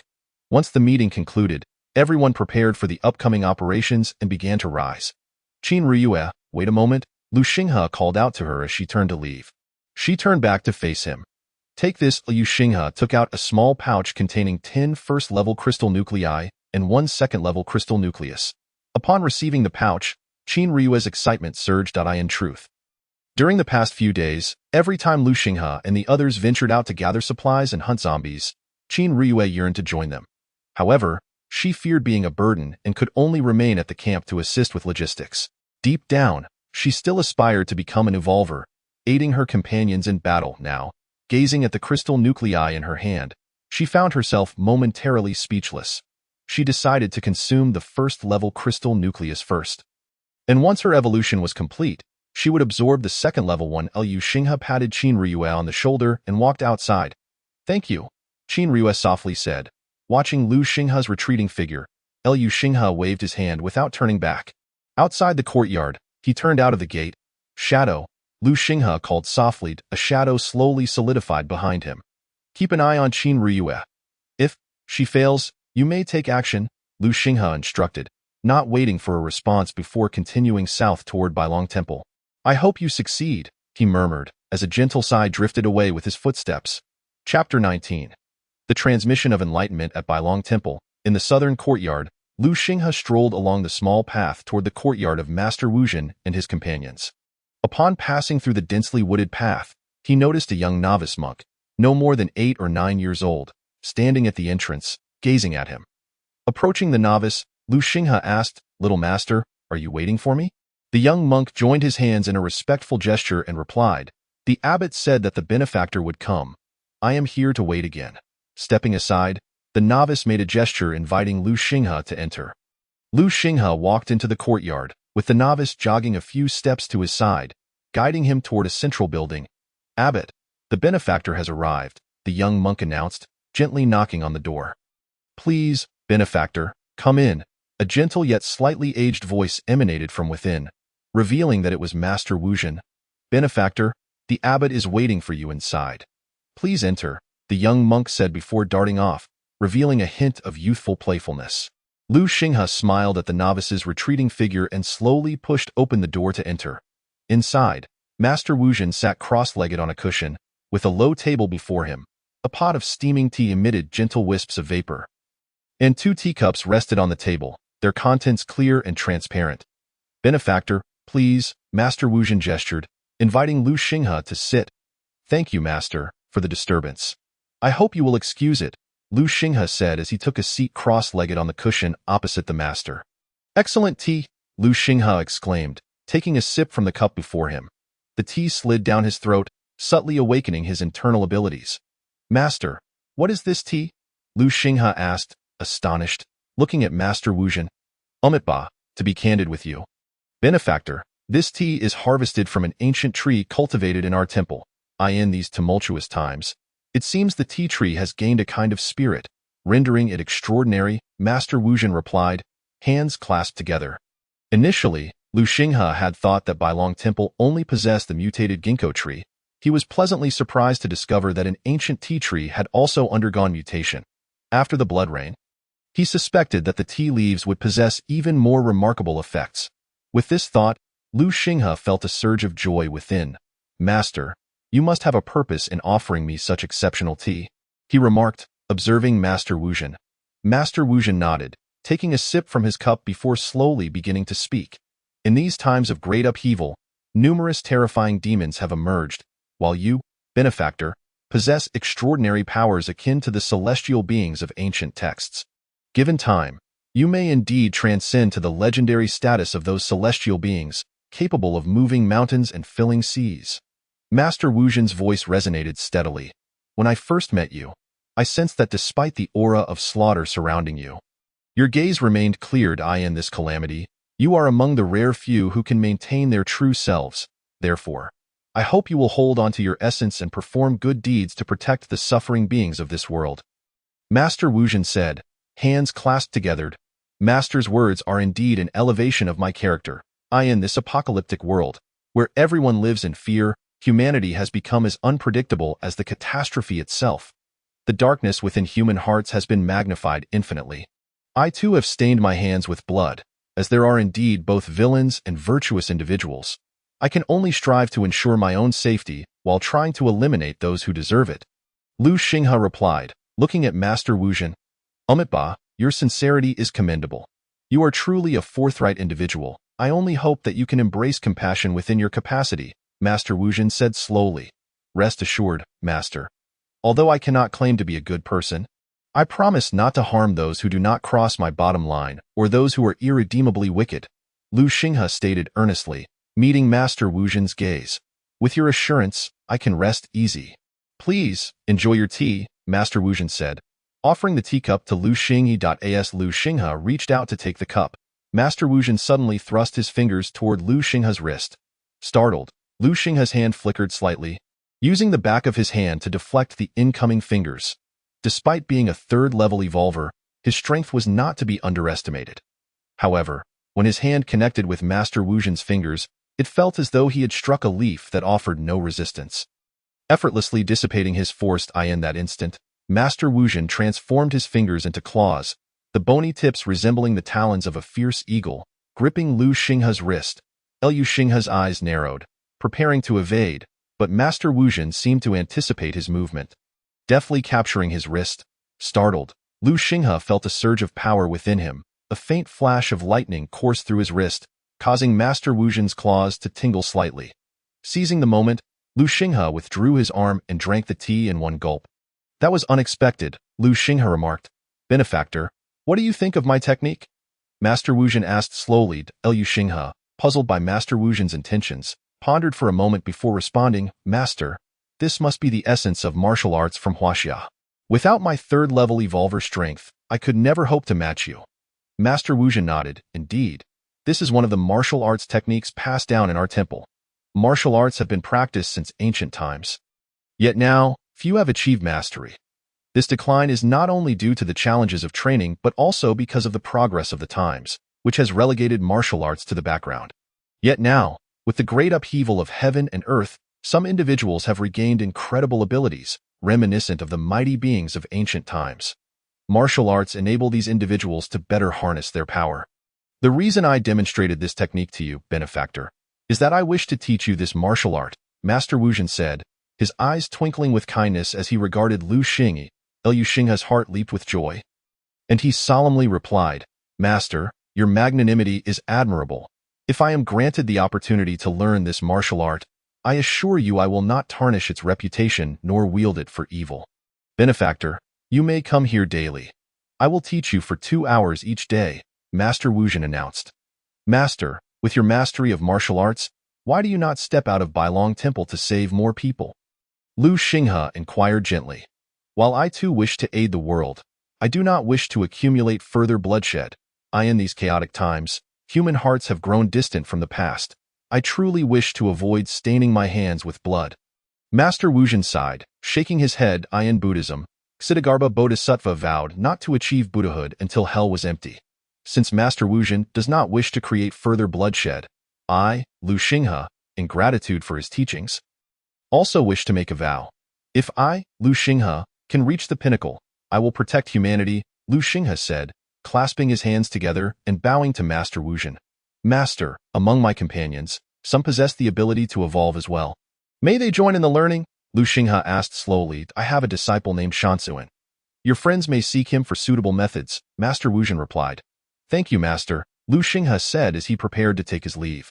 He bowed to Master Wuzhen and slowly stood up. Master Wuzhen said nothing, gently closing his eyes to begin reciting Buddhist scriptures. As Lu Xinghe exited the southern courtyard, he reflected on the events that had just transpired. A smile crept onto his lips. What had started as a simple visit to Master Wuzhen had yielded numerous benefits in his past life. The Sword Saint of Huaxia, merely an ordinary evolver, had become one of the top 9 masters of Huaxia, likely due to his study of some powerful martial art. Returning to the courtyard where the core members of the reincarnation group were currently located, a shadow appeared beside Lu Xinghe. She has successfully evolved. I wonder if she has awakened her abilities, the shadow said expressionlessly. Upon hearing this, Lu Xinghe's heart swelled with joy. He was genuinely pleased that Qin Ruyue had succeeded in becoming an evolver. Today truly was a day of joyous events. In the following days, Lu Xinghe visited Master Wuzhen daily in the southern courtyard to study martial arts. Thanks to his evolver physique, coupled with the experience he had gleaned from battles in his past life, along with the fact that he had integrated the blood of the Azure Dragon, his body was gradually being transformed, allowing him to make swift progress in martial arts. Even Master Wuzhen marveled at how rapidly Lu Xinghe advanced. As if he were progressing by leaps and bounds. Every day, Xiongman and a few others would visit Master Wuzhen's disciple, Shanxiyuan, in the southern courtyard to practice martial arts. Shanxiyuan, cognizant of each individual's unique traits, selected suitable martial arts for them to learn, resulting in their ever-increasing prowess. Recently, several combat teams have been consistently venturing out to gather supplies and rescue survivors. With the establishment of their radio station, an ever-growing number of survivors have joined the reincarnation camp, leading to an expansion of the camp scale. At present, the Bailong Temple can no longer accommodate this multitude. Fortunately, as the combat teams continually extend their reach and clear out the zombies, the reincarnation camp has expanded considerably from the temple, with construction crews erecting various defensive walls and fortifications around the buildings. The new arrivals primarily reside in the cleared buildings. As the number of personnel increased, the combat teams also augmented their ranks significantly. After continuous training and practical experience, they appeared remarkably well prepared, each radiating a spirited and formidable aura. Boss! Lu Xinghe had just returned from the southern courtyard when a stocky figure burst into the yard, followed closely by several young men clad in camouflage uniforms. Although their clothing was somewhat tattered and stained with blood, they carried themselves with an upright posture, exuding a commanding presence. Their eyes sparkled with intensity, clearly indicating they were elite active-duty soldiers. Noticing the arrival of the stocky figure and his companions, Lu Xinghe's eyes flickered with intrigue as he approached them. Boss! They claimed to be from the Qin capital's garrison. We discovered them besieged by a small horde of zombies while we were out clearing the area and rescued them, the stocky figure said. Pointing at the newcomers, Greetings, I am the commander of the Special Operations Battalion, Tiger Brigade, from the Qin capital garrison. Codename, White Tiger, the foremost soldier, a bronzed man in his 30s, saluted before introducing himself. Upon hearing White Tiger's introduction, the stocky figure couldn't help but twitch his lips. The man was nearly as dark as coal, yet he bore the title of White Tiger. Although the stocky figure had been aware of the man's codename during their earlier encounter, he couldn't resist a silent chuckle at the irony.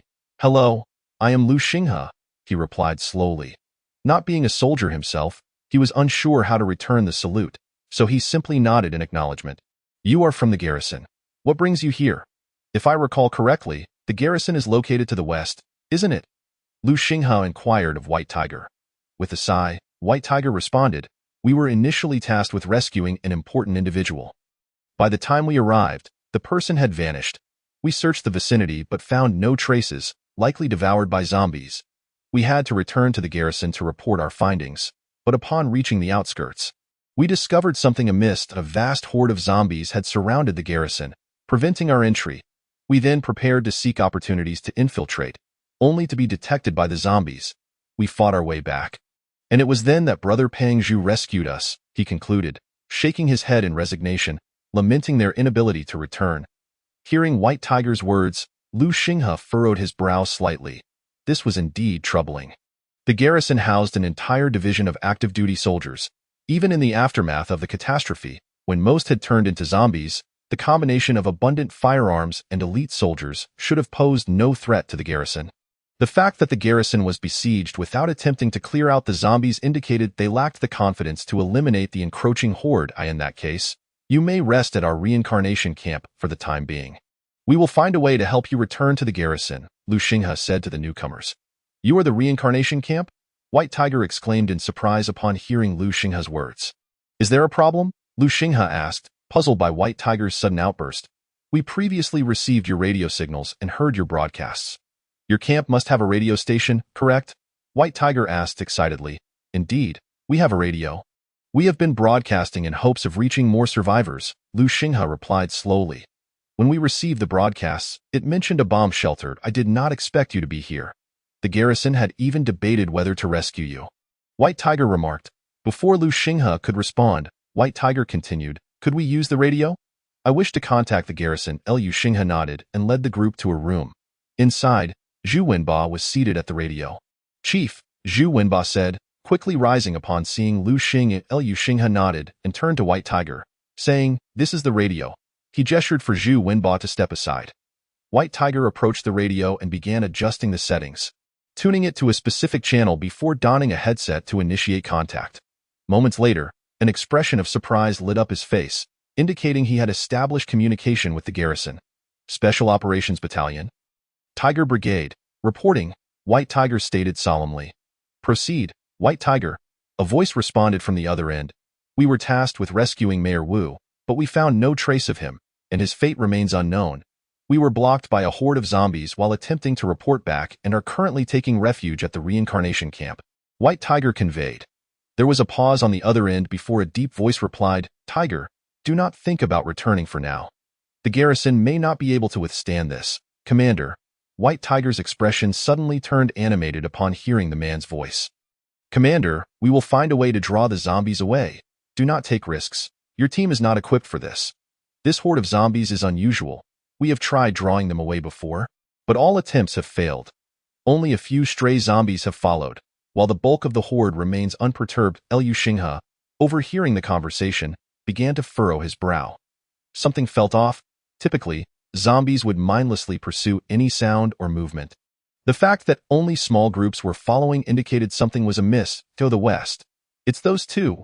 Lu Xinghe suddenly recalled that in his previous life, the lair of the twin zombie kings was located on the western side of the Qin capital.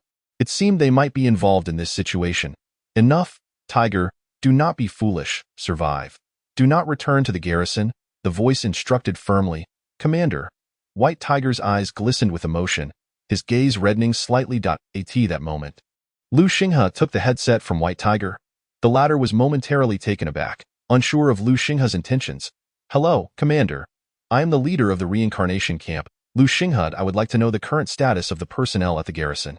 If external forces provide sufficient distraction for the zombie horde, would the garrison be able to break through? Lu Xinghe inquired earnestly. After a moment of silence, the man on the other end replied, "Currently, there are 987 active duty soldiers remaining at the garrison, along with over 460 other personnel. Our weapons and ammunition are sufficient. If we receive a strong enough external assault, there is hope for a breakthrough. We need to discuss how to support the garrison. We will contact you again tomorrow morning," Lu Xinghe stated gravely. "Understood. We can hold for a day or two. I await your news," the man replied slowly. White Tiger was overwhelmed with excitement upon hearing Lu Xinghe's words, and several soldiers beside him also appeared equally exhilarated. At this moment, Lu Xinghe was contemplating how to rescue the garrison. Initially, he had no intention of attempting a rescue. It was far too perilous. The overwhelming number of zombies surrounding the garrison, which possessed an arsenal of firearms, should have been capable of breaching the encirclement. This indicated the sheer terror of the zombie horde. And there could potentially be higher-level zombies, including the twin zombie kings among them. However, considering the active duty soldiers and the abundance of weaponry within the garrison, Lu Xinghe resolved to take the risk. If all else failed, he could simply retreat. The Bai Long Temple, having developed solid defenses over the past few days, was well equipped with ample explosives and other weaponry, complemented by the mutated ginkgo tree within. As long as Lu Xinghe retreated to the temple and defended it alongside the mutated ginkgo tree, he felt confident even against the twin zombie kings leading their horde. Chapter 20. Qin Capital Garrison in the western Qin capital. The garrison was surrounded by a vast horde of zombies, their roars echoing ominously. A tank zombie, towering at 4 meters, suddenly had its head explode like a watermelon, its massive body collapsing backward on the rooftop of a tall building within the garrison. A soldier clad in camouflage and face-painted was crouched, aiming a powerful anti-material sniper rifle, smoke curling from the barrel. "Report. Target neutralized." The soldier communicated into his earpiece. "Received. Maintain surveillance and eliminate any high-level zombies that approach." A voice responded from the earpiece in a conference room within a central building of the garrison. The Special Operations Battalion commander, who had previously spoken with Lu Xinghe, sat at the head of the table, while an officer was briefing him on the situation. "Report. We have detected zombies advancing toward our eastern flank. Over 300 zombies of level 2 or higher have been detected, among which a colossal zombie exhibiting formidable destructive capabilities against our perimeter walls is under constant surveillance by our snipers, who are prepared to eliminate it the moment it enters their firing range, as reported by a second lieutenant. Continue monitoring and fortify the base's defenses. Construction of defensive works must persist. We must enhance security at the main gate to ensure that the zombies remain outside the walls," stated the camp commander. Additionally, all stockpiled weapons and ammunition should be preserved for combat, while the remainder must be loaded for a potential breakout. "I have established contact with a survivor camp in the southern part of the city, and they will assist us in our escape," the commander added slowly. "Commander Sun, at this critical juncture, you must immediately order the personnel from that camp to provide support. Do they dare defy the government's orders?" A middle-aged man in a suit, approximately 50 years old, interjected. "Deputy Mayor Qian, the horde outside the garrison is far too extensive. Even a rescue would require time. Moreover, I am unable to issue them commands." Commander Sun replied, his brow furrowing slightly. "Humph. Commander Zheng perished at the onset of the catastrophe. You are the one temporarily in command of the garrison, while I am the deputy mayor. I command you to contact that survivor camp immediately to assist us in diverting the zombies outside," the man declared brusquely, slamming his hand on the table. "Deputy Mayor Qian, I will consider your suggestion. However, even with their help in diverting the zombies, we will still require time to prepare for our breakout. Please exercise patience," Commander Sun said, his expression darkening. Dad, what are you still doing in this meeting? The outside is crawling with zombies. We need to come up with a solution quickly." At that moment, a young man with bleached hair and tattered jeans barged into the conference room. "Commander Sun, you must order the soldiers below to charge out and attract the zombies. We can then make our escape through the back door," the young man urged upon entering and spotting Commander Sunday. "Young Master Qian, we soldiers are committed to safeguarding the populace, but not at the cost of futile sacrifices. This is a conference room. Please step outside," Commander Sun replied, his face turning ashen. "Commander Sun, do not be angered. My son does have a point. The number of zombies continues to grow, and the longer we delay, the more challenging our escape will become. We must devise a plan sooner rather than later. Deputy Mayor Qian spoke gently. Deputy Mayor Qian, I must inspect the base's defenses. I will take my leave for now, Commander Sun stated coldly before exiting the conference room with several officers, in the southern part of Qindu. At the White Dragon Temple, Lu Xinghe and others were convening in a room with key personnel, including the successfully evolved Qin Ruoyue and the commander of the Tiger Brigade, Bai Hu. Earlier, a plump man had rescued Captain Bai Hu and the others during an outing, and I have already briefed you on the situation at the garrison. Tomorrow, we shall prepare to rescue the garrison. Qin Ruoyue, please share our personnel and weaponry status, Lu Xinghe said, looking at her. Qin Ruoyue nodded and stood. After our continuous search and rescue efforts over the past few days, the number of survivors in our reincarnation camp has reached 6,890. Excluding non-combat personnel such as logistics, we have a total of 4,800 combatants, including 690 evolved individuals, most of whom are first-level evolvers. In terms of weaponry, we possess 1,200 firearms and over 30,000 rounds of ammunition, along with 700 kilograms of various explosives produced by the research department, 1,200 incendiary grenades, and 400 filled gas canisters. Upon hearing Qin Ruoyue's words, Bai Hu was taken aback, realizing the reincarnation camp's arsenal was far more substantial than he had anticipated, bolstering his confidence significantly. Captain Bai Hu, regarding the operational plan, I would like to hear your thoughts, as you are a professional soldier, Lu Xinghe remarked, looking at Bai Hu. Bai Hu nodded, taking a map from a soldier behind him and spreading it out on the table. We are currently positioned at the White Dragon Temple, while the garrison lies to the west of Qindu. The garrison has two exits, one at the main gate heading west, and another side exit facing south, which aligns perfectly with our location, Bai Hu explained, gesturing on the map. With this weaponry, we can maneuver to the west and initiate a large-scale assault to draw the zombies' attention. Concurrently, we will organize an elite team to break through from the south, collaborating with the garrison's forces to breach the zombies' blockade and then retreat back to the White Dragon Temple for defense. Of course, we will also need to set up obstacles along the route to impede the zombies' pursuit. Bai Hu outlined, marking key points on the map. Lu Xinghe's eyes brightened upon observing the points Bai Hu had circled. If I am not mistaken, these locations are all critical intersections. Establishing obstacles here is indeed a clever idea, he commented, pointing at the map. Once we pass through here, if we can demolish those tall buildings behind, we should be able to eliminate a considerable number of zombies, Lu Xinghe added, his gaze glinting as he indicated 2 points on the map. The plan is feasible, however, we lack individuals knowledgeable in directional demolition, making it difficult to predict the building's collapse direction. Additionally, our explosives may not possess sufficient power, Bai Hu mused, stroking his chin. While it is true that we lack demolition experts, it is not insurmountable. We only need to target the right locations, Lu Xinghe replied with a slight smile. Qin Ruoyue, do we not have a few first-level architects? Bring them here, Lu Xinghe instructed Qin Ruoyue. Understood, Qin Ruoyue replied, quickly exiting to summon them. Moments later, 3 middle-aged men, wearing thick glasses and showing signs of balding, entered. Chief, the trio stood nervously, unsure of what Lu Xinghe required of them. Relax, gentlemen. Please come over and examine these buildings marked on the map. Is there a way to destroy them?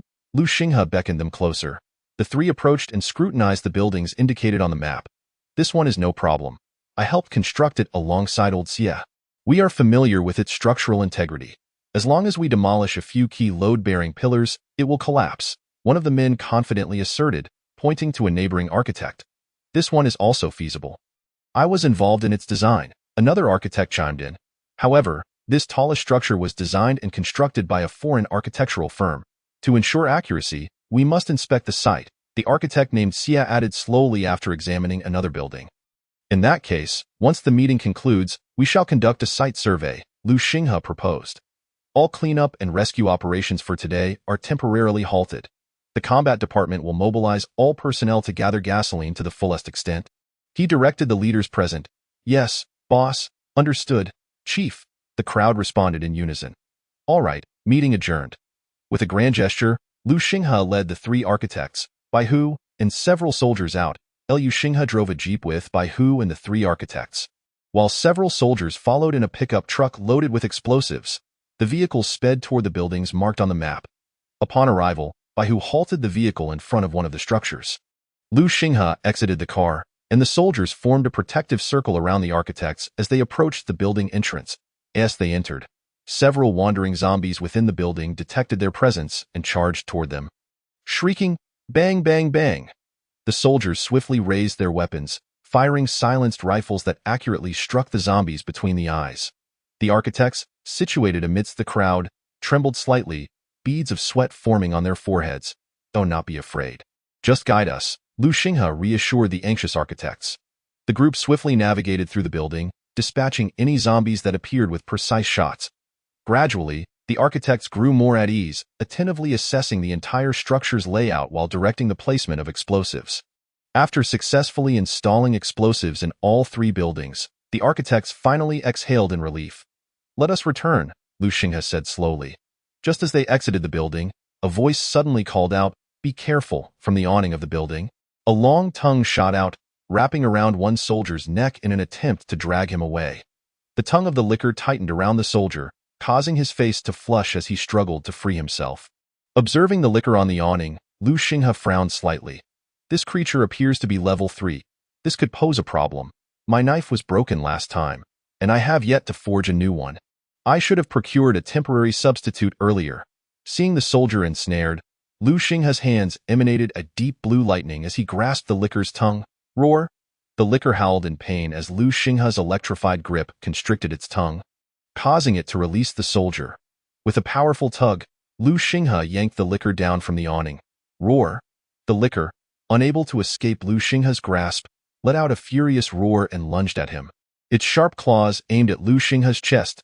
As the licker charged, a fierce glint flashed in Lu Xinghe's eyes.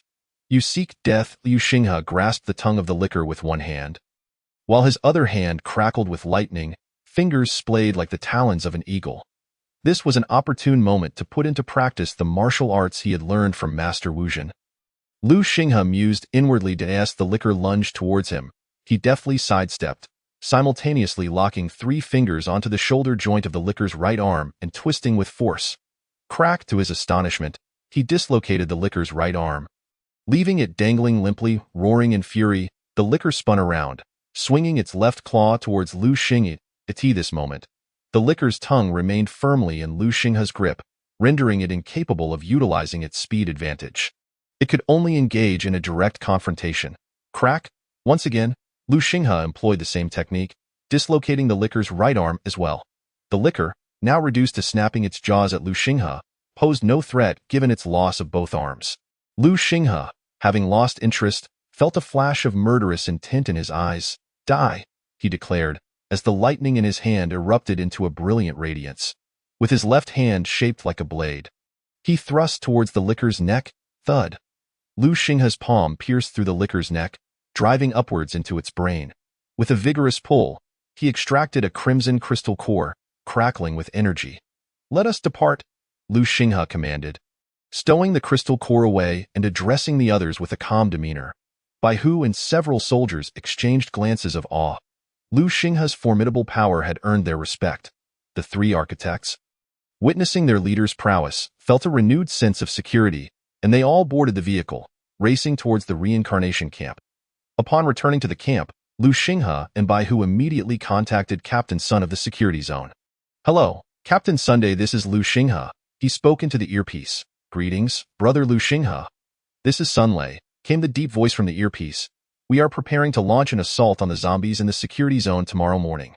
You need to be ready. We will strike from the west to draw their attention, then open a breach from the south. Upon receiving the signal, you will immediately charge out from the south to rendezvous with us." Lu Xinghe replied solemnly, "Understood. I will ensure that everything is prepared on our end. As soon as we receive your signal, we will break through from the south gate." "Very well. Let us prepare accordingly." "Until tomorrow," Lu Xinghe emphasized the final words. "Until tomorrow." Chapter 21. The operation on the following morning, in the square before the South Bailong Temple in Chengdu, Lu Xinghe stood atop a jeep, a newly forged long sword strapped to his back. Its blade straight and approximately a hand's width wide, about 1.7 meters in length. "Everyone, today marks our first large-scale operation since the establishment of the reincarnation camp.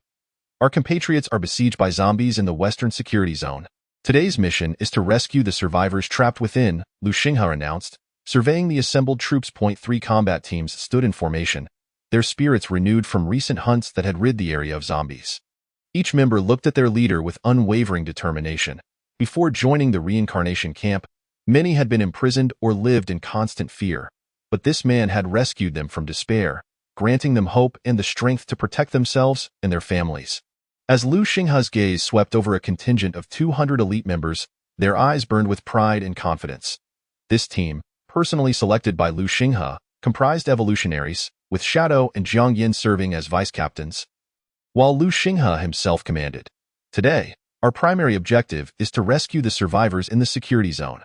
The three combat teams will approach the zombie horde from the west to divert their attention, while I lead the Thunder team to breach the horde from the south and extract the survivors. Upon seeing the signal, retreat immediately, do not linger, he instructed. Understood. The assembled troops responded in unison. Let us proceed. Lu Xinghe commanded, and they swiftly boarded their vehicles, preparing to head towards the designated combat area. As they sped off, Lu Xinghe settled into the jeep alongside by Hu, Shadow, and Jiang Yin. Are we ready? He inquired as the security zone buzzed with activity, personnel loading supplies onto vehicles, all preparing for evacuation. On the rooftop, a sniper lay motionless, observing the encroaching horde, ready to eliminate any mutated zombies that approached. Behind the walls, soldiers fired their weapons, unleashing torrents of flame. Captain, all preparations are complete, and all supplies have been transported, reported a soldier with a salute. Captain, the northern front may not hold much longer. The zombies are attacking furiously. Another soldier rushed to report, panting heavily. Damn it, why have they suddenly gone mad? Captain Sun's brow furrowed, his expression darkening. Move all high-explosive grenades over. We must hold the line, he ordered. Yes, sir. The soldier sprinted off towards the northern base. Let us hope Lu Xinghe arrives in time. Otherwise, we may be in grave peril, Captain Sun sighed, gazing towards the south. Captain, why haven't you ordered a breakout yet? The zombies have been relentlessly attacking since last night. What purpose does this defense serve? I command you to assemble the troops and protect us as we break through. A bespectacled middle-aged man approached, wiping sweat from his brow. Whether due to exertion or fear of the zombies was unclear. This was Vice Mayor Qian. Vice Mayor Qian, if we break through now, the chances are slim. You have seen the horde outside. Even if we succeed, those holding the line will likely perish, Captain Sun replied. His brow furrowed. Sun Daong. Vice Mayor Qian snapped, his face ashen with anger. Have you no sense of discipline? Just wait. I will report your actions to the higher-ups, he threatened. Trembling finger pointed at Captain Sunday. Humph! Vice Mayor Qian huffed, turning away angrily towards a light armored personnel carrier, wary not to push Captain Sun too hard, as their lives rested in the balance. Well, has he agreed? Vice Mayor Qian asked as he approached the vehicle, where a fair-skinned, plump woman and a young man awaited him. The young man was Qian Xiaofeng, who had intruded upon the meeting earlier, while the woman was his wife, Suli. No, he still refuses to break through. Vice Mayor Qian replied grimly. You useless fool, do you want our son and me to wait here to die? Suli shrieked, grabbing her husband's clothing in a fit of rage. Enough! Vice Mayor Qian shoved her hand away, his face dark with fury. What's wrong? Are you suddenly bold enough to challenge me now, Qian Sheng? You wouldn't be the vice mayor without our family's influence, Suli shouted, her voice shrill, eyes blazing with anger. We can only wait now. I warn both of you. Do not provoke Sun Daong, Qian Sheng said, his face darkened as he sat in the vehicle. Lapsing into silence, Suli continued to berate him. But he chose to ignore her, and after some time, she fell silent, fuming quietly beside him. Lu, we have arrived. Xiong Man stood atop a 7-story building, gazing at the distant horde of corpses, which he estimated to number in the tens of thousands. At this moment, Lu Xinghe, accompanied by the Thunder Squad, had already arrived at the southern perimeter of the security zone. Though the horde here was not as vast as that in the west, it still counted over 10,000, relentlessly battering against the defenses, howling as they sought to breach the walls. Xiong Man's voice crackled through the earpiece, prompting Lu Xinghe to nod slightly to the side. A member of the Thunder Squad immediately retrieved a flare gun from his pocket and shot a signal flare into the sky. Simultaneously, Lu Xinghe commanded through the earpiece, "Action!" Upon hearing Lu Xinghe's words, Xiong Man grinned widely and waved his hand below. A plump man, bare-chested like Xiong Man, sprang up from his seated position upon seeing the gesture. "Brothers, prepare for action. Let's bring out the goods and give these monsters a taste." The plump man shouted into the earpiece, brimming with excitement. Bang! Inside the security zone, Captain Sun watched the flare explode in the sky, his eyes suddenly alight with excitement, a look of ecstasy spreading across his face. He pulled over a nearby guard and said eagerly, "Prepare all units for a breakout. Set explosives and gasoline on the east, west, and north sides. All personnel gather at the south." "Yes," the guard quickly acknowledged and rushed off to relay Captain Su behind him. The Thunder Squad swiftly drew their weapons and formed small teams, closely flanking Lu Xinghe. Following the recent barrage, the once densely packed corpses had scattered, creating large gaps and plunging into chaos. Gripping a long blade, its surface crackling with lightning, Lu Xinghe accelerated and plunged into the massive bodies, slicing through them as effortlessly as a searing knife through butter. With each swing of his blade, the zombies fell before him. Swiftly dispatched, the Thunder Squad, comprised of seasoned elites, glimmered with determination in their eyes as they followed Lu Xinghe, penetrating the horde with rapid precision. As Lu Xinghe advanced, he spotted a tank zombie nearing the perimeter wall and narrowed his eyes. The lightning on his weapon flared intensely as he launched himself into the air like an arrow aimed at the tank zombie. Concealed among the horde, a licker, noticing the airborne human, opened its maw wide and sprang forward. Intent on tearing him apart, however, a volley of arrows, piercing the air like bullets, struck the licker mid-leap, sending it crashing to the ground or into the wall. On a nearby 7-story building, a woman clad in black combat gear. Her gaze icy, wielded a large bow, releasing arrows that seamlessly found their mark. Each twang of the bowstring heralded the demise of a licker. Pinned to the ground, Lu Xinghe paid no heed to the lickers around him. Knowing that Jiang Yin would eliminate them all, he leaped towards the tank zombie, slashing its neck with his blade. A fountain of blood erupted, streaming from the severed neck like a crimson geyser. The Thunder Squad expertly dispatched the ordinary zombies, maintaining their speed as 5-man teams rotated to serve as the spearhead, forging ahead towards the southern gate of the security zone. They carved a path through the horde with determination. Upon nearing the gate, Lu Xinghe promptly fired a flare into the sky. Observing the signal, the Thunder Squad pivoted to engage the surrounding zombies, striving to keep the central corridor clear in the security zone. Sun Deong spotted the flare and bellowed, "All personnel, abandon your defensive positions, board the vehicles, and break through at the southern gate." Soldiers stationed along the perimeter walls quickly retreated from their posts, boarding the prep transport vehicles as they rushed towards the southern gate. "Virum, Virum!" The convoy roared to life, with a heavy truck leading the charge towards the gate. As it swung open, a throng of zombies surged forward, yet they could not impede the truck's advance, which barreled through the horde. Sending zombies flying, their bones shattering upon impact, as the heavy truck rolled through, the convoy followed suit, exiting in a single file. Outside, the Thunder Squad worked diligently to block the zombies, providing a clear path for the vehicles. With the last vehicle having escaped, Lu Xinghe decisively issued the retreat order. The Thunder Squad swiftly disengaged from the fray, but the bloodthirsty zombies, drawn by the carnage, surged after them, their hunger reaching a fever pitch. Even some of the zombies that had previously wandered westward now howled and charged towards this new source of prey. Lu Xinghe led the Thunder Squad, racing alongside the convoy, relentlessly cutting down zombies attempting to climb aboard. Soldiers aboard the transport vehicles fired their rifles into the fray, providing cover for the retreat. Due to the earlier encirclement by the horde, obstacles littered the path, hindering the convoy's speed. They needed to clear this stretch to accelerate their escape. Meanwhile, in an armored vehicle, Qian Shang and his family peered through the narrow window, observing the battle outside. "We've finally made it." Qian Shang sighed in relief. Beside him, Su Li trembled at the sight of zombies assaulting the armored vehicle. In contrast, Qian Xiaofeng, bold and curious, watched the Thunder Squad clash with the undead with great interest. "Hey, let me help them," he exclaimed, opening the hatch and leaning out. "Xiaofeng, come back. Are you trying to get yourself killed?"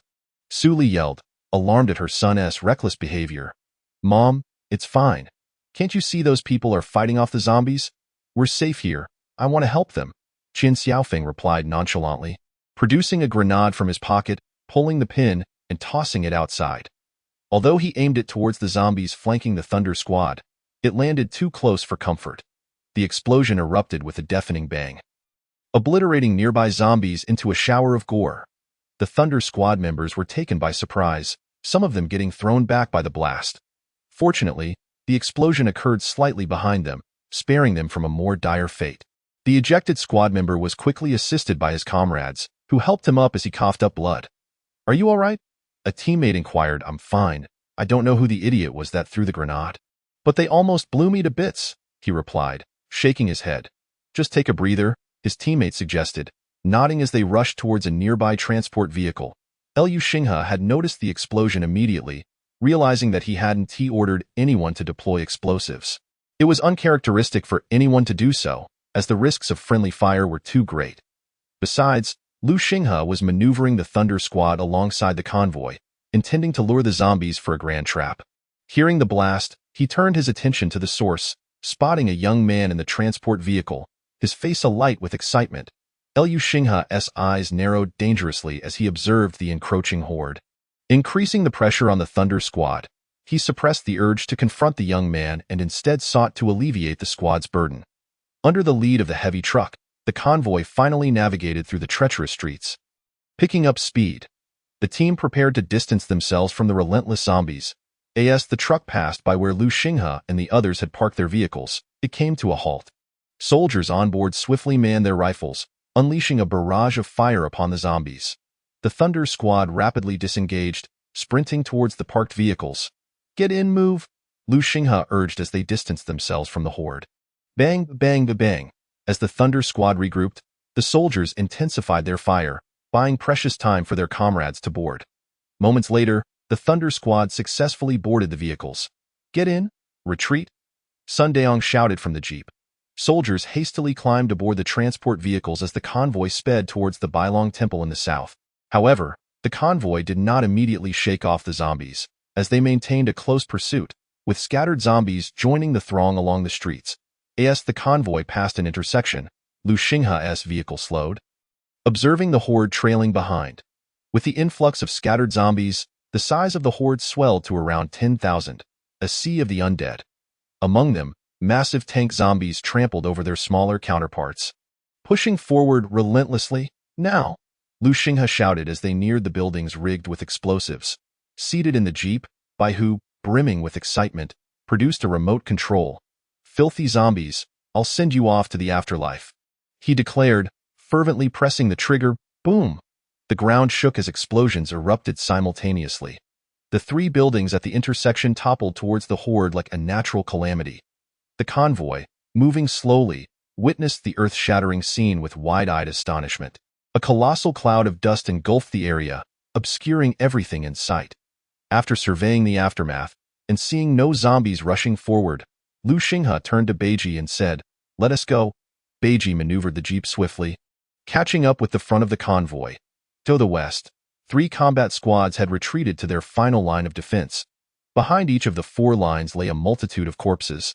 A grim testament to the battle's ferocity. It was inconceivable that any humans could be among the dead. Once captured by the zombies, they would likely be reduced to nothing but bones. At this moment, Xiong Man wielded a colossal broadsword, embodying the essence of a war god. Within a 5-meter radius of him, not a single zombie stood. He single-handedly held a 6 to 7-meter stretch of defense. Cloaked in a shroud of darkness, as he swung his massive blade like a giant fan, scattering limbs and torsos in his wake, a tank zombie roared from the rear of the horde. Charging forward, the tank zombie let out a thunderous roar, forcefully overturning a defensive vehicle, preparing to charge beyond the front lines. With a giant cleaver in tow, Xiong Man suddenly sprang into the air. His hands gripping the weapon tightly, the veins on his arms bulging with exertion. He brought the cleaver down upon the head of the tank zombie. The tank zombie, sensing the incoming figure, raised its left arm, bone spikes shielding its front. However, with a swift motion, Xiong Man's blade cleaved through the bone spikes, severing the arm that defended the tank zombie, and continued downwards, splitting the tank zombie cleanly in two. The combatants nearby, witnessing Xiong Man's audacious display of valor, found their confidence surging, fervently hacking away at the ordinary zombies obstructed by the fortifications. Meanwhile, the rotund figure, unexpectedly leaping beyond the defenses, charged headlong into the horde outside the barricades. With two large ring knives in hand, he swung them with relentless ferocity, toppling zombies as if they were mere vegetables. The claws of the zombies grasping at him and the gnashing teeth attempting to bite into his flesh felt as ineffective as trying to tear through supple leather. They could not breach his defenses, in fact. While genuine leather would shred under such assault, the rotund man remained unscathed, his bare upper body smeared with dark crimson blood and bits of flesh. "I'm exhausted. When will the signal from the boss come?" he muttered to himself while he continued to strike. Not far from the rotund figure, another entity, resembling a humanoid constructed from rock, was similarly engaged in the fray. Swinging its fists with unrelenting might, zombies struck by its blows had their heads reduced to mere fragments, akin to watermelons being smashed. Suddenly, amidst the chaos, a flare erupted in the sky. "Retreat! The boss has succeeded," the rotund man shouted, moving his hefty frame back towards the fortifications behind him. The combat team hastily transported pre-prepared barrels of gasoline to the rear of the defenses, swiftly abandoning their positions and racing towards the vehicles. Barely 10 meters into their retreat, a thunderous explosion erupted as the gasoline barrels ignited, catching the zombies that had just crossed the fortifications in its wrath. The team hastily knelt and crawled into their vehicles, fleeing as the zombies pursued, but their speed was woefully inadequate compared to that of the living, rendering them unable to catch up. With each passing moment, as the combat group withdrew, the horde was decimated by the strategically placed explosive barrels. 500 meters away, Zhou Jie joyfully fired at the barrels, reveling in the carnage. "This is exhilarating. Too bad I can't collect the crystal cores," he muttered, firing off another shot. Once the last barrel detonated, Zhou Jie swiftly slung his sniper rifle over his shoulder and made his escape. The three combat squads, having seen all the barrels detonated, no longer lingered with the horde, accelerating their vehicles to shake off the pursuing undead. Back at the reincarnation camp, Lu Xinghe and his companions had returned to the White Dragon Temple. The logistics personnel began coordinating with ordinary civilians to relocate them into vacant buildings, while the soldiers who had accompanied them temporarily took over the duties of the three combat squads, standing guard at various defensive positions to prevent any zombies from infiltrating the camp. As Lu Xinghe and his group arrived, Xiongman and the others quickly returned to the camp as well. "Boss," the rotund man, bloodied and bare-chested, approached Lu Xinghe with excitement. "You have no idea. We just took down at least 20,000 zombies over there," he sighed, his face contorting in disappointment. "Too bad we couldn't collect any crystal cores." Lu Xinghe smiled at the safe return of the rotund man. "There will be plenty of crystal cores in the future. What's important is that everyone is safe. How are the casualties among the brothers?" "Fortunately, with the extensive defensive structures, we managed to take good care of everyone, and the casualties were minimal," the rotund man replied slowly. "Lu, brother." At this moment, Xiongman approached, shouldering his exaggerated giant cleaver. "Lu, brother," Bai Hu walked over with a resolute-looking middle-aged man beside him. Lu Xinghe turned to see the man striding forward with purpose, extending his hands to grasp Lu Xinghe's in a firm shake, his expression brimming with gratitude. "Lu, brother. Thank you. You must be Captain Sun," Lu Xinghe said with a gentle smile. "Yes, I am Sun Daong. Thank you, Lu, brother. If it weren't for you, we would have surely become fodder for those damn zombies. I didn't expect you to be so young," Captain Sun remarked, regarding the somewhat slender young man before him. "No need for such formality, Captain Sun. In this apocalypse, it is my duty to assist where I can," Lu Xinghe replied with a smile. "You are in charge of this reincarnation camp?" At that moment, a bespectacled middle-aged man approached, accompanied by a nonchalant young man and a fair-skinned woman, both of whom were flanked by two guards in camouflage. Upon hearing the man speak, Lu Xinghe's gaze sharpened as he recognized the young man who had thrown a grenade earlier, injuring a member of the Thunder team. A chill ran through him. He had yet to settle the score, but here the young man was, walking right into his path. "Yes, what is it?" Lu Xinghe asked, his eyes glinting with intrigue as he regarded the group before him. "Indeed, a promising youth. Haha, keep up the good work, and I will contact the higher-ups in the central government to commend you." The man clapped a hand on Lu Xinghe's shoulder with a grin.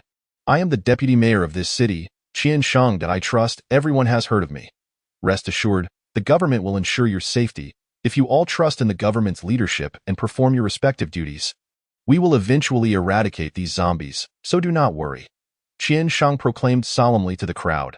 Beside him, Captain Sun furrowed his brow, remaining silent.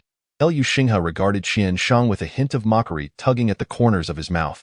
This man seemed intent on using the government's authority to command them. Whether it was naivety or foolishness remained to be seen. Disregarding Qian Shang, Liu Xinghe turned his attention back to Qian Xiaofeng. "Was it you who threw the grenade from the vehicle earlier?" he inquired nonchalantly. "Haha, that was me. I took out quite a few zombies with that grenade," Qian Xiaofeng replied with a cheeky grin. "Were you not concerned that it might affect my team members who were engaging the zombies below?" Liu Xinghe asked, his expression unyielding. Seeing Liu Xinghe's demeanor shift, Qian Shang hurriedly stepped forward, attempting to maintain his authority. "Comrade Liu Xinghe, the situation was complex at the time. Xiaofeng acted to assist everyone in halting the zombies. If there was any collateral damage, I will report it to the higher-ups. Let us set this matter aside for now. I did not ask you. I am addressing him." Liu Xinghe's eyes turned icy as he glared at Qian Shang. "You?" Qian Shang's face turned ashen, his eyes wide with disbelief at Liu Xinghe's blatant disregard for him, which infuriated him. "Just a minor character. I didn't throw the grenade at him. If he got caught in the blast, that's just bad luck." Qian Xiaofeng remained oblivious to Liu Xinghe's rising fury, inherently believing that others should protect him, as he was the deputy mayor's son. Hearing Qian Xiaofeng's words, Liu Xinghe stepped forward, seizing the young man by the throat, lifting him effortlessly off the ground. Qian Xiaofeng, suddenly grasped by the neck, struggled in vain, his feet flailing in the air as he clutched at Liu Xinghe's forearm, his face turning crimson. "You bastard! Put me down! Do you believe I will have the guards shoot you?" he yelled in a panic. At that moment, the guards flanking Qian Shang raised their weapons, aiming at Liu Xinghe. "Liu Xinghe, what are you doing? This is a crime. Release him now," Qian Shang exclaimed, his composure faltering. While in the security area, although Captain Sun had his grievances with him, he understood that as a government official, Captain Sun could not act against them. He never anticipated that Liu Xinghe would openly oppose him in such a manner. The two guards tightened their grips on their weapons, ready to fire at Liu Xinghe. "Though you are soldiers merely executing orders to protect your superior, should you continue to aim your weapons at me, the consequences will be yours to bear," Liu Xinghe warned, glancing at the guards. "What are you doing? Put Xiaofeng down." Meanwhile, Su Li, seeing her son suspended in the air, rushed forward, desperately tugging at Liu Xinghe's arm. However, as a level 3 evolver, Liu Xinghe was beyond her strength to budge. "What are you waiting for?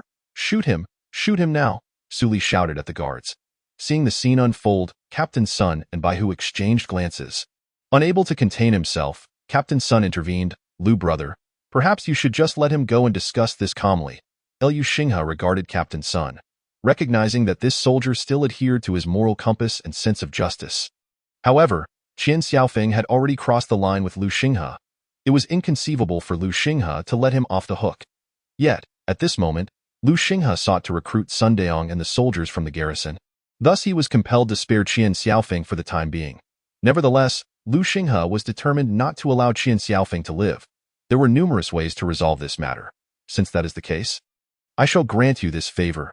With that, he loosened his grip, causing Qian Xiaofeng to immediately fall to the ground, gasping for breath as he clutched his neck. "Damn it!" After regaining his breath, Qian Xiaofeng suddenly wore a ferocious expression, drawing a handgun from his lower back and aiming it at Liu Xinghe. "Are you seeking death?" Qian Xiaofeng glared furiously at Liu Xinghe. A cold glint flashed in Liu Xinghe's eyes. "I do not refrain from killing you out of fear, but rather to give Major Sun some face. You have 3 seconds to drop the gun and take your people out of the reincarnation camp." Under the threat of Qian Xiaofeng's gun, Liu Xinghe maintained a nonchalant demeanor. "Ha ha ha, do you truly think you can order me around? I refuse to lower my weapon. What will you do about it?" Qian Xiaofeng's expression was manic as he regarded Liu Xinghe. Having always relied on his parents to bail him out of trouble, which led him to believe he was above reproach. "Shadow." Liu Xinghe spoke slowly. A sharp sound pierced the air, akin to a blade slicing through flesh. Qian Xiaofeng's hand instinctively moved to his neck, disbelief washing over him as he turned his head slowly to look behind. At that moment, a faint silhouette emerged behind him. A dagger plunged mercilessly into his neck. With a thud, Qian Xiaofeng collapsed to the ground, ultimately failing to see the figure behind him, his eyes wide open as his body began to convulse. "Xiaofeng!" Su Li cried out, collapsing onto Qian Xiaofeng's body. Ah, beast! Shoot! Shoot him dead! Su Li shouted, her eyes bloodshot as she directed her plea toward the guards. The two guards exchanged glances with Qian Shang. They had always been his protectors. Logically, Qian Shang, due to his rank, should not have two bodyguards, but thanks to his father-in-law's high position in the military, two were assigned to him, which facilitated Qian Shang's family's escape to the garrison after the catastrophe struck. You, Qian Shang trembled all over, his gaze fixed on Lu Xinghe with intensity. Yet, he hesitated to give the order. Even if he commanded them to shoot and killed Lu Xinghe, he knew he would not leave the reincarnation camp alive today. Qian Shang was not foolish. He had climbed to the position of vice mayor of Qindu for a reason. Despite witnessing Qian Xiaofeng's demise before his eyes, he managed to suppress his emotions. Just wait. I will report your actions to the government, to the central authority. You murderer! Qian Shang shouted at Lu Xinghe. Take your people and leave. Lu Xinghe did not spare Qian Shang another glance. He turned to face Sun Deong. If he wished to leave with them, so be it. Although Lu Xinghe desired to recruit Sun Deong, he had no intention of associating with overly rigid individuals. Such people did not survive long in this world and often dragged others down with them. Having said this, Lu Xinghe did not linger any longer and walked toward the White Dragon Temple. The likes of Pongzi and Stongman followed closely behind him. Had I known, I wouldn't have saved these idiots. What a stroke of bad luck, Pongzi grumbled under his breath as they walked. Captain, Baihu could not help but call out. Sun Deong responded with a bitter smile. Baihu feared that Sun Deong might make a wrong choice. As a captain, he had many admirable qualities, but his excessive integrity could be seen as somewhat naive. Everyone in the garrison was aware of Qian Xiaofeng's character, Baihu had long harbored disdain for that spoiled rich kid. Captain, Brother Lu is quite decent, let us stay, Baihu urged Sun Deong, glancing at him anxiously. Well, it seems there is no other choice. Sun Deong sighed, stepping toward the White Dragon Temple. For reasons unknown, although he felt Lu Xinghe's actions were questionable, the decision to remain in the reincarnation camp lifted a heavy burden from his shoulders, and he felt a sudden lightness, even quickening his pace. Seeing the captain agree to stay, Baihu's face brightened, and he hurriedly followed Sun Deong inside. Just as Lu Xinghe entered the White Dragon Temple, he abruptly halted, addressing the nearby Shadow. Shadow, you know what to do. The Shadow nodded, gradually vanishing from sight. Those two soldiers, let them stay. Lu Xinghe sighed and walked forward. Understood. The Shadow's voice echoed, yet the figure had disappeared without a trace. Inside the grand central hall of the White Dragon Temple, Lu Xinghe and the others gathered, including Sun Deong and Baihu, both of whom appeared somewhat awkward. Brother Lu, we have decided to remain in the reincarnation camp, Baihu stated, looking at Lu Xinghe. Your presence here is certainly welcomed. However, Lu Xinghe's gaze turned serious as he looked at Sun Deong. I recognize your sense of responsibility as a soldier of Huaxia, but I must remind you that in chaotic times, strict measures are necessary. You cannot protect everyone. I assure you, I, Lu Xinghe, will never kill the innocent indiscriminately, but every life I take holds a justified reason. If you cannot accept this, I fear we cannot function as a cohesive unit.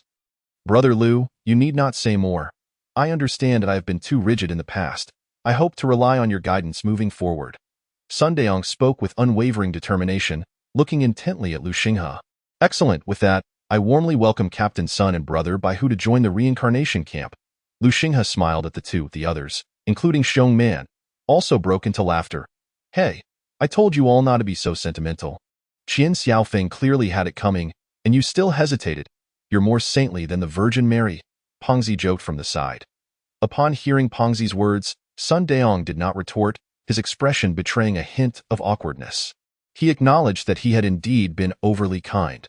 There was a saying among soldiers, mercy does not command an army. Reflecting on the events, he realized that without Lu Xinghe, the garrison might have utterly perished, leading to the sacrifice of many brothers to protect Qian Shang and others during their escape. All right, enough idle chatter. With Captain Sun and Brother Baihu's addition, we must proceed with our next steps. Lu Xinghe surveyed the group, his gaze sharp. Seeing Lu Xinghe's serious demeanor, the others immediately ceased their jokes, focusing intently on him and awaiting his instructions.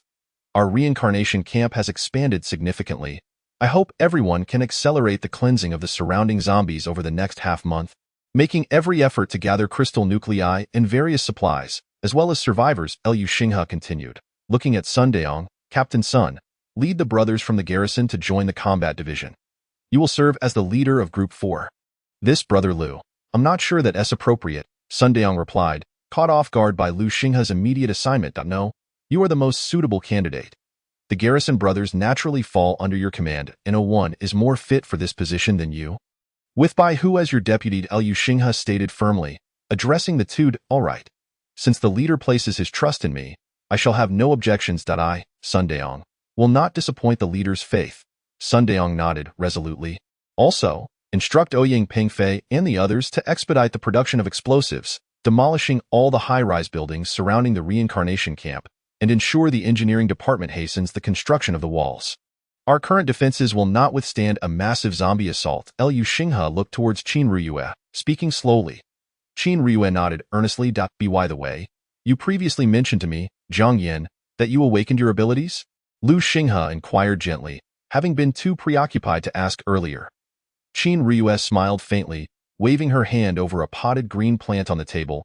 A vibrant green light enveloped the plant, causing it to grow at an accelerated pace. Quickly doubling in density, Liu Xinghe observed the suddenly flourishing plant.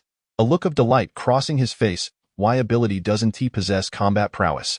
It merely allows plants to grow more rapidly, Qin Ruyue explained softly. It seems I am destined to be a logistics personnel. With that, she shook her head, a hint of disappointment in her expression. Your ability is far more powerful than combat abilities, Liu Xinghe replied. Exhaling slowly. Qin Ruyue was taken aback by his words, her earlier disappointment replaced by curiosity as she gazed at him. Liu Xinghe chuckled lightly. Have you all considered what is most scarce after this catastrophe? Scarce? People? Pongzi scratched his head. This disaster has transformed nearly 90% of humanity into zombies. As for the existing supplies and food, each use diminishes our stock without replenishment. Qin Ryue's ability can accelerate plant growth. As long as we have suitable seeds, we will no longer face shortages, Liu Xinghe elaborated, shaking his head slowly. Upon hearing Liu Xinghe's words, everyone's eyes lit up. Indeed, we are currently reliant on scavenging for supplies and food. Yet there will come a day when they run out. With this ability, it's akin to securing a food source. Qin Rue's face blossomed with joy at Liu Xinghe's words. She had not realized her ability was so valuable. Initially, she had thought she could not fight like Liu Xinghe and the others, and felt increasingly distant from them, leaving her feeling disheartened at that moment. Upon hearing Liu Xinghe's words, Qin Rueyue experienced a sudden epiphany. Goodness, this is our future benefactor, the chubby man exclaimed, glancing at Qin Rueyue. Hee. Xiong Man, wearing a beaming expression, also gazed at Qin Rueyue, feeling delighted that she had awakened her extraordinary abilities. At this very moment in Qin City West, a building stood surrounded by a dense throng of zombies. Strangely, the massive horde remained eerily still, neither roaring nor dispersing. In front of the building loomed a zombie towering over 3 meters, with a roar. It commanded the attention of a colossal tank zombie, approximately 7 meters tall, that suddenly bent down, cradling a human corpse in its hands and offering it to the smaller zombie. This 3-meter-tall creature had skin of a pale gray hue, closely resembling that of a human, save for its eyes, which gleamed with a blood-red light, making it almost indistinguishable from a person. Its muscles were well-defined and robust, unlike the typical decaying state of ordinary zombies. Nor did it exhibit the ashen hue and bony protrusions characteristic of tank zombies. The towering zombie grasped the human corpse from the tank zombie's hands and, with a ferocious roar, tore off an arm. Slowly, it raised the limb, not to bite into it, but to present it to a small girl perched upon its shoulder. This girl, dressed in a white princess gown and appearing to be around 11 or 12 years old, sat comfortably. Liu Xinghe's eyes narrowed as he realized that this zombie's speed surpassed that of a level 3 licker in the blink of an eye. It lunged towards him, raising its arm to deliver a powerful punch. Bang! Liu Xinghe gripped his long sword horizontally, successfully blocking the zombie's blow, but the immense force propelled him backwards. After flying 3 meters, Liu Xinghe executed a somersault midair and landed firmly on the ground. This creature is rather formidable. Its punch likely possesses more strength than that of a level 3 tank zombie. Liu Xinghe licked his lips, his gaze scanning the surroundings, yet he could not locate the zombie resembling a little girl. I cannot delay any longer. I must eliminate you first. A fierce glint flickered in Lu Xinghe's eyes as he summoned lightning to coil around his sword and charged towards the opposing zombie. Whoosh! Activated by his thunder armor, Lu Xinghe's speed was akin to lightning, and he quickly closed the distance to the zombie, swinging his long sword at its neck. Sizzle! The zombie raised its arm to block, and Lu Xinghe's blade struck its forearm. He felt as though he had struck a piece of resilient leather. Despite the power of the lightning-infused sword, it merely cut through the surface. Roaring in anger from the injury, the zombie retaliated with a punch. Lu Xinghe, wielding his sword in one hand, met the zombie's strike with his other hand, which glimmered with golden lightning. The two fists collided. Roar! The zombie's howl was even louder this time, and Lu Xinghe's body, gradually enhanced by the blood of the Azure Dragon, felt significantly stronger, bolstered further by the golden lightning.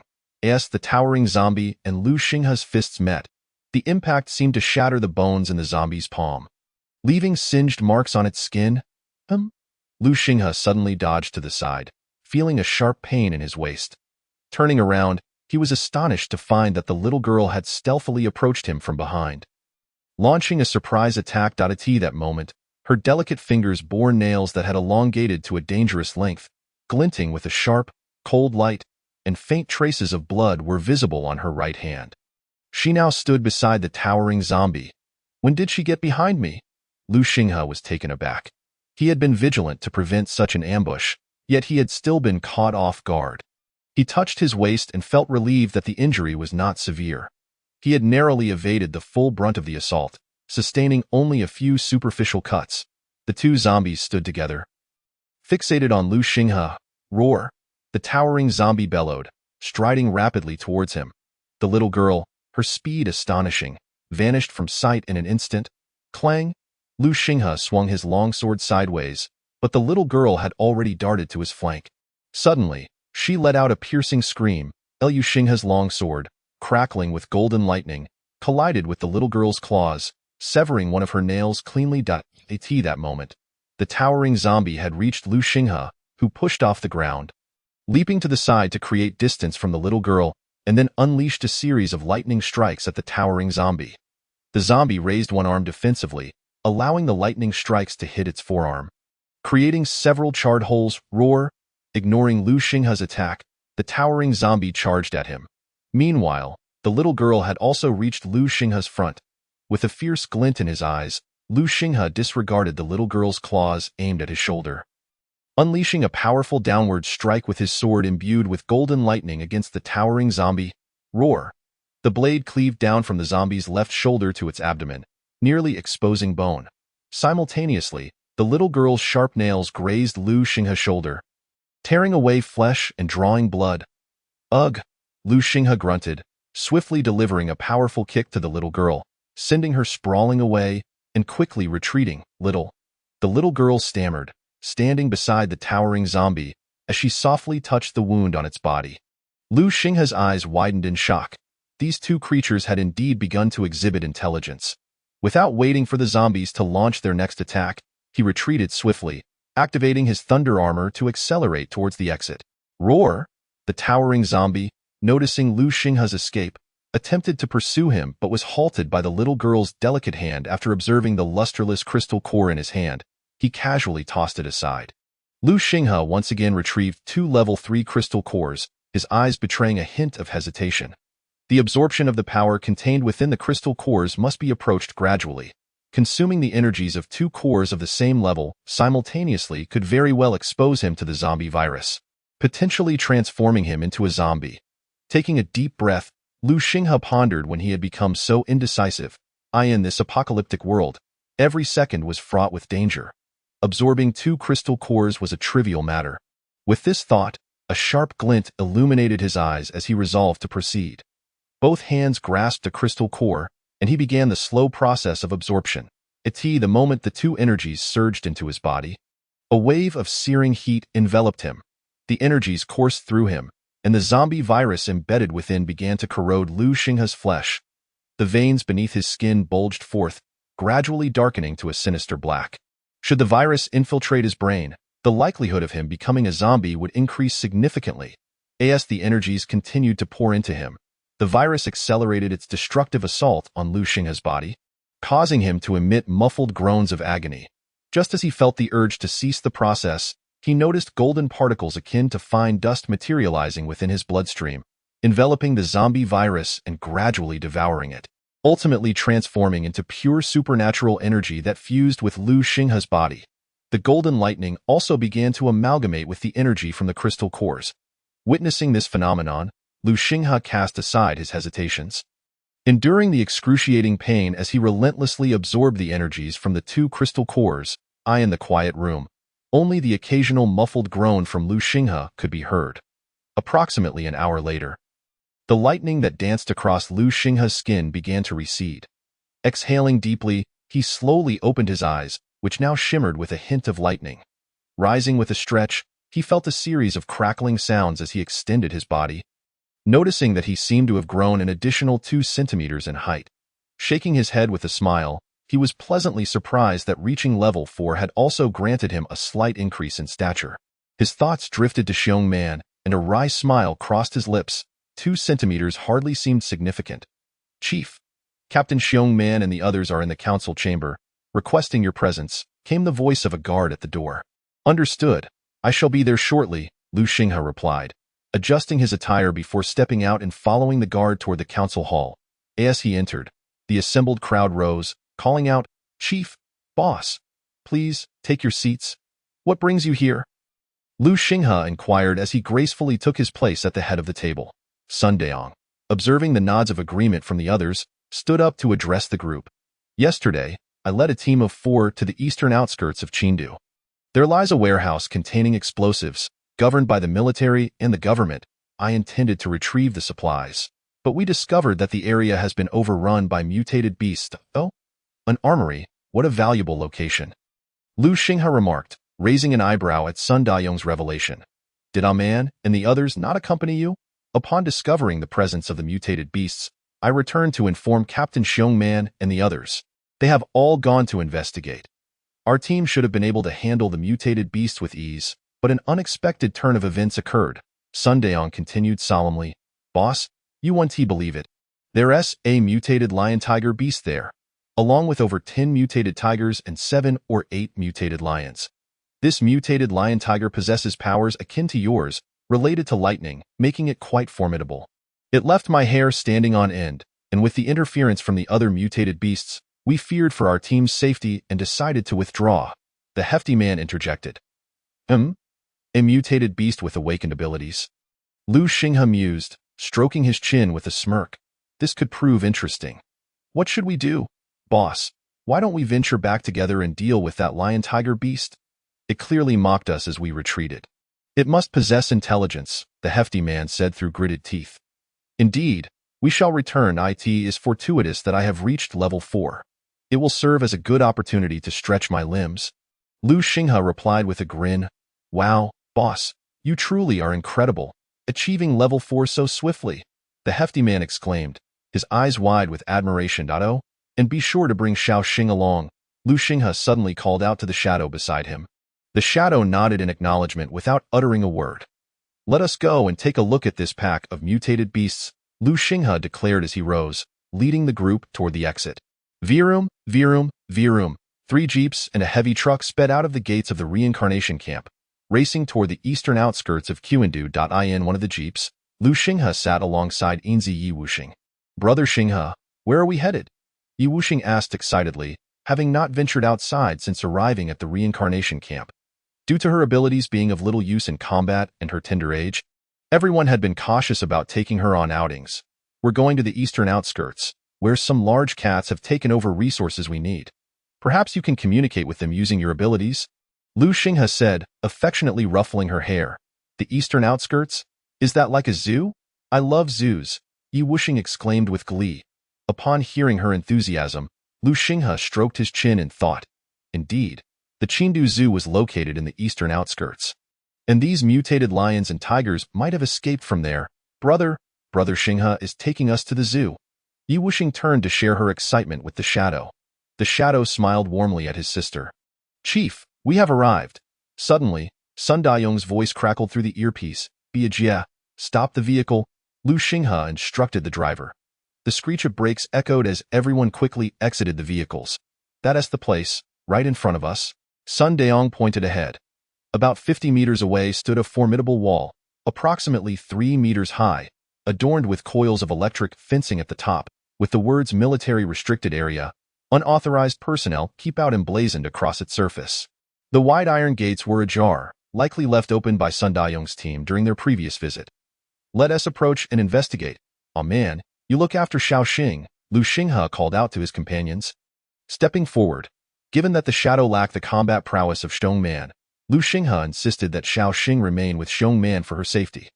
Brother Aman, Yi Wuxing reached out her hands toward Xiong Man. Xiong Man grinned widely, lifting Yi Wuxing onto his shoulder, where she perched comfortably as they drew closer to the armory. Just 20 meters away, a few mutated tigers suddenly lunged from the side, their eerie eyes fixating on the group. Roar! The largest of the tigers let out a fearsome roar. The mutated tigers stood at an impressive height of 1.7 meters, stretching over 6 meters in length. Their sharp fangs, protruding from their mouths, glinted ominously, while their massive paws left deep impressions in the ground, their claws glistening dangerously. Chuckling softly, Lu Xinghe observed the tigers, noting their lack of immediate aggression. It seemed they had become accustomed to human presence before their mutation. Retaining a semblance of goodwill and merely issuing a warning to keep their distance, in response, Lu Xinghe refrained from drawing his weapon and instead flicked his fingers, sending several bolts of lightning toward the mutated tigers. The lightning flashed through the air in an instant. Roar! The mutated tiger let out another furious growl, its massive form nimbly leaping aside in an attempt to evade Lu Xinghe's attack. However, it had clearly underestimated the speed of Lu Xinghe's lightning strikes. It dodged one bolt, but the remaining two struck true, leaving several singed patches on its otherwise beautiful fur. Roar! The other mutated tigers, witnessing their leader's injury, all roared in unison and charged toward the group. Seeing this, the hefty man in Wei Yan swiftly stepped forward. As he moved, Wei Yan's rocky armor enveloped his body completely. Hey, Fatty S back. This time without your boss. Let us see how you handle me. The hefty man bellowed, launching a punch at one of the mutated tigers. Wei Yan followed suit, swinging his fist at another tiger that charged at him. Bang bang.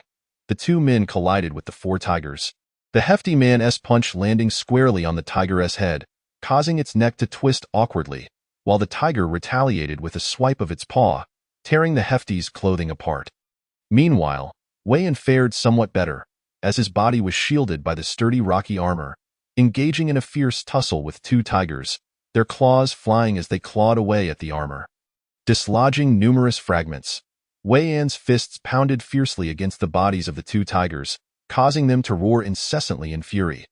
Although the hefty man possessed an extraordinary level of defense, his offensive capabilities were quite limited without weapons. He could only engage in a mutual assault with the 2 mutated tigers, exchanging blows and scratches, until his clothing was shredded and his body was streaked with shallow wounds, as if he had been lashed during some tumultuous ordeal.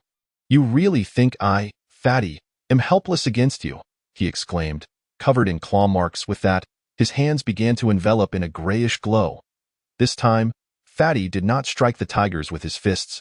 Instead, he firmly grasped one of the tigers, clamping it tightly, while he completely disregarded the other tiger as it lunged at his corpulent frame. In no time, the tiger caught in his grasp seemed to sway as if sedated, collapsing onto the ground and letting out feeble roars. Fatty turned to the other tiger and applied the same method, leaving both tigers sprawled on the ground, weakly calling out. Like a cat owner petting his feline, Fatty crouched down and continuously stroked the 2 tigers, occasionally tugging at the tiger's jowls. The 2 tigers that had been battling Wei Yan were in a particularly sorry state. One had its nose bleeding profusely from Wei Yan's rock-hard punches, while the other had likely fractured its left forepaw, tucking it in and refusing to touch the ground. Seeing that Fatty had subdued the 2 mutated tigers, the one fighting Wei Yan abandoned the battle and dashed towards the gunpowder storage. Ha, a few big cats, and you still dare to challenge me, Fatty? He laughed heartily, plopping down on the back of one of the mutated tigers. The tiger could only emit a reluctant roar of defiance beneath his weight. Let us go and take a look, Lu Xinghe said, leading the group forward. Fatty dragged along the 2 now empowered tigers, following the others. As they stepped through the gate, they spotted a colossal creature lying in the courtyard. It boasted a lion's mane and the physique of a tiger, its light brown fur adorned with streaks of deep blue, almost black. The mane, reminiscent of a lion's, was particularly prominent. Upon noticing the group entering the courtyard, the mutated lion-tiger beast slowly rose, towering over the surrounding lions and tigers. Its shoulders reached a height of 2 meters, and with its nearly 8-meter-long body, including its tail, it could measure over 10 meters. A pair of deep blue eyes fixated intensely on the group. Even though Fatty was witnessing this magnificent beast for the second time, he could not help but feel a chill run down his spine. His hair standing on end, Liu Xinghe regarded the mutated lion-tiger beast before him, a fleeting glimmer of recognition crossing his eyes. This creature had likely reached the pinnacle of level 3, on the cusp of advancing to level 4. As an apex predator, its combat prowess could rival that of a level 4 being. With a sudden roar, the mutated lion-tiger beast unleashed a deafening sound that reverberated painfully in the ears of all present. Yi Wuxing, terrified, clung tightly to Xiong Man's neck. Even with several mutated tigers before him moments ago, he had shown no fear, but this one roar from the mutated lion-tiger beast sent shivers down his spine.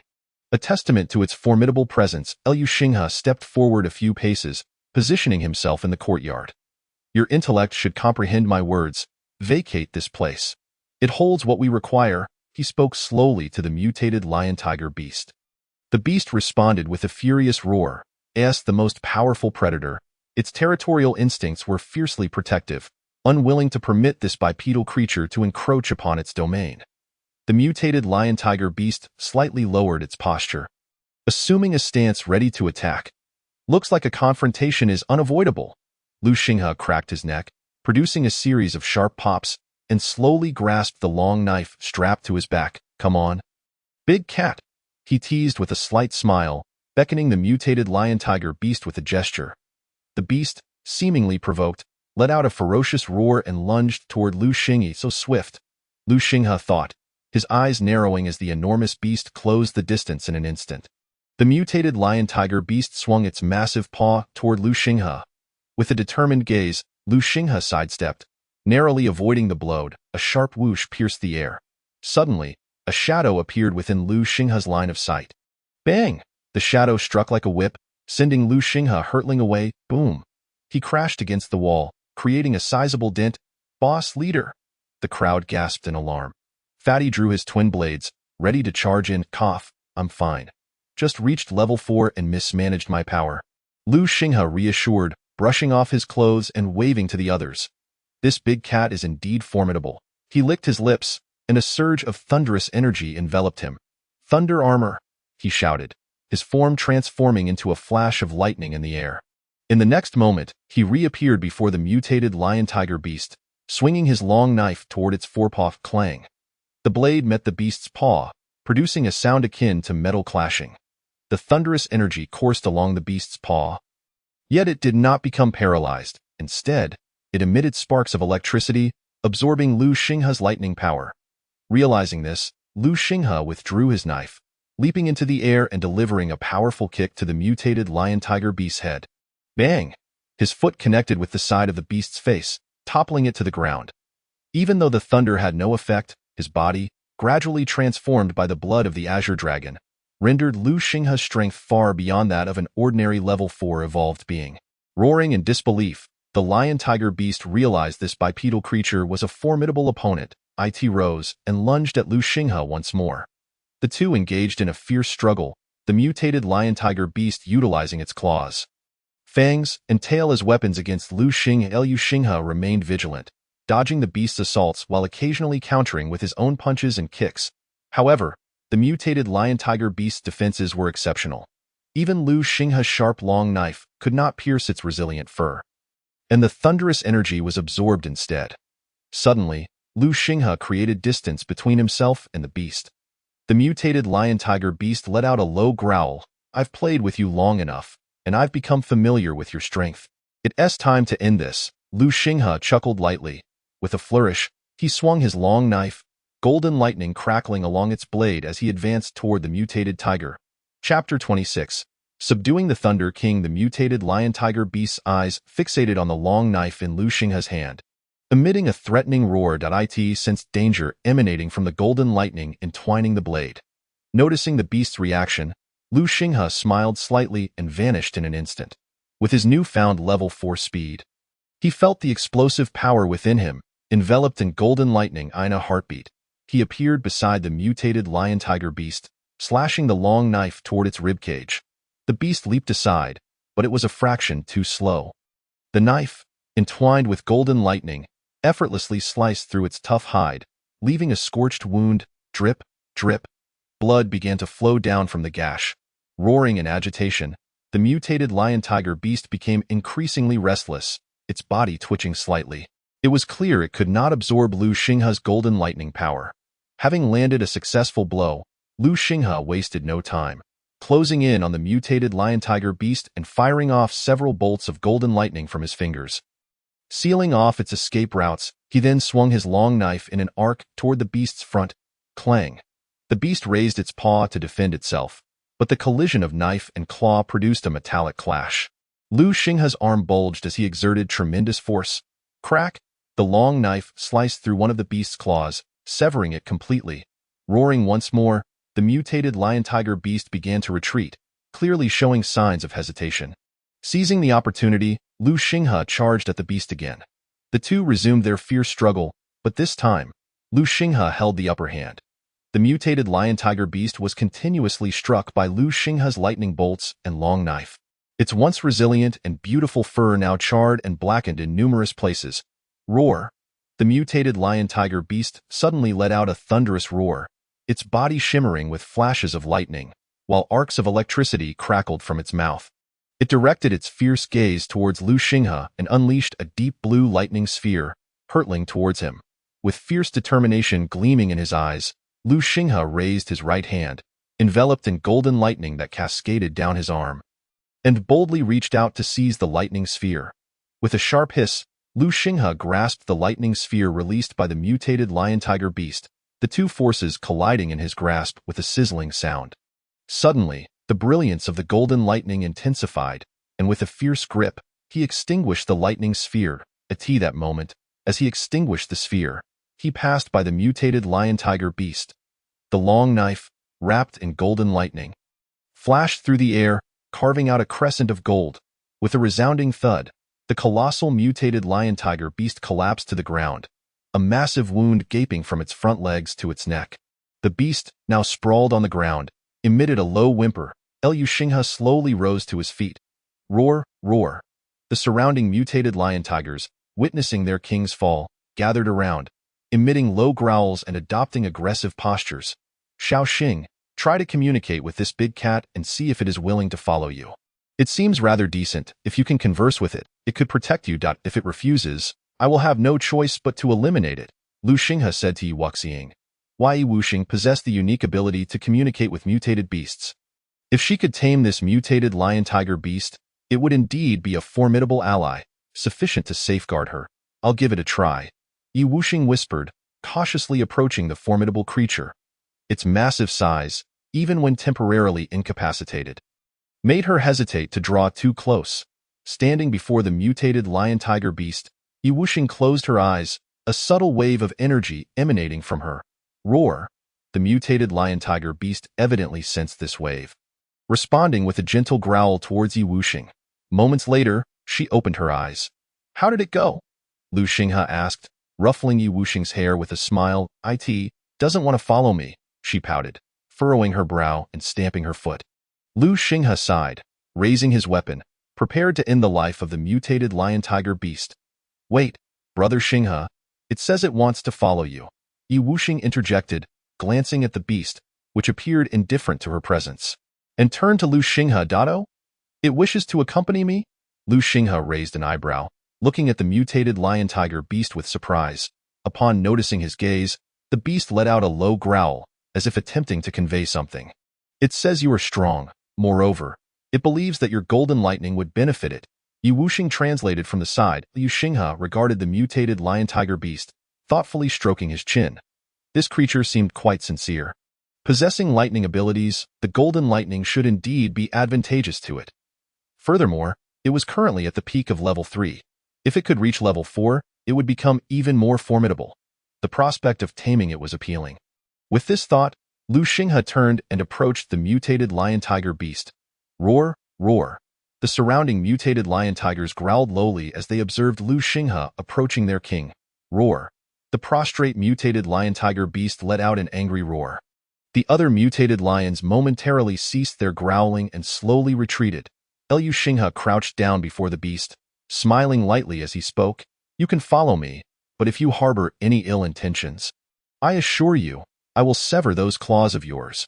The mutated lion-tiger beast emitted a low whimper in response.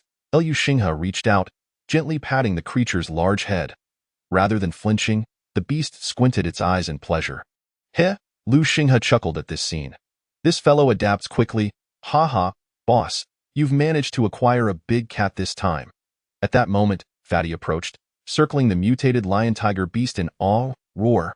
The beast growled lowly, seemingly displeased by Fatty's designation of it as a big cat. Heh, Fatty, be careful. It might swat you away with a single paw, Lu Xinghe remarked with a light laugh. Upon hearing Lu Xinghe's words, Fatty hastily distanced himself from the mutated lion-tiger beast. This creature, I fear I cannot breach its defenses. Better to keep my distance, Fatty said with a hint of dismay. Don't worry. It cannot move its front legs right now, so it won't be able to reach you, Lu Xinghe reassured him with a smile.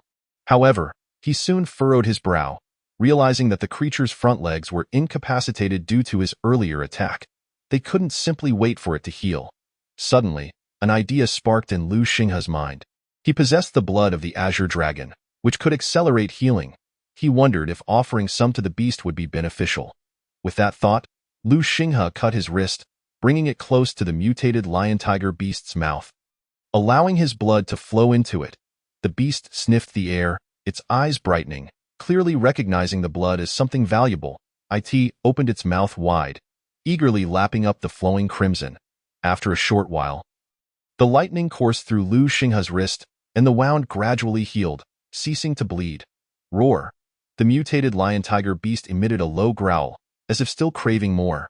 You glutton, don't be greedy. Focus on recovering, Lu Xinghe admonished.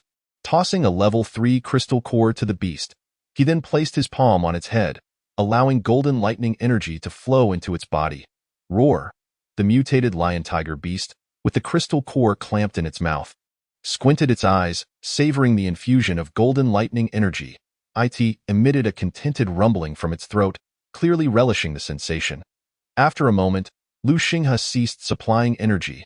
The mutated lion-tiger beast lay on the ground, eyes closed, slowly absorbing the energy from the crystal core to mend its wounds. Old son, let the others in and clear out everything from this munitions depot, Lu Xinghe instructed Sun Deong. Yes, Chief, Sun Deong replied and communicated through his earpiece. A heavy truck slowly rolled into the yard, and a dozen people disembarked, beginning to unload the supplies from the warehouse. Brother Xinghe, I want a pet too. Yi Wuxing tugged at Lu Xinghe's hand, shaking it gently as she spoke in a soft voice. Lu Xinghe ruffled the little girl's hair affectionately. Wait a moment, let this fellow recover its strength. You can ask it if there are any powerful mutated beasts nearby. Your brother will help you catch one, he replied with a smile, his tone indulgent. Thank you, Brother Xinghe. Yi Wuxing's eyes sparkled with joy at his words. We should give this creature a name, Lu Xinghe thought to himself. With its thunderous power and status as a beast king, calling it Thunder King seemed fitting. Moments later, the mutated lion-tiger beast opened its eyes, appearing to have healed somewhat. With a push, it slowly rose to its feet. The wounds on its front legs no longer bleeding, though they had yet to fully recover. Roar!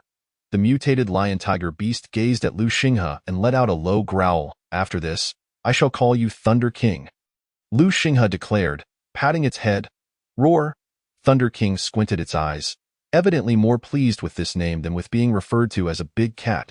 Do you know if there are any formidable mutated beasts nearby? Lu Xinghe inquired of Thunder King. Roar!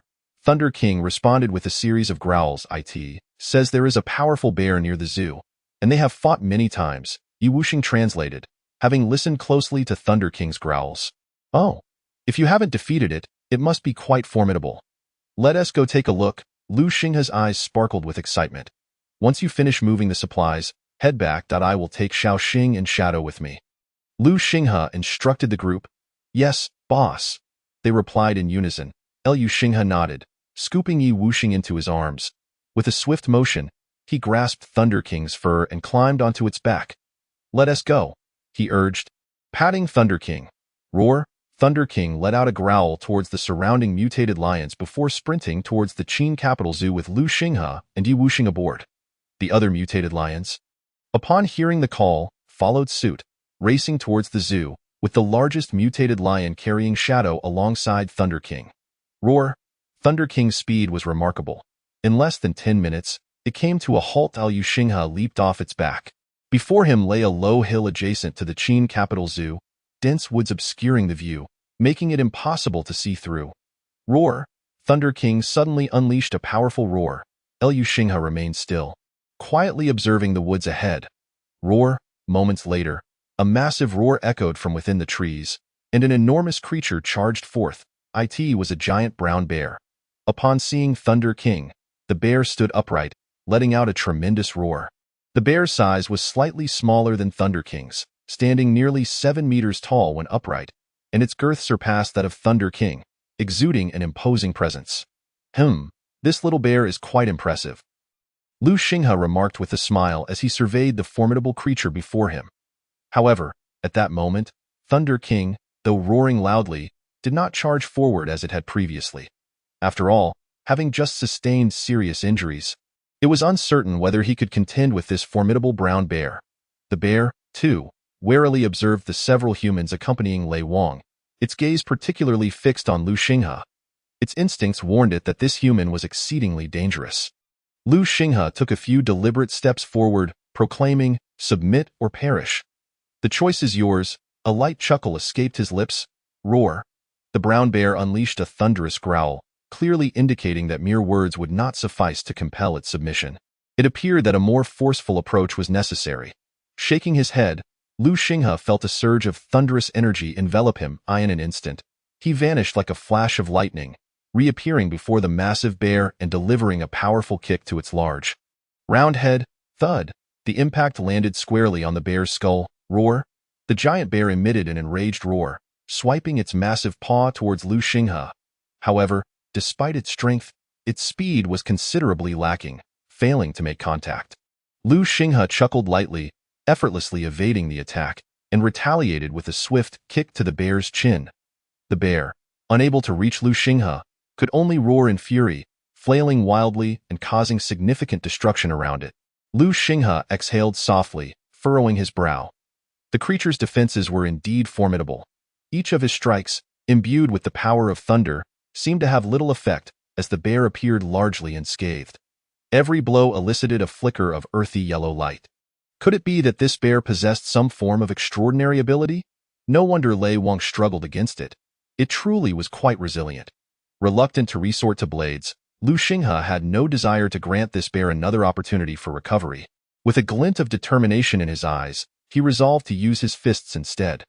Golden lightning surged forth, enveloping his hands, and in a flash, he began to rain down blows upon the bear. Each strike provoked a furious roar from the giant creature. Faced with Liu Xinghe's display of golden thunder, the bear could no longer withstand the assault, dark scorch marks gradually appearing on its fur. Its anger grew, for this human's speed was astonishing.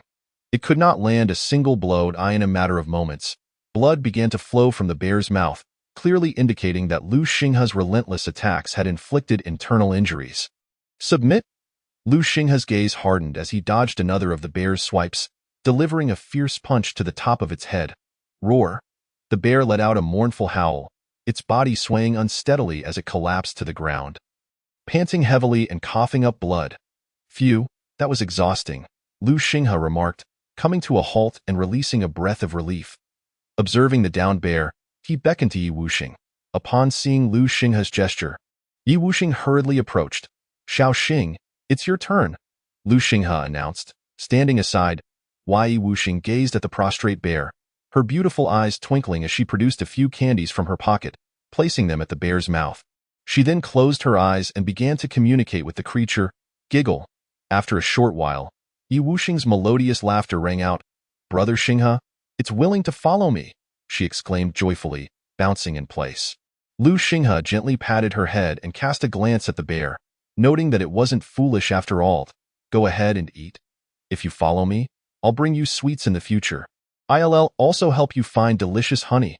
At that moment, Yi Wuxing was already beside the bear, feeding it the candies and joyfully embracing its massive round head. Roar! The bear nudged her gently with its head. Giggle! Yi Wuxing laughed with delight. Thank you, boss, Shadow remarked from the side, his eyes filled with excitement at the sight of his sister acquiring such a powerful protector. After all, he could not always be by her side. With such a formidable pet, her safety would undoubtedly be greatly enhanced. Don't mention it. This isn't solely my doing. If it weren't for Xiao Xing's extraordinary abilities, we would have merely acquired a couple of crystal cores from these beasts.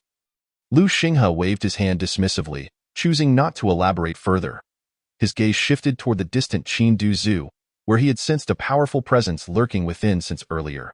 Lei Wang, did you and this clumsy bear escape the zoo because of some formidable entity inside? Lu Xinghe inquired, turning to face Lei Wang. Roar, roar, Lei Wang responded with a series of low growls. Inside, there's a highly formidable mutated beast, likely at level 4. Neither Dabao nor I stand a chance against it. Yi Wuxing translated, referring to the bear as de Bao. Lu Xinghe nodded thoughtfully. Eyeing the direction of the Qindu Zoo, he licked his lips in anticipation. A level 4 mutated beast should be quite powerful. Perhaps I should go take a look? Chapter 27. A chance encounter with a group of mutated monkeys inside Qindu Zoo.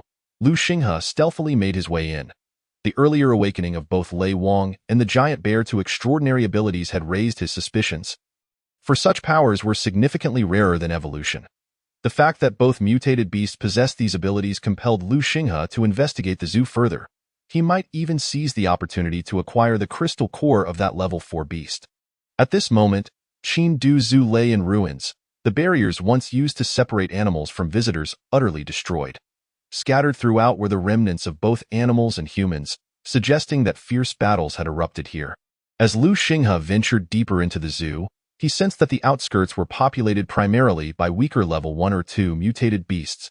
As he sprinted, just as he was about to pass through the predator enclosure, a spotted leopard suddenly lunged at him, its cold eyes fixated on Lu Xinghe, a level 3 big cat.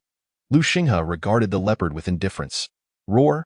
The mutated leopard, feeling ignored, let out an enraged growl and pounced towards Lu Xinghe. Why seek death?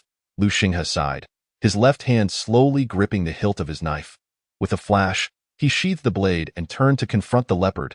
A level 3 crystal core would still fetch a decent prize. Lu Xinghe murmured to himself, clutching a blood-stained crystal core, and continued toward the center of the zoo. Something felt amiss. There seemed to be significantly fewer mutated beasts around. Strangely, as he approached the center, the number of beasts dwindled further, and he had yet to encounter a single group. Chirp, chirp. Suddenly, a series of monkey calls erupted from the trees ahead. Lu Xinghe glanced upward to see numerous figures leaping between the branches, emitting sharp, high-pitched cries. This must be Monkey Mountain. Lu Xinghe mused, realizing he had strayed into the monkey territory. Am I merely a harbinger of misfortune? Just as I lamented the lack of mutated beasts. Here emerges a whole troop of monkeys, he chuckled wryly. Suddenly, a fierce gust of wind swept through, and a shadow hurtled towards Lu Xinghe's face. His eyes narrowed as he swiftly dodged to the side.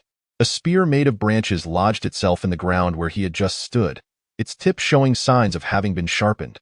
These monkeys can use tools? Lu Xinghe barely had time to ponder this when more makeshift spears began to rain down from the trees. He raised an eyebrow, a smirk forming at the corner of his mouth. This was rather amusing. Observing the incoming projectiles, Lu Xinghe swiftly leaped behind a nearby rock formation. Chirp, chirp. Hiding behind the stone, Lu Xinghe peered into the forest ahead, where the branches swayed, casting shadows of numerous figures moving towards the ground. Chirp, chirp. Moments later, approximately 30 to 40 macaques emerged from the woods, all standing upright and wielding various weapons, some brandishing stolen railings, others holding thicker wooden clubs. The leader, a particularly robust macaque, clutched an iron rod that seemed to have been scavenged from the wreckage. This commanding macaque roared, rallying its troop as they advanced toward Lu Xinghe's south hiding place.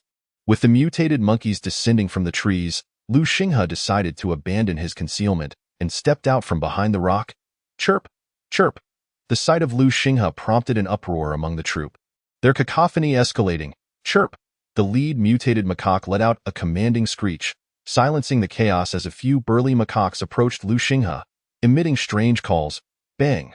The fastest of them lunged at Lu Xinghe.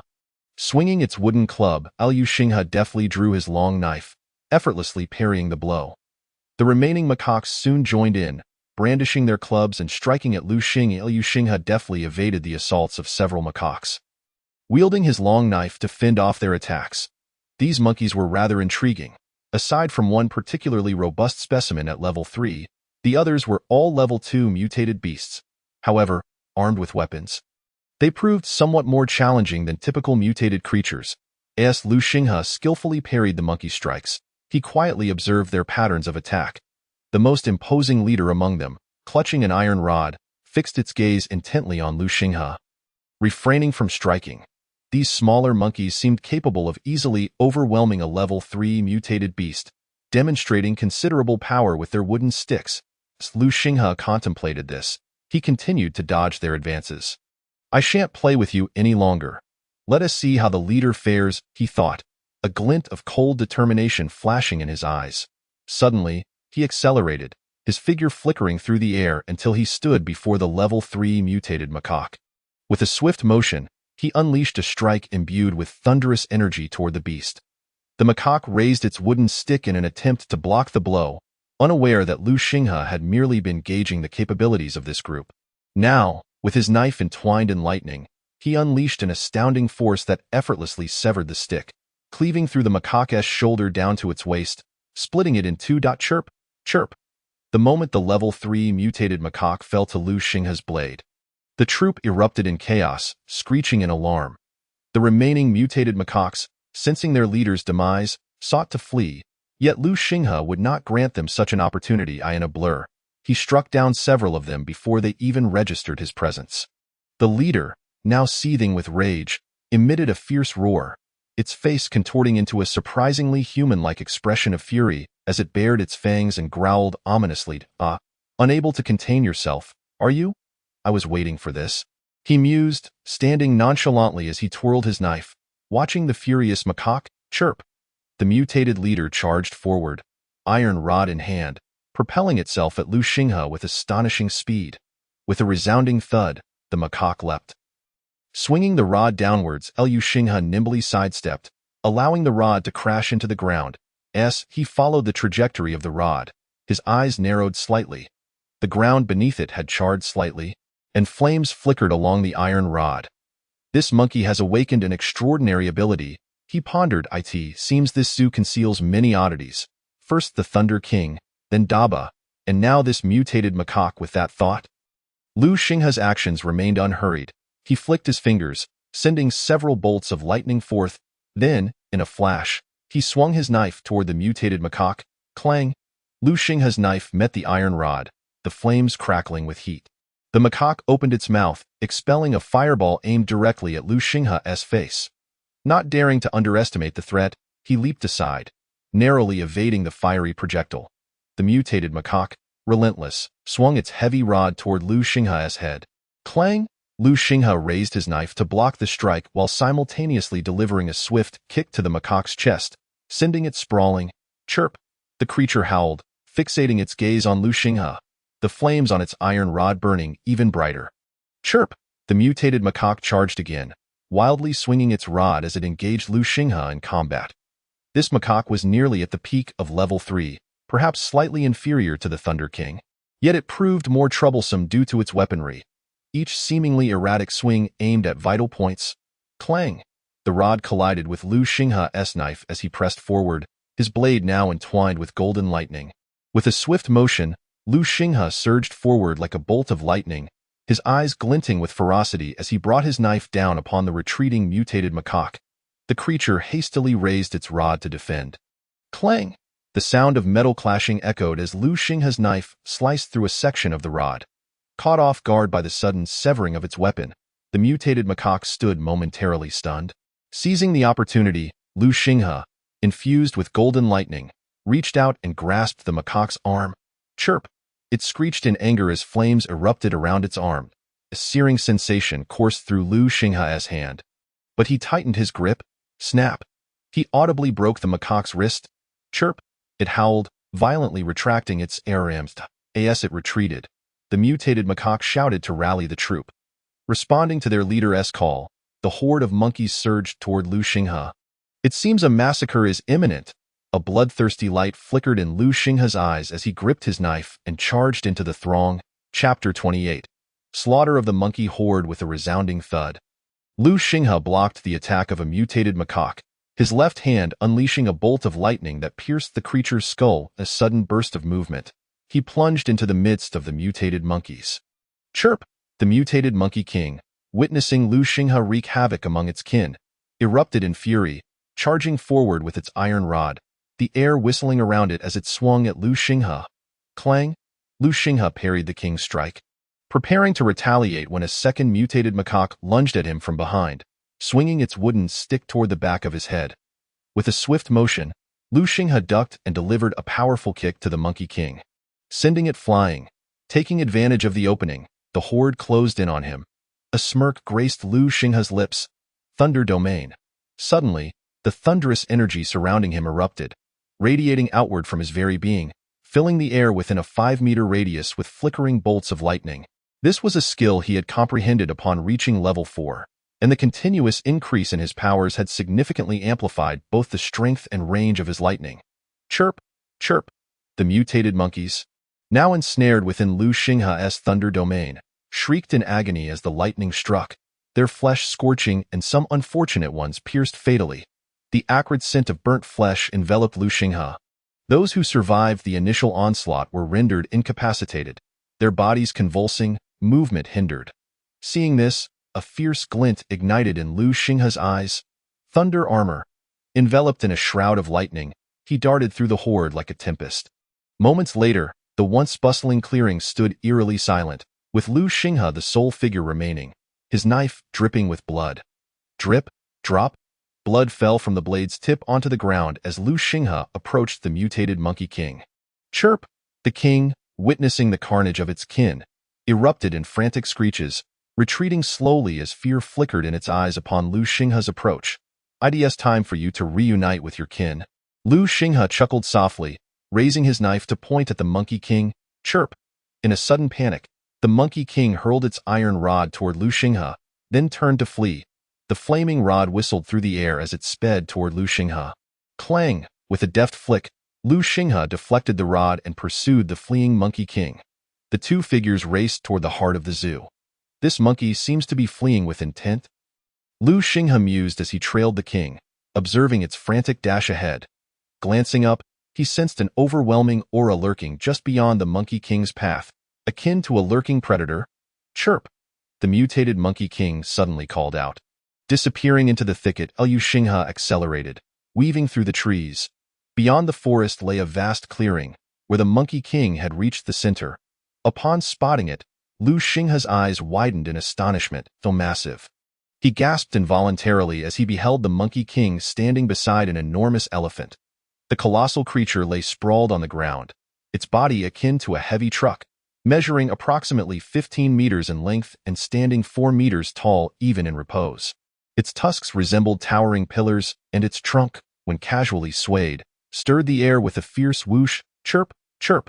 The monkey king incessantly screeched at the giant elephant, seemingly attempting to convey something, one hand gesturing towards Lu Xingha.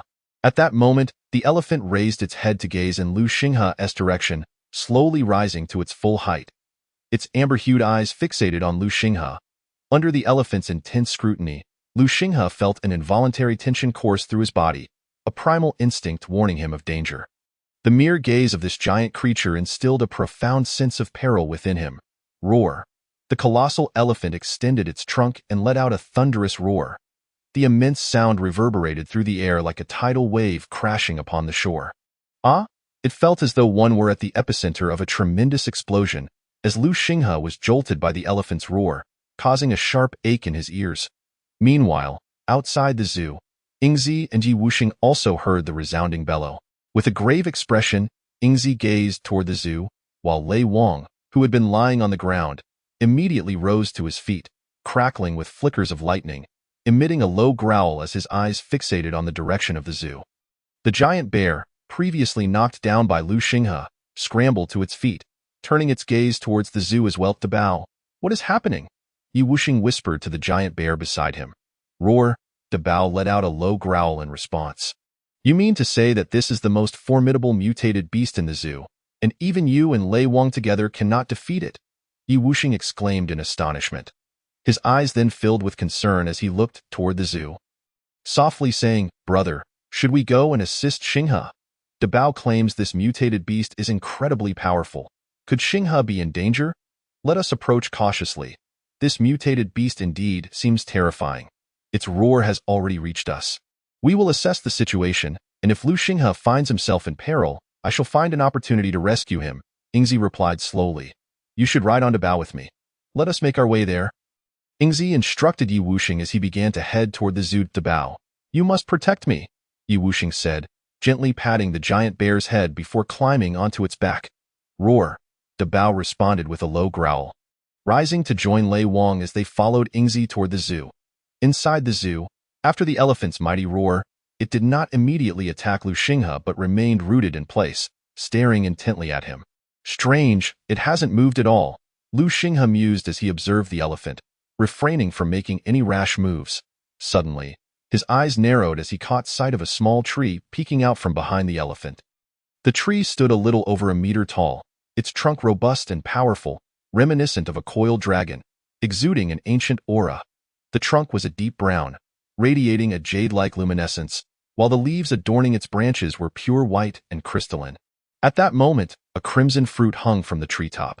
Could it be that the elephant is guarding this mutated fruit tree? Lu Xinghe's gaze fixated on the mutated fruit tree, his thoughts swirling. Lei Wang, Dabao, and the mutated Monkey King. All these creatures had awakened extraordinary abilities. Could their powers be connected to this mutated fruit tree? A faint smile crept onto Lu Xinghe's lips as he considered this. The elephant likely possessed extraordinary abilities as well, and it seemed that this final fruit had been claimed by the elephant. It appeared inevitable that he would have to confront the giant bear once more. At that moment, he sensed movement behind him.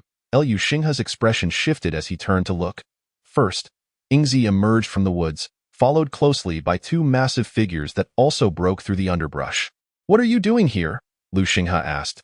Gazing at Ingzi and Yi Wuxing, Ingzi's eyes widened upon seeing the enormous elephant in the center of the clearing, and after a brief moment of shock, he turned to Lu Xinghe, saying, We heard a tremendous roar outside and, after conversing with Xiaoxing and Dabao, realized there was a powerful mutated beast here.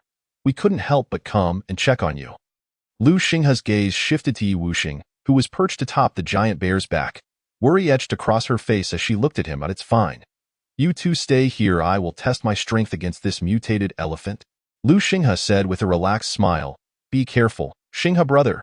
Yi Wuxing urged softly. All right, Lu Xinghe replied, smiling at the girl on the bear's back before turning toward the grassy expanse. Chapter 29.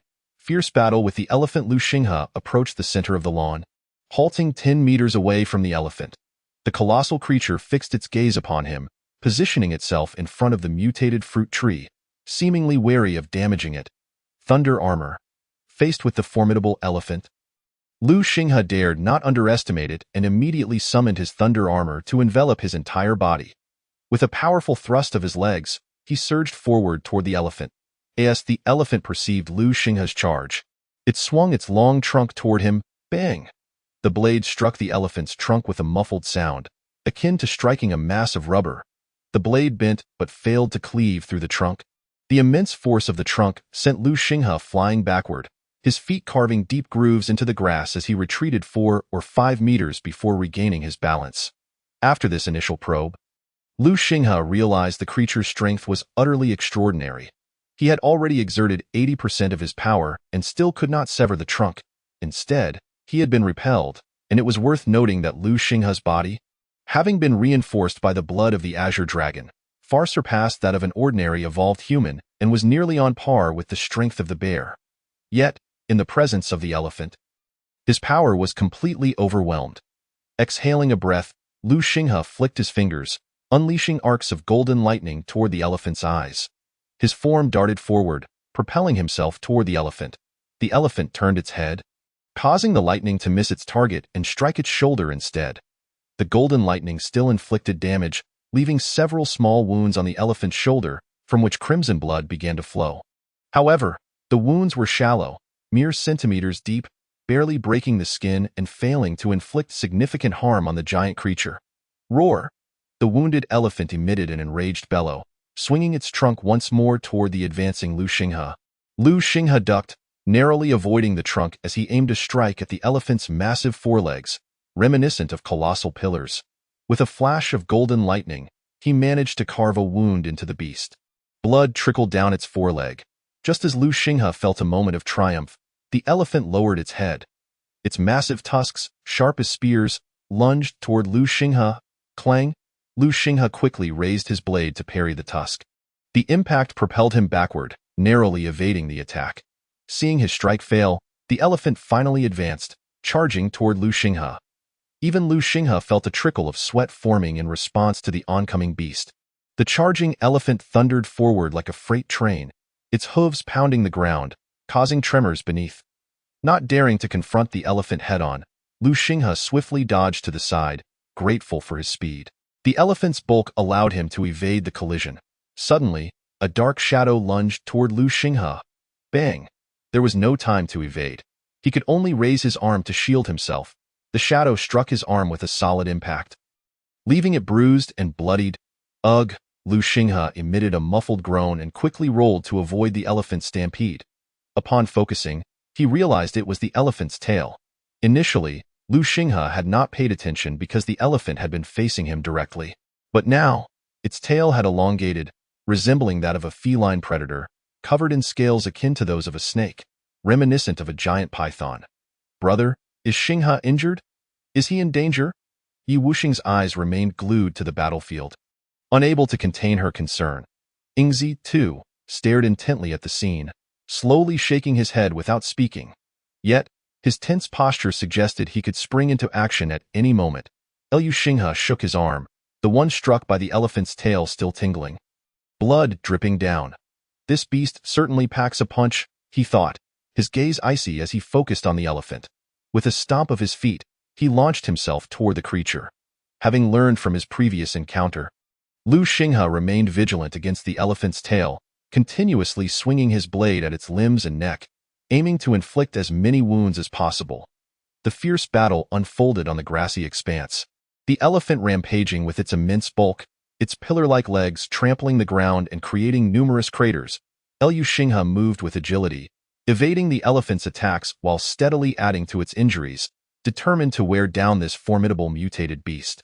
Suddenly, the elephant's trunk lashed out unexpectedly, and Lu Xinghe was caught off guard, struck hard on the back and sent flying 5 meters away. Pfft! Blood spewed from his mouth. The powerful blow left him feeling as though his body were about to crumble. The pain in his back searing. Brother, hurry and save Xinghe! Yi Wuxing cried out anxiously. Lei Wang and Dabao also emitted low growls in response. Wait! The shadowy figure, Yingzi, furrowed his brows tightly, anxiously observing the scene without making a move. Coughing, Lu Xinghe rose to his feet, wiping the blood from the corner of his mouth as he gazed at the colossal elephant. At this moment, the giant creature appeared equally distressed, its body marred by numerous gashes, akin to those inflicted by a brutal execution, especially on its left front leg, where the wounds were so severe that the bone was nearly exposed. It was precisely this injury that prevented the elephant from charging forward. The severity of its left front leg's condition hampered its mobility. Although it was not yet incapacitated, its speed was significantly diminished. What a troublesome adversary this beast is. No wonder even the Thunder King was driven away. Lu Xinghe took a deep breath, golden lightning once again coiling around his long blade. With a mighty roar, the elephant unleashed a tremendous bellow, recognizing that it had sustained grave injuries from the golden lightning wielded by this human, which had even severed one of its tusks. Now, witnessing the weapon enveloped in golden lightning, the elephant could not suppress its fury. This roar was no ordinary sound. It seemed to carry an invisible force that enveloped the elephant's roar, sending it forth like a sonic cannon aimed directly at Lu Xinghe. Cautious of the elephant's unique abilities, Lu Xinghe was momentarily startled. realizing that the beast possessed a peculiar power related to sound waves. Just as he intended to evade, the speed of the sound wave was far too rapid. Before he could leap away, he was already engulfed by the sonic assault. Accompanying the sound wave was a fierce wind that ruffled his hair and caused his skin to ripple like waves. The vibrating sound waves caused blood to ooze from his skin, while blood streamed from his eyes, nose, and ears. As the sound waves struck Lu Xinghe, the elephant charged towards him, though its movement was somewhat limping due to its injured leg. Lacking the previously ferocious speed, gritting his teeth against the elephant's sonic onslaught, Lu Xinghe's eyes flashed with fierce determination. "Thunder Domain," he bellowed. The golden lightning spread outward in ripples, much like a lake disturbed by a stone. Just as the elephant reached Lu Xinghe, it was suddenly ensnared by the Thunder Domain, causing its body to stiffen, and its left front leg buckled. The massive creature toppled forward, attempting to impale Lu Xinghe with the remaining tusk, which would have left him with a gaping hole if struck. Although the Thunder Domain had limited effect on the elephant, Lu Xinghe's persistent assaults had allowed the lightning to infiltrate its wounds. Wreaking havoc on its muscles and nerves, as the elephant's body stiffened, Lu Xinghe finally evaded the sonic attack, leaping aside just in time to dodge the tusk. His eyes gleamed with ferocity as the golden lightning encased his long blade.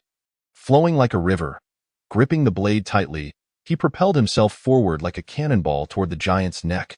With a frenzied glint in his eyes, Lu Xinghe thrust the blade with all his might into the elephant's neck. A satisfying sound echoed as the blade pierced flesh, embedding deeply within the creature. Thunder explosion! Lu Xinghe's voice dripped with cold intensity. A series of muffled explosions resonated from within the elephant, the sound of golden lightning detonating inside. The elephant let out a mournful bellow, its head rearing back in agony. Lu Xinghe withdrew his blade and swiftly leapt away, standing vigilant as he observed the staggering beast, panting heavily, as if his chest were a bellows. Lu Xinghe's gaze remained fixed on the elephant. The creature, having emitted its roar, gradually lowered its head, eyes closing slowly, no longer moving. Sighing in relief at the stillness of the elephant, Lu Xinghe relaxed his tense body. Just as he began to unwind, a peculiar screech from the Monkey King pierced the air. A flaming staff came hurtling towards him. Chapter 30. The Spirit Fruit Tree. A ferocious roar erupted. A massive figure, crackling with deep blue lightning, flashed through the air, swatting the mutated Monkey King aside. The Thunder King materialized behind Lu Xinghe, its shadowy form hovering nearby. "Chief, are you unscathed?" Inzi's hoarse voice inquired. Extending a hand to steady Lu Xinghe. "I'm fine. Just need a moment to recuperate," Lu Xinghe replied, gesturing for Inzi to refrain from concern. "Dabao, attack it." Night Wuxing's voice rang out. "Roar!" Dabao let out a thunderous roar, blocking the mutated Monkey King like a bulldozer, flanking it alongside the Thunder King.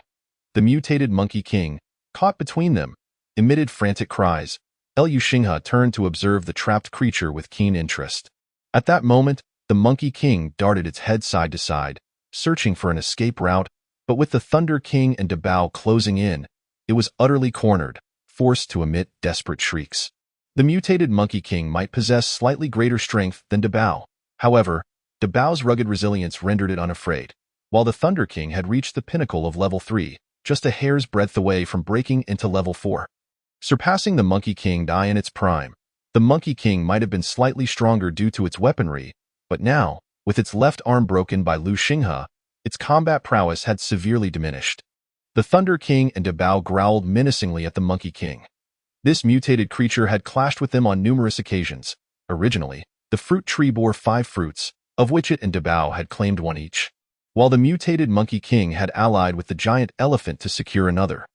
The Thunder King and Dabao, unwilling to submit, had been driven out of the zoo, often finding themselves at the mercy of the Monkey King.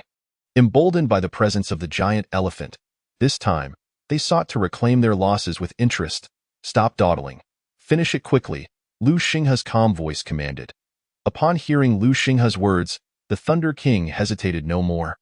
Launching itself at the mutated Monkey King, its deep blue lightning intensifying, now tinged with flecks of gold, seemingly influenced by Lu Xinghe's presence. The 3 mutated beasts engaged in fierce combat, the Monkey King wielding an iron staff.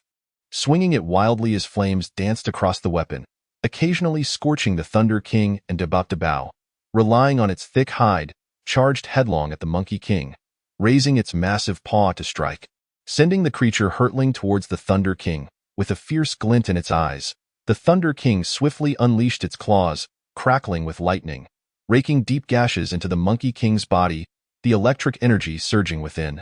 The Monkey King stiffened, emitting frantic cries. The Thunder King, seizing the moment, clamped down on the Monkey King's neck with unyielding jaws. The Monkey King thrashed wildly, producing piercing shrieks. With a resounding thud, Dabao's paw slammed into the Monkey King's chest. The mutated beast convulsed twice before falling still. The Thunder King let out a low growl, proudly holding the Monkey King's lifeless body. It approached Lu Xinghe and placed the carcass before him. Lu Xinghe reached out, patting the Thunder King's head. "This one is for you," devouring it. "You should be able to advance to level 4, he remarked with a smile. The Thunder King's eyes sparkled with excitement.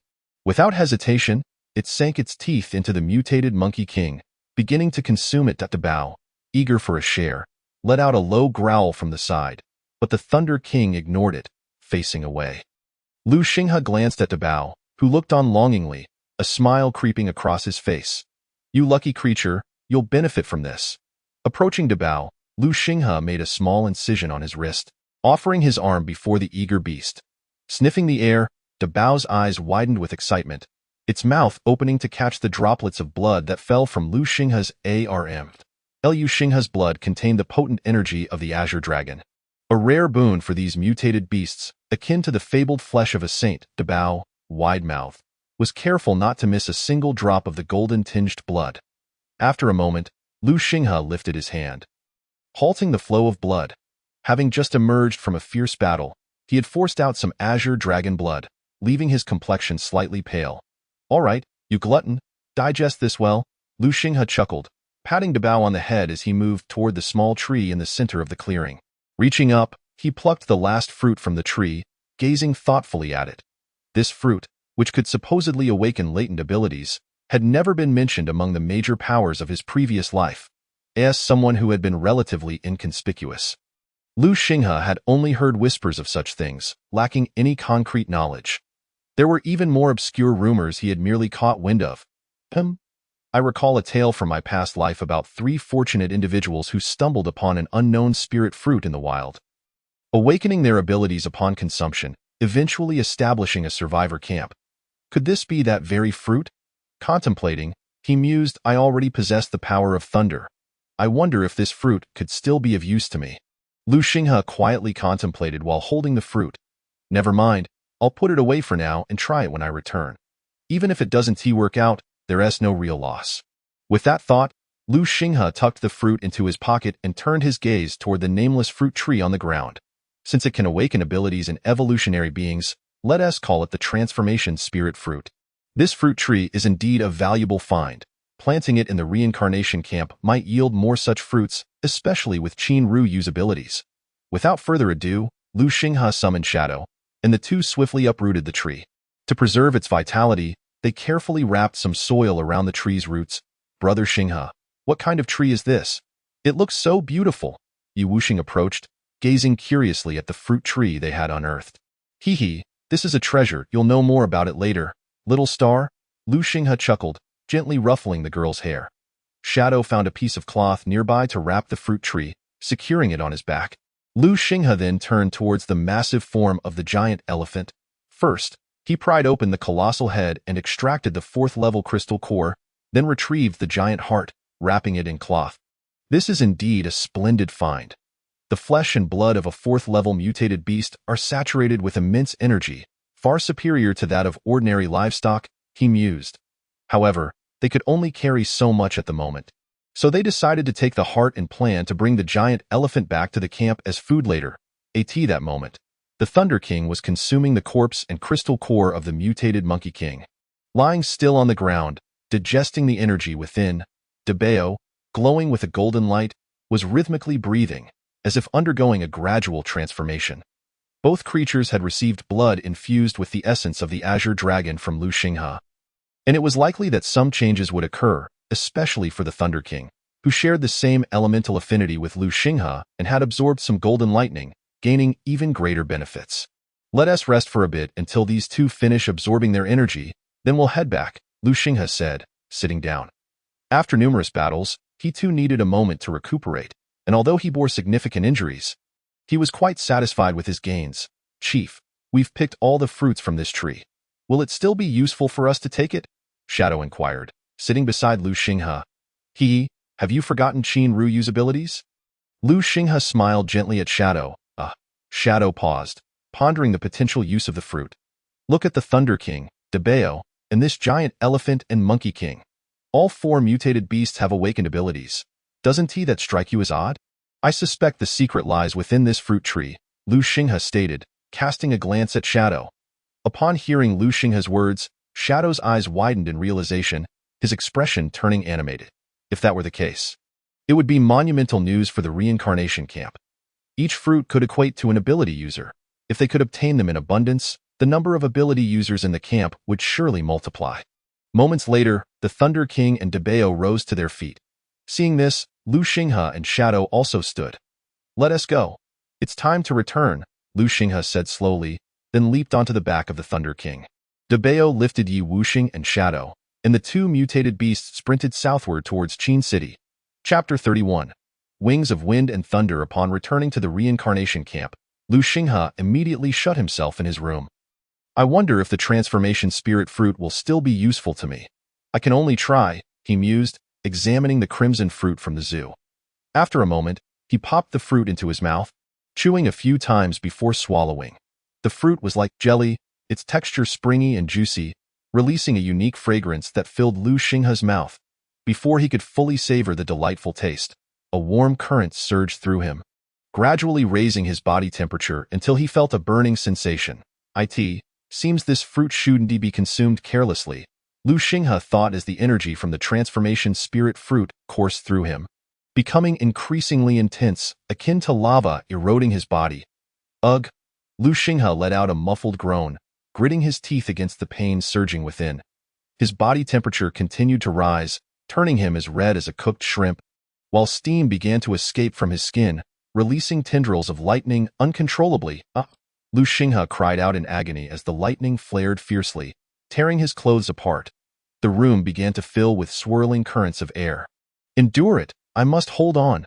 Lu Xinghe's eyes turned crimson, veins bulging as he struggled to absorb the runaway energy, while discharging lightning from his body to alleviate the internal torment. Unbeknownst to him, on his back, azure energy was gathering, gradually forming a tattoo-like wing pattern. As this pattern emerged, Lu Xinghe's body began to stabilize. After an hour, Lu Xinghe finally returned to normal. He exhaled slowly, opening his eyes, which still bore traces of bloodshot veins, yet the excitement in his gaze was unmistakable. Just moments ago, he had completely absorbed the energy of the transformation spirit fruit, feeling a new type of energy awakening within him. Focusing his mind, he directed his will toward his back, where the azure energy began to flow over the wing tattoo. Moments later, a pair of azure energy wings unfurled from his back. Lu Xinghe turned to admire them.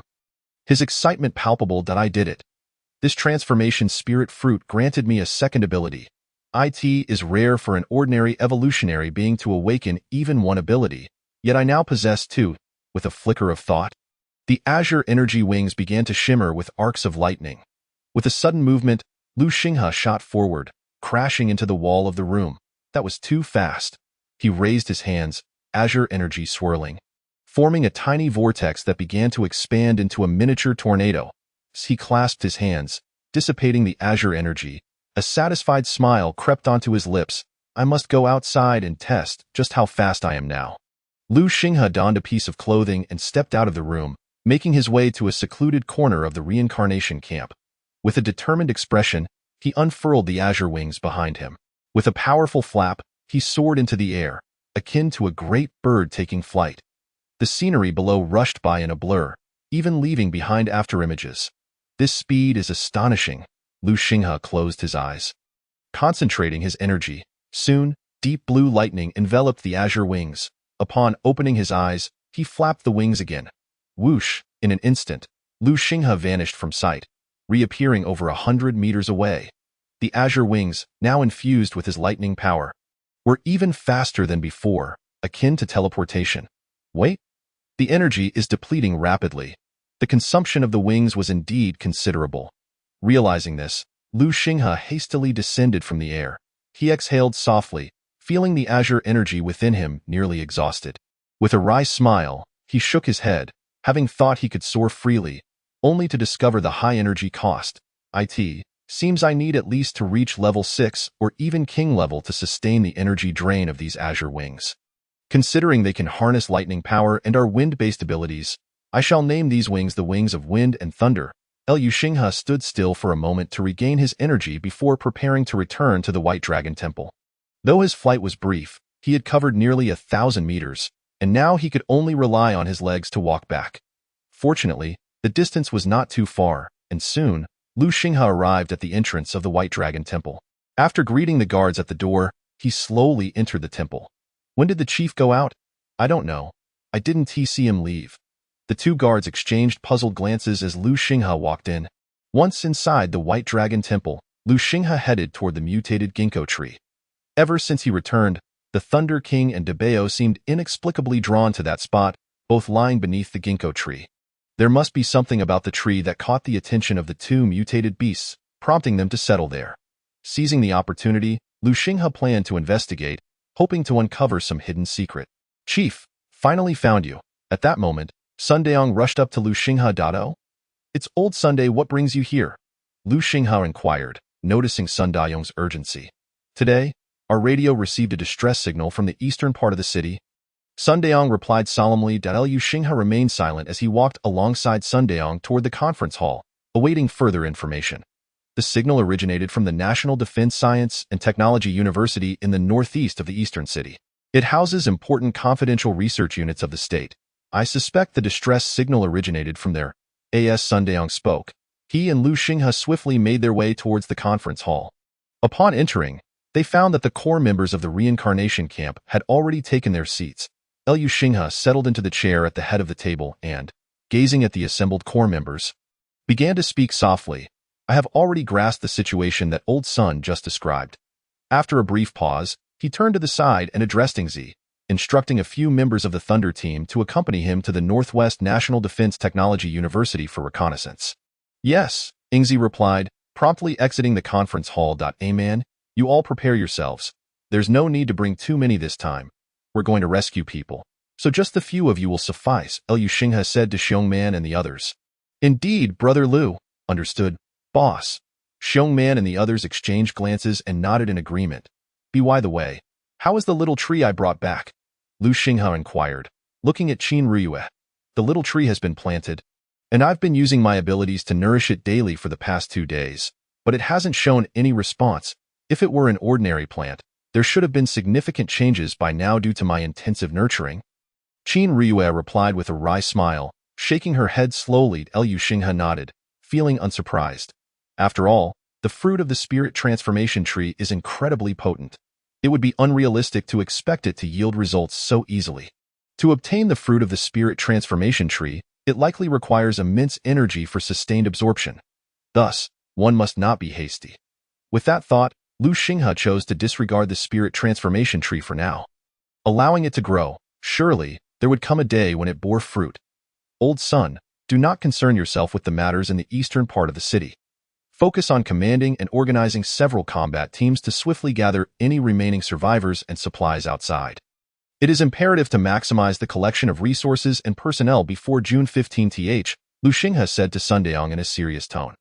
After the blood rain on June 15th, those two individuals will likely come seeking trouble with the reincarnation camp.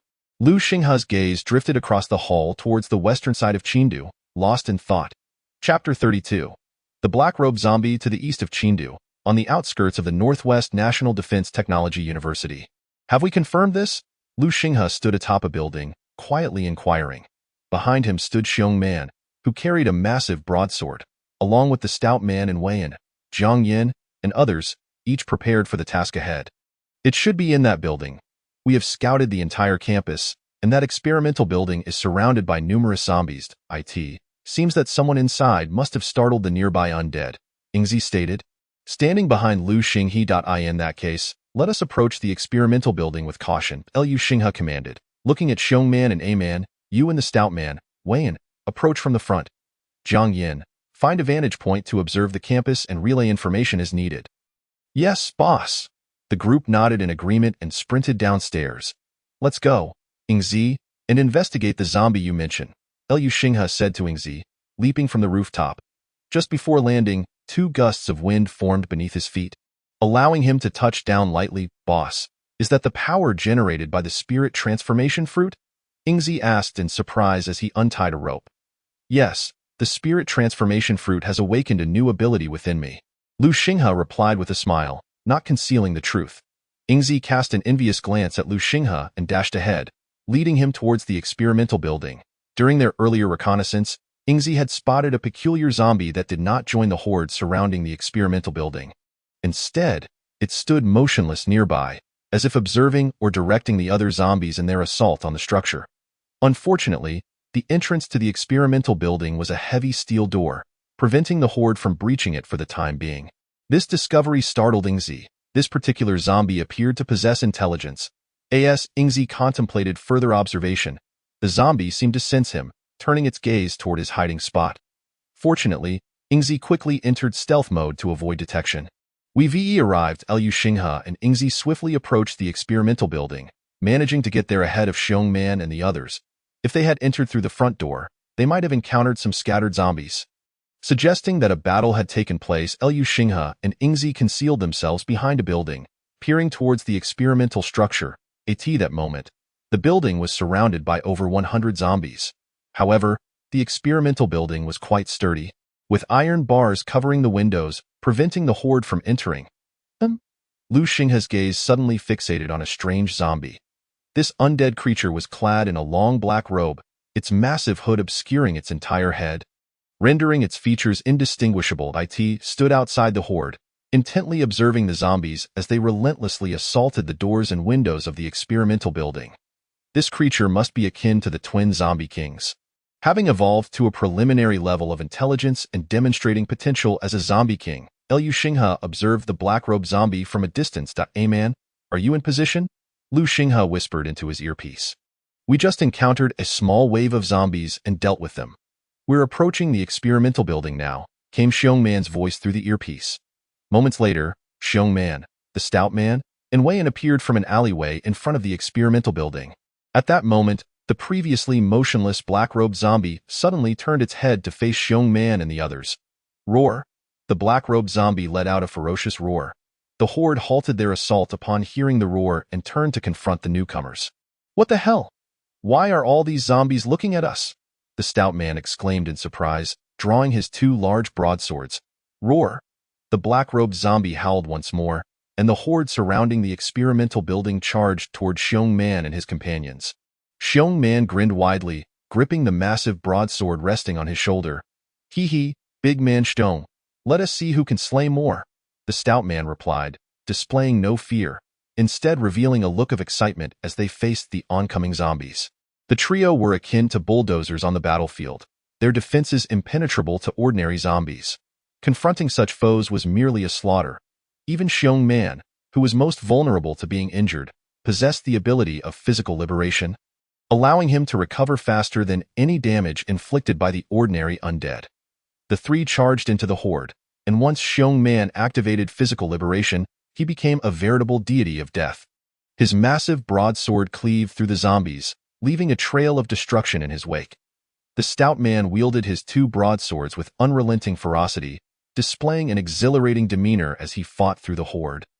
His ample physique impervious to the zombies' attempts to claw and bite him. In contrast, Weiyan, who had transformed into a rock-like figure, exhibited relatively weaker offensive power, while he remained undeterred by the zombies' bites.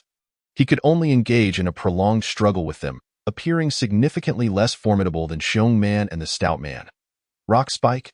Weiyan suddenly shouted, stomping the ground.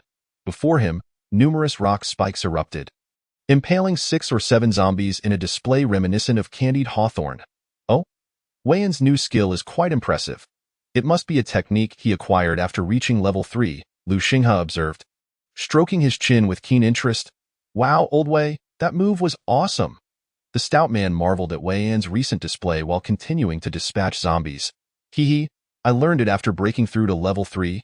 Although it is somewhat of a useless ability, Wei Yan replied proudly. Just as the trio continued their frenzied slaughter, a red on a camera positioned in front of the experimental building began to flash. Aimed directly at them. Professor, it seems our broadcast has been received. These individuals must be here to rescue us. An excited young man wearing glasses remarked as he observed the monitor in the control room on the basement level of the experimental building. Beside him stood an elderly man with graying hair, his complexion rosy and his eyes bright, who also regarded the monitor with keen interest, nodding slightly at the young man's words. Earlier, we believed this calamity would not last long, and our food supplies were nearly depleted. Fortunately, someone received our broadcast. The elderly man spoke slowly, his tone revealing a sense of relief. These individuals must be the evolutionaries mentioned in the national broadcast. It is truly remarkable. The cores of these zombies have proven to be immensely valuable, the elder exclaimed as he watched the scene of Xiong Man and the others wreaking havoc among the horde. Professor, if we could have these evolutionaries release some energy, it would greatly assist our previous research on the energy conversion of zombie cores, the young man said excitedly. Indeed, the professor nodded in agreement, though his expression turned somber as he recalled that the zombie cores they studied had been extracted from colleagues who had been infected and transformed into zombies. The young man's mention of this brought forth memories of lost comrades, causing a wave of sorrow to wash over him. Ingzi, stay on guard. I will confront that fellow, Lu Xinghe instructed Ingzi, stepping out from behind the wall and advancing towards the black-robed zombie. The moment Lu Xinghe emerged, the black-robed zombie detected his presence, abruptly turning its head, its crimson eyes fixated intently on Lu Xinghe in response to the black-robed zombie's reaction. Lu Xinghe smiled softly, unperturbed. With a slow draw, he unsheathed the long blade from his back, and a figure imbued with a streak of thunderous azure energy flickered and vanished from sight. The black-robed zombie, fixated on Lu Xinghe, felt its pupils constrict in disbelief at the human's astonishing speed. Before the black-robed zombie could react, Lu Xinghe had already materialized before him. Heh, seems rather weak. A faint chuckle escaped his lips, a sharp flash of the blade descended abruptly. Chapter 33. Elder Qin Clang. The long blade struck the shoulder of the black-robed zombie, producing a resounding clash of metal. It was only when the blade fell that the black-robed zombie managed to react. Roar! The black-robed zombie let out a fierce bellow, its body leaping backward with great haste, its crimson eyes fixed intently on Lu Xinghe. Having failed to land a hit, a flicker of surprise crossed Lu Xinghe's eyes. Although he had yet to unleash his thunderous powers, the blade's sharpness should have been sufficient to injure the black-robed zombie. Turning his gaze to the zombie's shoulder, Lu Xinghe's eyes narrowed slightly. Beneath the severed black robe lay a silver-gray flesh glinting with metallic sheen. A white mark etched upon its shoulder. Could it be that this fellow has awakened some abilities? Lu Xinghe mused, furrowing his brow as he observed the black-robed zombie, which seemed reluctant to engage further. Slowly retreating, Lu Xinghe raised an eyebrow. Attempting to flee would not be so simple. Energy surged within him, and this time, thunder crackled around the long blade. Lu Xinghe's figure flickered once more, charging toward the black-robed zombie. Roar! As Lu Xinghe charged, the black-robed zombie displayed a hint of human-like fury, swinging its arms to meet him. Clang! The long blade hacked into the zombie's arm, again producing a metallic clash, but this time there was a slight difference. The thunder-infused blade sliced through the black-robed zombie's arm, silver liquid oozing from the wound. Has even its blood mutated?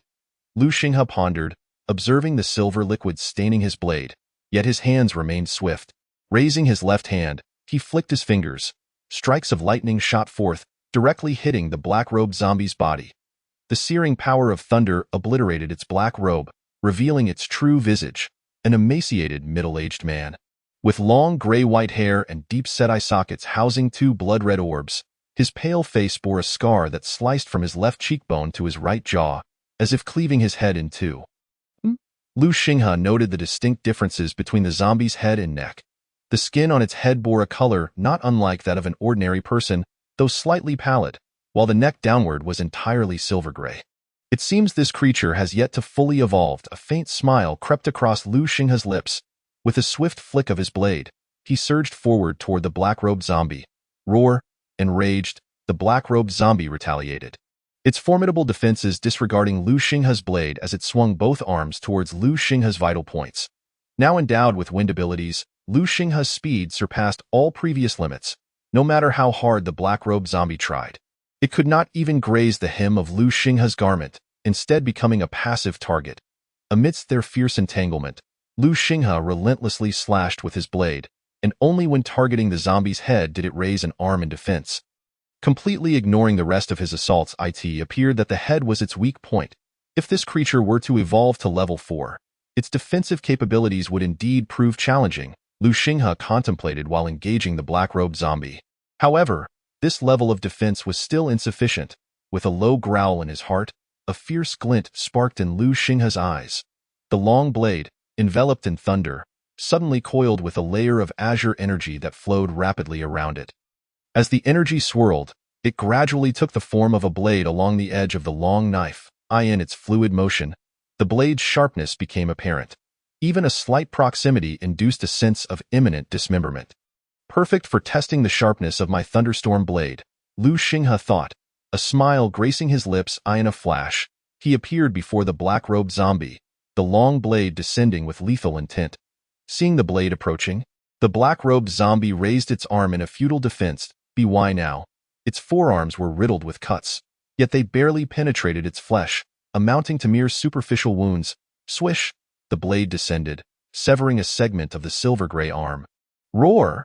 The black-robed zombie let out a thunderous roar, retreating swiftly, a hint of panic flashing in its eyes, struggling to comprehend why the blade that could barely breach its skin moments ago had now cleanly severed its arm. Heh, not bad at all, Lu Xinghe chuckled softly, pleased with the sharpness of his thunderstorm blade. Glancing at Xiong Man and the others, who were nearing the completion of their own battles against the horde, Lu Xinghe turned back to the black-robed zombie, gradually raising his blade, now enveloped in the power of wind and thunder. Since that's the case, I shall no longer indulge you. Faced with the blade infused with wind and thunder, the black-robed zombie could not hope to defend itself as it had before. Moreover, having reached level 4, even without the wind abilities, Lu Xinghe was confident he could slay the black-robed zombie with his golden thunder. He had merely wanted to test his newly acquired powers. Roar! The black-robed zombie howled, its body marked with numerous cuts.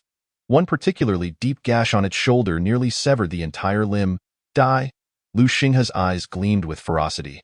Suddenly, a pair of azure energy wings erupted from his back, flapping gently, causing him to vanish in an instant. Thud! A head soared skyward. Lu Xinghe reappeared behind the black-robed zombie, slowly sheathing his blade. Wow, boss! Incredible! The stout man exclaimed, astonished by Lu Xinghe's effortless dispatching of the black-robed zombie. Although they had all been engaged with the horde, they had kept an eye on Lu Xinghe's battle, aware of the formidable nature of the black-robed zombie. They knew they could scarcely breach its defenses, save for targeting the head. All right, wipe the blood off your face.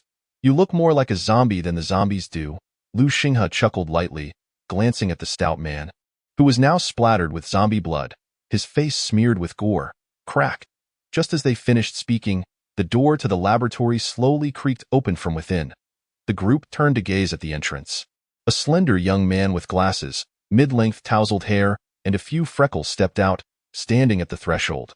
Seeing the group, he quickly called out, "Please, come in, and we can discuss further." With that, he waved them in eagerly. Lu Xinghe nodded at Xiong Man and the others, and they all proceeded toward the laboratory. "Hello, my name is Lu Hao. Did you come in response to our broadcast for rescue?" the young man inquired. His curiosity evident as he regarded the bloodied group without any sign of fear. "I am Lu Xinghe, and these are my companions." "Indeed, we responded to your distress signal," Lu Xinghe acknowledged, introducing himself. The group followed Lu Hao down to the basement level of the laboratory, where Lu Xinghe's gaze swept across the rooms on either side. His eyes then widened slightly as he regarded Lu Hao. It was no wonder this seemingly frail young man exhibited no fear at the sight of blood. As they walked, Lu Xinghe had observed several dissected corpses in the rooms, various severed limbs, organs, and heads placed upon tables. Clearly, these individuals had been infected and transformed into zombies, only to meet their fate at the hands of this young man. Scientists truly are madmen, Lu Xinghe thought to himself, unable to suppress the thought. "Hello, Thank you for coming to the research facility to rescue us. At that moment, the front door swung open, revealing an elderly man with a youthful face and rosy complexion standing in the doorway. Addressing the group in a calm voice, "No need to worry. We have a soldier in our camp who is aware of your status as an important national scientist. We will surely assist you to the best of our abilities. May I ask your name, Elder?" Lu Xinghe smiled as he spoke to the old man. "My memory fails me. Age has dulled it. I am Qin Yueshan." The elder chuckled, addressing the group. Chapter 34. Energy Converter. Elder Qin? If there are no further issues, shall we be on our way? After the pleasantries, Lu Xinghe gently inquired. Yes, please wait a moment. I must gather some materials before we depart together, the elder replied, beginning to organize the documents in the room. Lu Xinghe and the others stood aside, refraining from interrupting Qin Yueshan. Suddenly, Lu Xinghe's attention was captured by an object on a nearby workbench. It was a rectangular metallic table, upon which several supports firmly held a zombie crystal core in place. A copper wire connected to the core extended to the opposite end of the table, where a white incandescent bulb was securely mounted, currently emitting a faint glow. This is powered by the energy of the crystal core. Lu Xinghe's gaze was firmly fixed upon the light bulb, his eyes betraying an expression of incredulity. Heh, it seems my young friend has stumbled upon the energy converter, Qin Yuanshan remarked as he approached. Noticing Lu Xinghe's focus on the metallic platform, Qin Lao, is this device truly called an energy converter? Lu Xinghe inquired, his eyes filled with uncertainty as he regarded Qin Yuanshan. Indeed, these past few days, both Xiao Lu and I have been trapped within this research facility, and some of our colleagues have turned into zombies. After we eliminated them, we discovered these crystal cores during the dissection process. Thus, we commenced our research, and this energy converter can transform the energy contained within the crystal cores into physical energy that we can utilize, Qin Yuanshan explained slowly, a faint smile gracing his face. Lu Xinghe continued to examine the energy converter on the workbench, while the light bulb emitted a steady glow, and he could sense the energy gradually dissipating from the crystal core at the other end. In his previous life, such a device had not existed. For 3 long years, Lu Xinghe had struggled without any knowledge of a force possessing such an apparatus. It seemed that in that lifetime, Qin Yuanshan had not been rescued.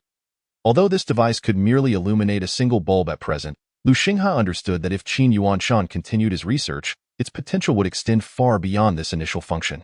With a gentle exhale, Lu Xinghe remarked, Qin Lao, you truly deserve the title of a national treasure. Heh, as one grows older, one cannot battle zombies like the young anymore. All that remains is a mind still of some use.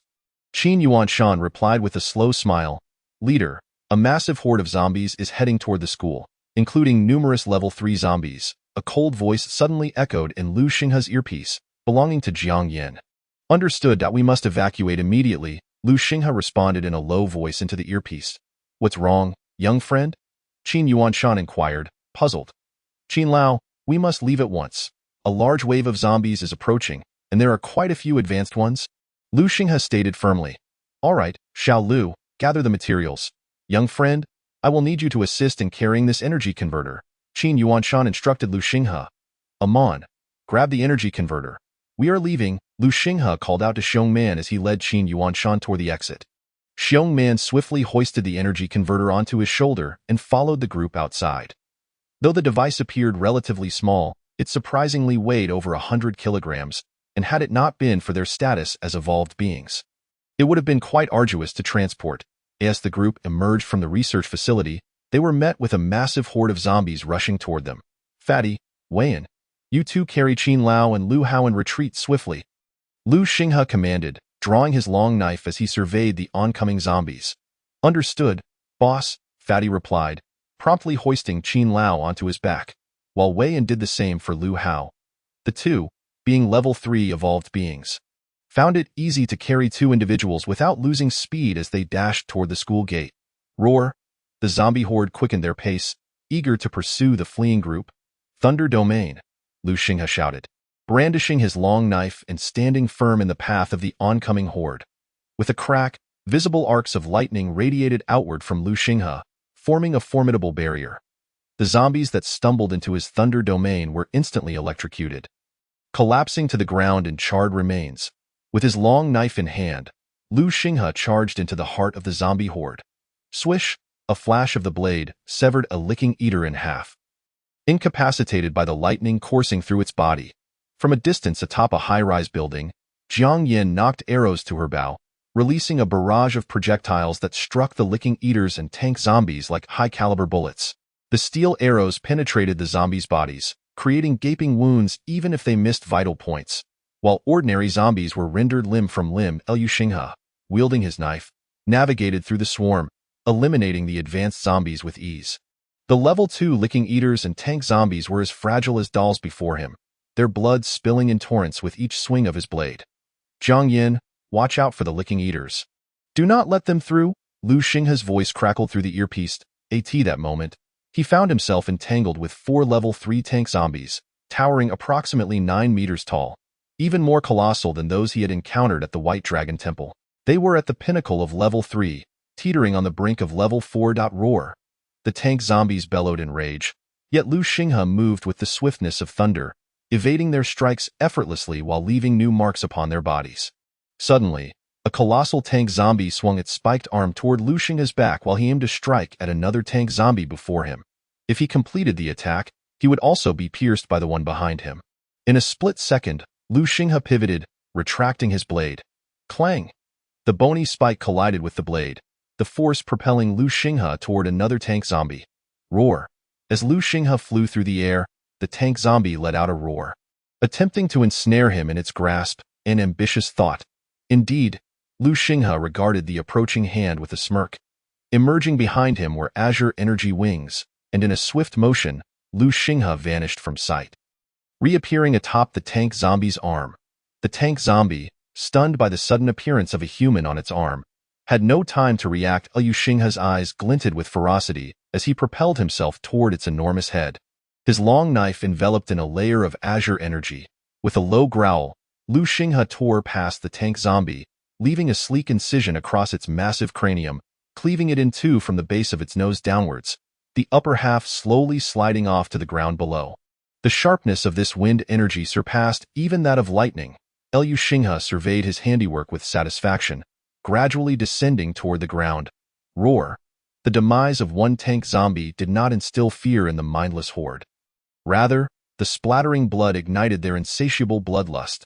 The remaining 3 tank zombies, witnessing Liu Xinghe's descent, simultaneously swung their massive hands, attempting to swat him down as one would a mere fly, unfazed by the impending strikes above. Liu Xinghe remained calm. Wind spiral, gripping his long knife tightly, he twisted at the waist, causing his body to spin as he fell. The azure energy spiraled around him, forming a miniature tornado. The giant hands of the 3 tank zombies met the swirling energy, as if they had thrust their appendages into a meat grinder, resulting in their destruction. The azure whirlwind was soon tainted a deep crimson. As Liu Xinghe landed, he darted toward one of the tank zombies. Dodging the massive hand, he effortlessly severed the zombie's head in 2 with a single stroke. With the tank zombie collapsing, only 2 remained, both of which had lost a hand to Liu Xinghe's onslaught. Roar! Yet the 2 tank zombies, driven solely by their bloodthirsty instincts, did not waver. They charged at Liu Xinghe, their feet stomping down where he stood. With a deft tiptoe, Liu Xinghe evaded the stomp, his long knife slicing through the tank zombie's calf, causing it to lose balance and fall. As the tank zombie tumbled down, Liu Xinghe seized the opportunity, darting toward the other tank zombie, accelerating suddenly to sever its head in a flash. Turning around, he faced the remaining tank zombie, now reduced to a mere hand and foot, struggling to prop itself up. Without further ado, Liu Xinghe gathered golden lightning energy between his fingers, unleashing several bolts that pierced its head. Extinguishing its life, boss, we've reached the car. We can retreat. Fatty's voice crackled through the earpiece. Jiang Yin, withdraw? Liu Xinghe instructed into the earpiece. The 2 figures broke free from the horde, sprinting toward the main entrance. Meanwhile, not far from the school, atop a towering building, 3 silhouettes stood on the rooftop, silently observing the scene below. Xiaofeng, let us depart. A melodious voice rang out. The towering figure turned, heading into the building. A little girl in a white dress perched upon its shoulder. Beside the imposing figure stood a person shrouded in a black robe. Had Liu Xinghe been present, he would have recognized the towering figure and the little girl as the twin zombie kings. Moreover, the little girl now spoke with the fluency of an ordinary person, devoid of the previous stiltedness. Chapter 35. Visitors from the capital. I say, Chief, where shall we search for Academician Qin? In the western suburbs of Qin City. For figures stood upon the street. The leader is a middle-aged man with a visage that exudes antiquity, his skin dark and his brows thick, complemented by pronounced eyes. Beside him stands a young man in his 20s. Clad in a sleek black ensemble, the youth wields a silver long spear, casually resting it on his shoulder, while a toothpick dangles from his lips. Were it not for the youth's nonchalant demeanor and his striking green hair, which disrupts the ambience, he would indeed appear quite dashing. To the right of the middle-aged man stand two identical, burly figures. Both boast robust physiques, standing around 6'3", adorned in matching black attire, each grasping a cleaver and bearing a shield upon their backs. These two exhibit an intriguing contrast. Despite their identical appearance, one possesses a darker complexion than the middle-aged man, while the other's skin is so fair it could evoke envy among most women. As the green-haired youth begins to speak, the middle-aged man prepares to respond. Suddenly, a gunshot reverberates. A lurking leech, which had pounced from a shadowy corner towards the green-haired youth, is abruptly dispatched. Its head exploded mid-air. Gong Ao, no need to thank me. A slightly sultry female voice resonates in the earbud of the green-haired youth. Sister Hongya, I had already noticed it. I was merely waiting for its approach. Gong Ao replies with a hint of exasperation, his gaze drifting to a towering edifice nearby. On the rooftop of the high-rise, a woman stands, her enchanting face adorned with a subtle smile. This woman is none other than Hongya, as referred to by Gong Ao. With a sigh of relief, perhaps confirming the absence of danger nearby, she seizes a rope and leaps gracefully from the several stories above, landing lightly, cradling an oversized sniper rifle in her embrace. I say, Sister Hongya, please refrain from stealing my prey next time. Gong Ao mutters, visibly displeased. Oh, has little brother Gong Ao become upset? How shall your sister make amends? The woman gazes at Gong Ao with alluring, phoenix-like eyes, her ruby lips parting to release a voice that is both soft and captivating. Never mind. I won't hold it against you. Gong Ao responds, a shiver running down his spine, his lips twitching awkwardly. Hongya chuckles lightly, ceasing her teasing of Gong Ao. Clad in the same black ensemble as the others, she exudes a distinct charm. Her flowing, fiery red hair and the captivating allure of her eyes, which ripple like waves, combined with her curvaceous figure that perfectly fills out the attire, evoke the image of a superhero from a certain film. Such a stunning beauty, while teasing Gong Ao, renders him momentarily speechless. Perhaps haunted by past encounters. Heh. The twins beside them share peculiar laughter, enjoying the exchange. All right, enough of this. Remember our mission, the middle-aged man, with a furrowed brow, quietly reminds them. Understood. Su Long, you are quite the nag. Hongya dismissively waves her hand at the middle-aged man, though her playful demeanor fades upon hearing his words. Boss, this place feels a bit odd. There are far too few zombies in the vicinity. One of the twins, even darker than Su Long and sporting a buzz cut that lends him an earnest appearance, expresses his confusion. Indeed, it raises suspicion. By all accounts, there should be more. The middle-aged man nods in agreement. I say, hey, did you and Xiaobai discover something? Gong Ao inquires of the twin brothers in that direction. There is a significant gathering of zombies. Xiaobai, one of the twins, speaks, his eyes gleaming with a hint of white light as he gazes westward. His expression grave. If Lu Xinghe were present, he would recognize that Xiaobai is indicating the spot where he once encountered the twin zombie kings. Do not concern yourselves with that direction. Our objective is to locate Academician Qin. According to the map, the National Defense Science and Technology University lies to the east of Qin City. We shall proceed eastward, Su Long declares, shaking his head at the fore. Captain, we may not be able to proceed eastward. Xiaobai's voice becomes dry as he gazes apprehensively at the eastern direction behind them. Alert! Su Long's expression darkens as he sharply commands. Gong Ao's earlier carefree demeanor vanishes. The silver spear gripped tightly in his hand, his sharp eyes scanning the surroundings. Hongya, with her enviable long legs, twists her body and dashes towards the periphery, evidently in search of a suitable sniping position. Xiaobai, what is happening? Su Long queries that a multitude of zombies is advancing towards us from the east. including several level 2 and 3 zombies. Xiaobai replies, his expression serious as he retrieves his shield. How far away are they? Su Long asks while leading the group in search of advantageous terrain. Less than 100 meters. Several leechers have likely spotted us and are hastening our way. Xiaobai responds breathlessly as he runs alongside Su Long. It seems avoidance is no longer an option. We must fight our way through while retreating southward. Su Long commands with authority. Understood. The group replies in unison, beginning their withdrawal towards the south. Roar. At that moment, several leechers, previously detected by Xiaobai, have scaled the walls and lunged down upon the group, with a level 2 leecher leaping towards them with a whoosh. A silver flash darts through the air. Gong Ao's spear, akin to a roaring dragon, pierces through the leecher's chest. Before he can make his next move, the impaled leecher opens its maw, its tongue shooting forth like an arrow aimed at Gong Ao. With a swift swoosh, a willow leaf blade slices through the air, severing the leecher's tongue. Make it quick, Su Long urges Gong Ao. Bang. As Su Long's words echo, another gunshot resounds, and the leecher's head explodes, blown apart by Gong Ao's spear. Gong Ao, you fool. How many times must I remind you that the head is the vital point? Hongya's voice drifts in, now devoid of her prior allure. Replaced by an icy severity. Understood, Sister Hongya, Gong Ao replies sheepishly, withdrawing the spear embedded in the leecher's body as they continue their sprint southward. Roar. Suddenly, a horde of zombies appears at the intersection ahead, including several level 3 tank zombies charging toward them. Hey, Xiaobai! Su Long bellows. The twin brothers spring into action, discarding their circular shields as they lead the charge. Bang! The two collide directly with the horde, their shields raised. The first zombies to meet them are obliterated upon impact, as though struck by a truck. Unceasingly, they wield their shields and cleavers, relentlessly cleaving through the zombies while pushing those blocked by their shields forward. Meanwhile, Gong Ao and Su Long swiftly dispatch the zombies flanking them, propelling themselves forward alongside their brothers. The pair, one armed with a spear and the other with a blade, exhibit techniques honed through years of training.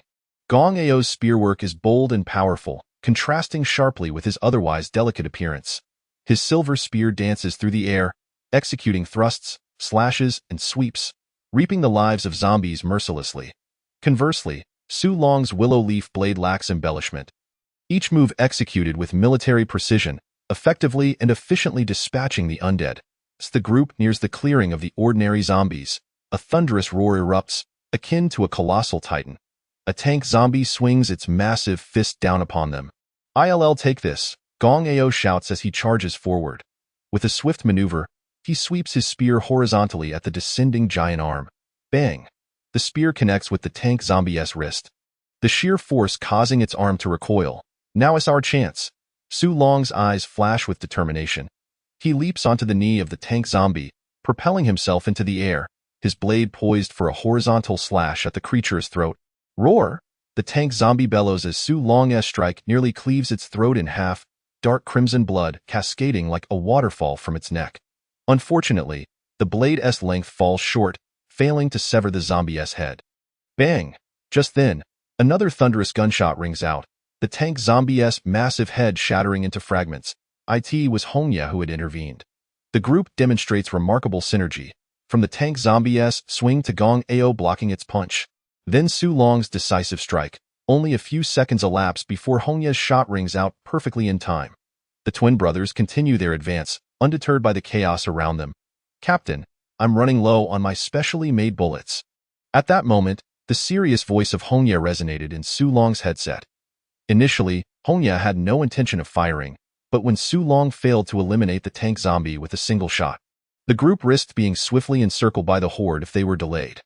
Thus, Hongya had no choice but to expend the limited amount of specialized armor-piercing rounds to shatter the skull of the tank zombie. Just as they had vanquished the tank zombie, a shadow cloaked in black stood quietly behind the horde, its crimson eyes fixated on those attempting to breach the sea of corpses. Chapter 36. Encounter Boss. Aside from the west, we have nearly gathered all the supplies from the other directions, Fatty reported to Lu Xinghe on a street in Kundud. At that moment, the reincarnation camp was making its final preparations to welcome the impending blood rain. Fatty and the others were unaware of what would transpire after the blood rain, but Lu Xinghe understood all too well. Following the Blood Rain, the entire world would undergo profound transformations.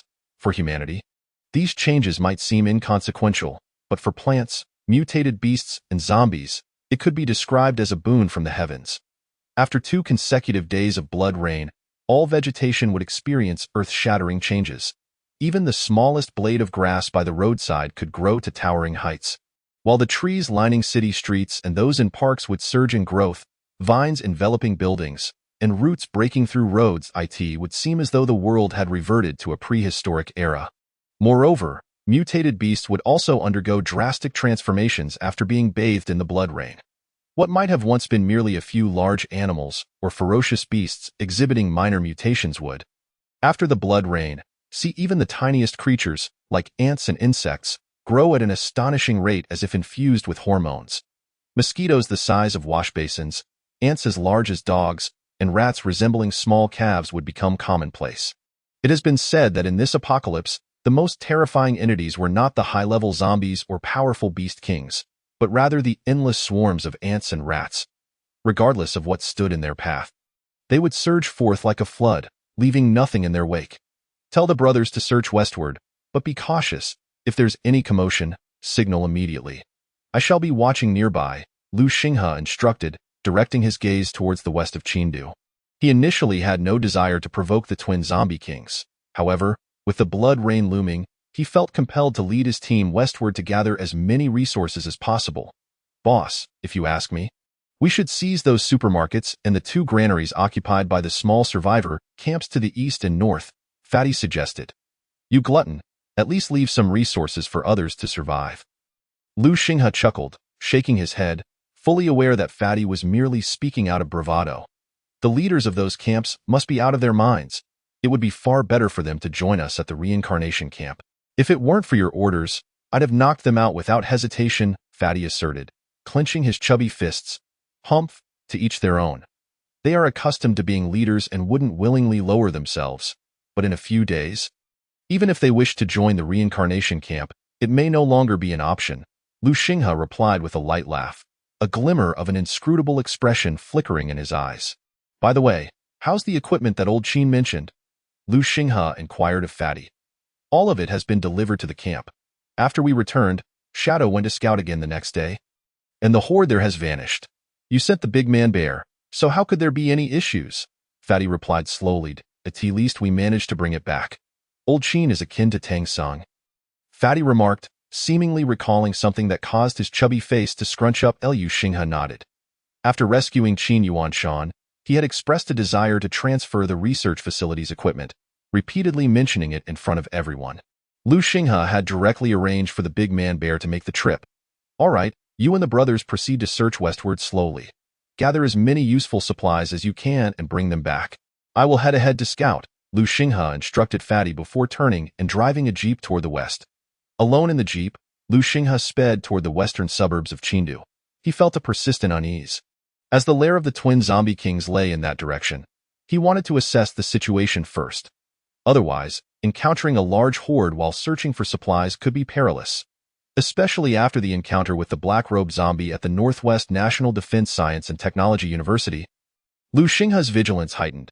The appearance of the black-robed zombie indicated that certain zombies had begun to awaken. These zombies differed from ordinary and mutated zombies. While ordinary zombies could evolve into lickers or tank zombies after devouring humans, the awakened ones grew progressively stronger by consuming human flesh or the cores of their kind in his previous life. Lu Xinghe recalled the emergence of tank zombies towering over 20 meters. Akin to giants from mythology, regardless of how these zombies evolved, they remained zombies, possessing only limited intelligence, which was insufficient for complex thought. Ultimately, they would act on their bloodthirsty instincts. Yet, there existed anomalous zombies that gradually awakened intelligence during their evolution. Unlike ordinary zombies, their evolution usually did not manifest in physical mutations. They largely appeared human, with only a few exhibiting special abilities akin to human powers. These intelligent zombies, upon reaching advanced stages, could become nearly indistinguishable from humans, retaining the ability to speak and even recall memories from before their transformation. Their greatest advantage was the ability to command ordinary zombies, which lacked intelligence in his past life. These intelligent zombies referred to themselves as the Zombie Clan. They did not consider ordinary zombies their kin. In their eyes, ordinary zombies were merely lowly beings sent to charge into battle as cannon fodder. Only those zombies that awakened the ability to command would be recognized as part of the zombie clan. As Lu Xinghe recalled information about the zombie clan, he continued to drive closer to the lair of the twin zombie kings, fully aware that such proximity was far from prudent. However, endowed with two unique powers, Lu Xinghe felt no sense of wrongness, at the very least. Should he wish to leave, the twin zombie kings would be unable to detain him, who bore the wings of wind and thunder. Suddenly, a gunshot echoed in Lu Xinghe's ears. With a screech, he pulled over and leapt from the vehicle, rushing toward the source of the gunfire. To his astonishment, there were indeed humans present in this vicinity. Lu Xinghe's eyes widened in disbelief. It was truly surprising to find humans within the territory of the twin zombie kings. Bang! Another gunshot rang out as Lu Xinghe pressed on, hastening towards the origin of the sound. He was curious to see who dared to act recklessly in the domain of the twin zombie kings, especially since he himself wished to avoid conflict with them. "Captain, this guy is different from the other zombies." Xiaobai gravely informed Su Long they had initially managed to break free from the encirclement of the horde and were preparing to escape swiftly. However, the black-robed zombie had blocked their path. As the black-robed zombie delayed them, the horde surged forward once more. While they dealt with the zombies behind them, the black-robed zombie retreated slightly, not lunging at them like the others. Hongya had intended to snip the black-robed zombie from afar, but both shots were evaded. The continuous gunfire had exposed her position, causing her to be entangled by several lickers. Hongya was not particularly adept at close combat and found herself unable to swiftly eliminate the lickers. Meanwhile, the others were too preoccupied to assist her. "Boss, what should we do?" Gong Ao asked, wielding his long spear to reap the surrounding zombies while gasping for breath. Despite being an evolved being, the prolonged battle had left him winded. The twins remained silent, holding their shields in front of them, while their other hands wielded their cleavers, mercilessly dispatching zombies, their eyes growing increasingly frenzied. Su Long cast a glance at Hongya, who was entangled with several lickers on the rooftop. Her body bore several claw marks, particularly on her arm, where a long gash extended from her shoulder to her elbow. The black attire was torn, revealing her fair arm, which now flowed with crimson from the wound created by a claw. "You three hold on for a moment.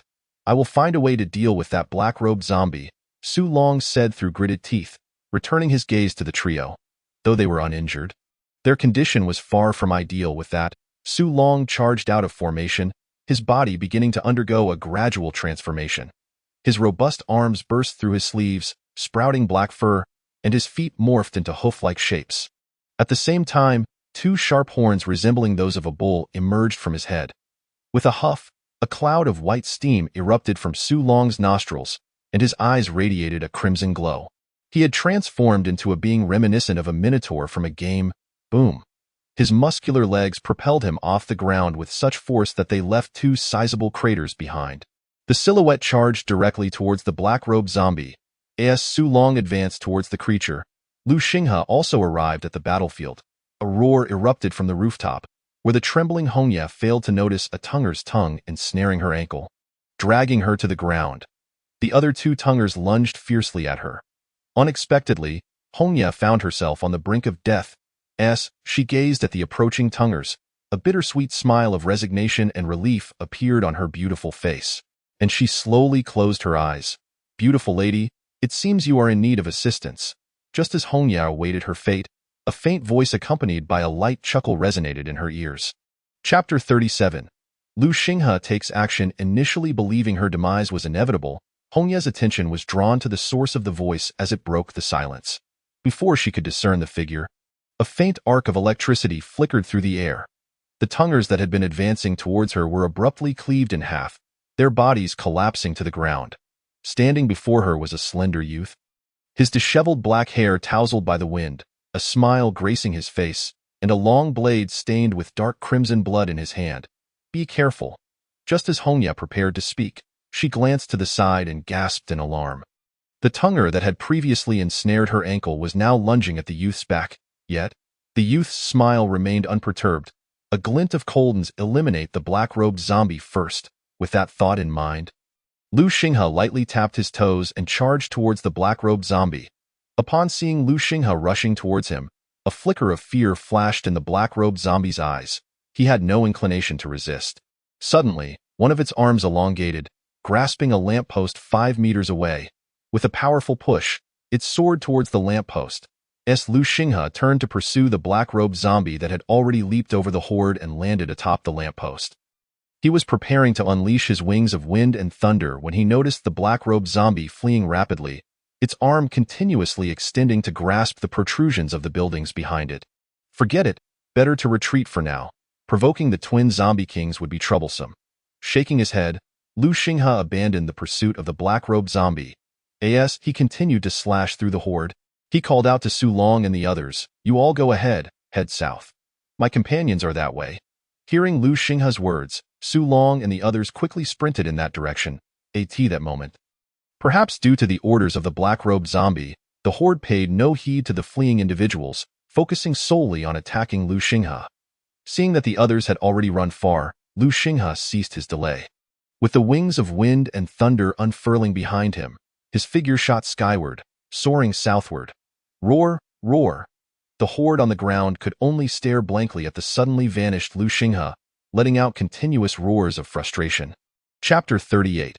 Return to the camp panting heavily, Gong Ao supported himself on his knees, sweat-soaked green hair no longer flowing gracefully, droplets trickling down to form a small puddle on the ground. Su Long and the others sprinted southward for about 10 minutes, and upon realizing there was no horde pursuing them, they finally came to a stop. "I don't know, but he should be fine. That person is quite powerful. Since he let us go, it means he has a way to escape," Su Long replied, also catching his breath. "Are you all right?" Just then, a young man emerged from the side of a building at the intersection. Smiling at them, it was Lu Xinghe, who had been fending off zombies moments ago. "This guy is fast. He actually reached us first." Gong Ao's mouth fell open in astonishment. Su Long's eyes also reflected surprise. The group exchanged glances and approached Lu Xinghe. "Thank you, Brother Lu, for saving our lives. My name is Su Long, and these are my companions." Su Long stepped forward, bowed slightly, and spoke earnestly. "No need for thanks. It was merely a matter of convenience. I was curious about the gunfire, so I came to take a look. May I ask what you all are doing here?" Lu Xinghe replied with a light chuckle.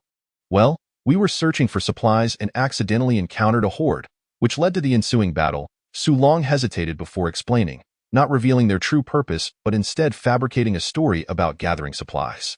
In this world where order has collapsed, one might find themselves fighting side by side one moment and drawing blades against each other the next. Su Long, being seasoned in such matters, was not foolish enough to divulge everything. Upon hearing Su Long's words, Lu Xinghe chuckled lightly, neither confirming nor denying. He turned southward, his voice drifting back. "If you trust me, you can accompany me back to the camp to rest and recover." Su Long and the others exchanged glances, then silently followed. "Big brother, my name is Gong Ao. Your strength is truly impressive." Gong Ao, being young and unable to contain his excitement, soon struck up a conversation with Lu Xinghe. "Just adequate for self-defense," Lu Xinghe replied, glancing at the eager Gong Ao, silently critiquing. "How bizarre to dye one's hair green. Is it truly necessary to adorn oneself so garishly in order to survive?" "Big brother is being modest. Your strength is indeed remarkable among those we've encountered in Jing." Before Gong Ao could finish, Su Long coughed nearby. Seeing this, Gong Ao chuckled awkwardly and said, "I meant to say that your strength is truly astonishing compared to anyone we have met." Lu Xinghe merely smiled faintly, ignoring Gong Ao's banter. "I must really thank you, Brother Lu. Without your intervention, I might have been devoured by those revolting zombies." Hong Yi, now regaining her previous allure, looked at Lu Xinghe with her captivating eyes, her red lips parting to continue the conversation. "Oh, boss. You went out for a while and brought back a few people. With nearly everyone else around here perishing, you truly live up to your reputation." Just then, as they passed an intersection, they spotted a plump man, nearly the same height as the twin brothers, leaning against a jeep. "How's the supply gathering going?" Lu Xinghe approached the plump man and inquired slowly. "Almost done. This is the last bit. If we want to find more supplies, we'll have to head further west," the plump man replied, glancing at Su Long and his companions. Su Long and the others scrutinized the plump man. Despite his unremarkable appearance, years of experience told Su Long that this man was exceedingly dangerous, perhaps even more so than the black-robed zombie. The plump man, however, paid little attention to Su Long and the others, his gaze lingering on Hong Yi for a moment, as beauty often draws the eye. All right, have the brothers prepare to withdraw. Don't venture west any longer. Something has occurred over there, Lu Xinghe instructed the plump man before turning and entering a jeep. As the plump man prepared to follow Lu Xinghe into the vehicle, he received a kick from Lu Xinghe. Go find another vehicle. Can you even fit in here? If you don't lose some weight, you'll be relegated to riding in the bed of a pickup truck. With a sheepish smile, the plump man ambled over to another vehicle. Everyone, come with me. That vehicle can accommodate a few more. Lu Xinghe called to Su Long and his companions. Gong Ao, you and the twins can ride with that plump fellow, Su Long instructed before climbing into Lu Xinghe's vehicle alongside Hong Yi. Drive on, Beiji, Lu Xinghe said to the driver, then closed his eyes, signaling that he had no intention of further conversation. Su Long and the others, seeing this, also fell silent in the vehicle. As Beiji pressed the accelerator. The jeep sped southward towards Chengdu, followed by a convoy of vehicles rumbling behind. About half an hour later, the convoy arrived at the outskirts of the reincarnation camp. Su Long gazed at the towering concrete walls. Over 10 meters high. Some sections still bore remnants of vehicles embedded within, while most of the wall was covered in thick steel plating, with workers still hoisting plates and securing them to the fortifications. On top of the walls, several guards with rifles patrolled. These walls are truly formidable. Even a horde wouldn't be able to breach them, Su Long mused, marveling at the imposing structure. Boss, they're back. Open the gate. A guard atop the wall shouted down as the convoy approached the entrance. As the guard called out, the massive 6-meter-high steel gate slowly swung open. The convoy passed through the entrance, entering the compound. Su Long and his companions were once again awestruck by the walls as the jeep rolled through the opening, estimating the thickness to be 5 or 6 meters. Once inside, the convoy was quickly surrounded by numerous people cheering for them. With children shouting for their relatives in the convoy, their faces radiating joy. Witnessing this scene, Su Long felt a sense of reassurance. At least this gathering place did not seem malevolent. Though he hailed from a government-controlled area, he had witnessed plenty of brutality. In some small, sinister camps, aside from the evolved and official members, the rest were treated worse than slaves, merely eking out a miserable existence. Even the capital's gathering places could not guarantee the well-being of everyone. Some civilians on the outskirts still struggled to find food, living in makeshift tents as if they were primitive men. Hong Yi, likewise, observed the jubilant crowd and the children running alongside the convoy. Her eyes softening as she glanced at Lu Xinghe, her gaze shifting subtly. Please rest here for a while. Arrangements will be made for your accommodations, Lu Xinghe said, turning to Su Long and his companions. Thank you, Brother Lu. I apologize for the trouble, Su Long promptly replied. Lu Xinghe waved his hand dismissively, saying nothing more, leaving the group at the entrance of a small building before driving off in the jeep. Gong Ao and the twin brothers disembarked from the vehicle behind and approached Su Long and the others. Little brother Gong, I'll be taking my leave now. Let us share a drink together when the opportunity arises. A round head popped out of a pickup truck window, addressing Gong Ao before the vehicle drove deeper into the camp. Please, follow me. I will assist you in arranging your accommodations. Feel free to ask me any questions you may have. A camp representative said as they beckoned Su Long and his companions to follow. A man clad in a black combat uniform approached Su Long and his companions. This poses a dilemma. Su Long nodded at the man and followed him into the small building before them. Chapter 39. The Four Great Legions. In the spacious conference room of the White Dragon Temple, the core members of the reincarnation camp were present in full force. With Lu Xinghe seated at the head, attentively listening to Qin Ruoyue's report. Yesterday, the final batch of supplies had been gathered, and all items had been uniformly stored. Currently, we possess over 4,800 tons of various grains, more than 1,200 tons of assorted frozen meats, and approximately 80 tons of vegetables and fruits, Qin Ruoyue stated slowly. In the post-apocalyptic world, preserving vegetables and fruits is the most challenging task. Most perish. And despite the reincarnation camp's continuous efforts in gathering, the stock is still limited. Of course, this reflects the current situation. The logistics department has commenced large-scale cultivation of certain vegetables and fruits.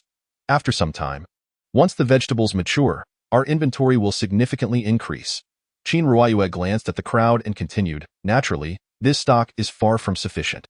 Our camp currently houses 400,000 individuals, and calculating an average consumption of 1 pound of grain per person per day. We require 200 tons of grain daily.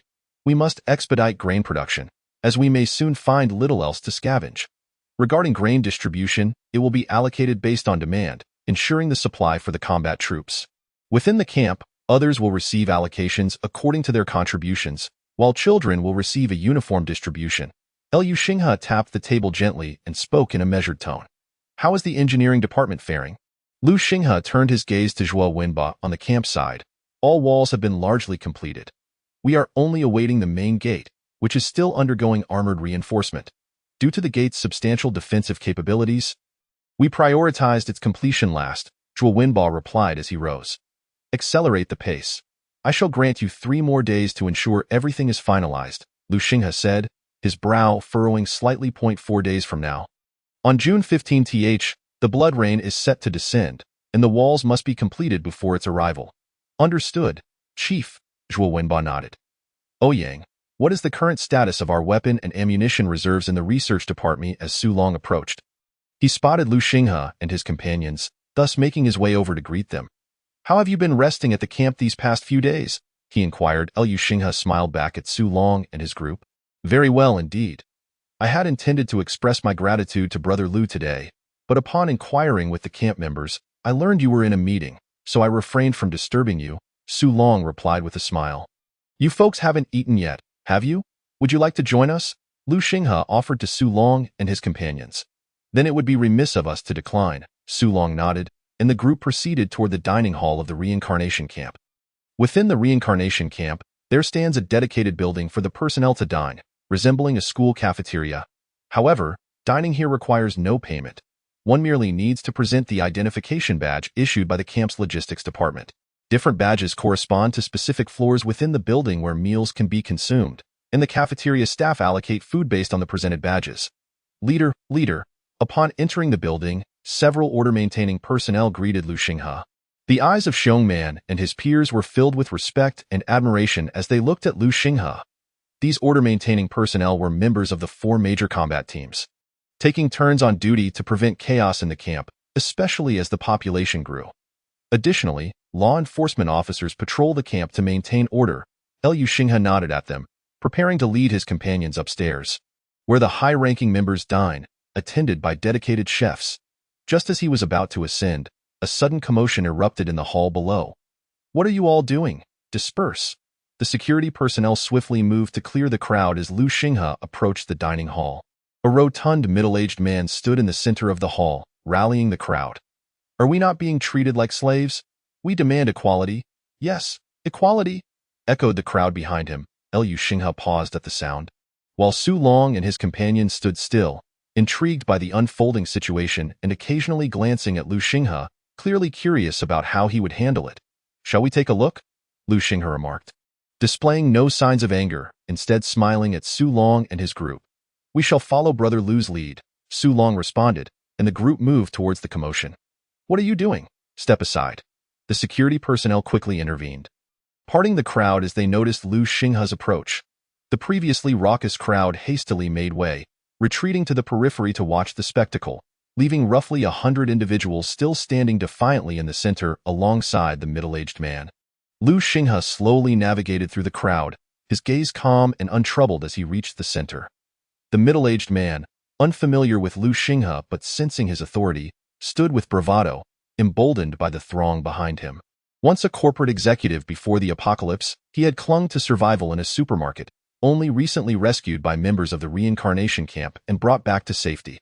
After arriving, he, along with others who lacked the courage to join the combat teams and unwilling to repair the walls, was assigned to the logistics department for farming, subsisting on meager rations of steamed buns and porridge, which fueled his growing discontent, prompting him to incite unrest in the cafeteria. Did you just say you want fairness? Liu Xinghe asked, his gaze piercing as he regarded the middle-aged man. Indeed. We live in a civilized society. How can it be that those upstairs enjoy meat and vegetables while we are left with mere buns? It is unjust. The man's voice trembled with defiance as he glanced at the crowd behind him for support. Yes, unjust, echoed the chorus behind him. What is your role in the camp? Liu Xinghe inquired. Ignoring the crowd's fervor, I work in the logistics department, farming, the man stuttered, his bravado wavering. Liu Xinghe nodded, his eyes sweeping over the crowd behind the man, and beckoned a guard. Go. Summon the duty commander for today. Yes, sir. The guard hurried off without delay. Liu Xinghe and his companions stood silently as the onlookers remained, curious to see how the situation would unfold, aware that a poor resolution might incite further unrest. Moments later, the guard returned with a man clad in a black combat uniform. Leader. The man approached Liu Xinghe, bowing respectfully, though apprehensively, as today's duty had unexpectedly turned tumultuous. Liu Xinghe glanced at him and asked, "What is your name?" Reporting to the leader, "My name is Zhang Kuei," the man answered, standing tall. "Very well, now I shall demonstrate what fairness truly means. Zhang Kuei, remove your shirt." Though puzzled, Zhang Kuei complied, shedding his uniform to reveal a torso marred by numerous scars, each telling tales of battles with the undead. The crowd gasped quietly at the sight of his battle-worn body, particularly a deep gash that seemed to bisect his abdomen. Before you stands a captain of a combat team. A level 2 evolver. Each scar on his body is a testament to the struggles he has faced against zombies, and it is precisely these scars that ensure your safety here in the reincarnation camp. Do you believe he does not deserve meat and vegetables? Liu Xinghe's gaze swept over the crowd, especially those who had rallied behind the middle-aged man. The middle-aged man, sensing the weight of Liu Xinghe's gaze, stammered, "But we contribute to the camp as well. Our farming provides food for everyone." Liu Xinghe nodded, not refuting his claim, and spoke slowly, "It is precisely because you have made some contribution that you are able to stand here now. If you desire meat and vegetables, you must join the combat team and fight the undead." The man's face paled, words failing him. "You wish for equal treatment without the courage to confront the zombies? Why should that be so?" A glint of coldness flashed in Liu Xinghe's eyes as he regarded the man. "Now, tell me, do you still demand fairness? The leader speaks truly. I was mistaken." A voice from the crowd broke the tension.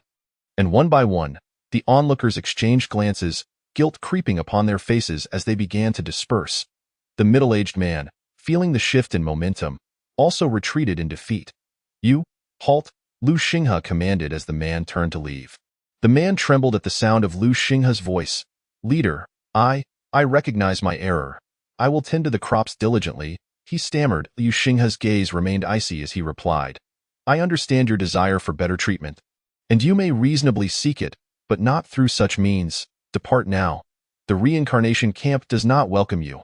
"Leader, no, I was wrong, truly." The man fell to his knees, pleading desperately. The crowd that had been watching quickly dispersed, moving to the windows to queue for food, eager to distance themselves from the scene, while those who had protested alongside the middle-aged man wished only to flee the cafeteria. "Zhang Kuei, remove him from here." Liu Xinghe instructed the guard captain, continuing on his way toward the exit. Su Long and the others hastily followed, leaving the hall behind. Upon arriving at the dining area on the 9th floor, they had barely settled in when staff began serving an array of delectable dishes.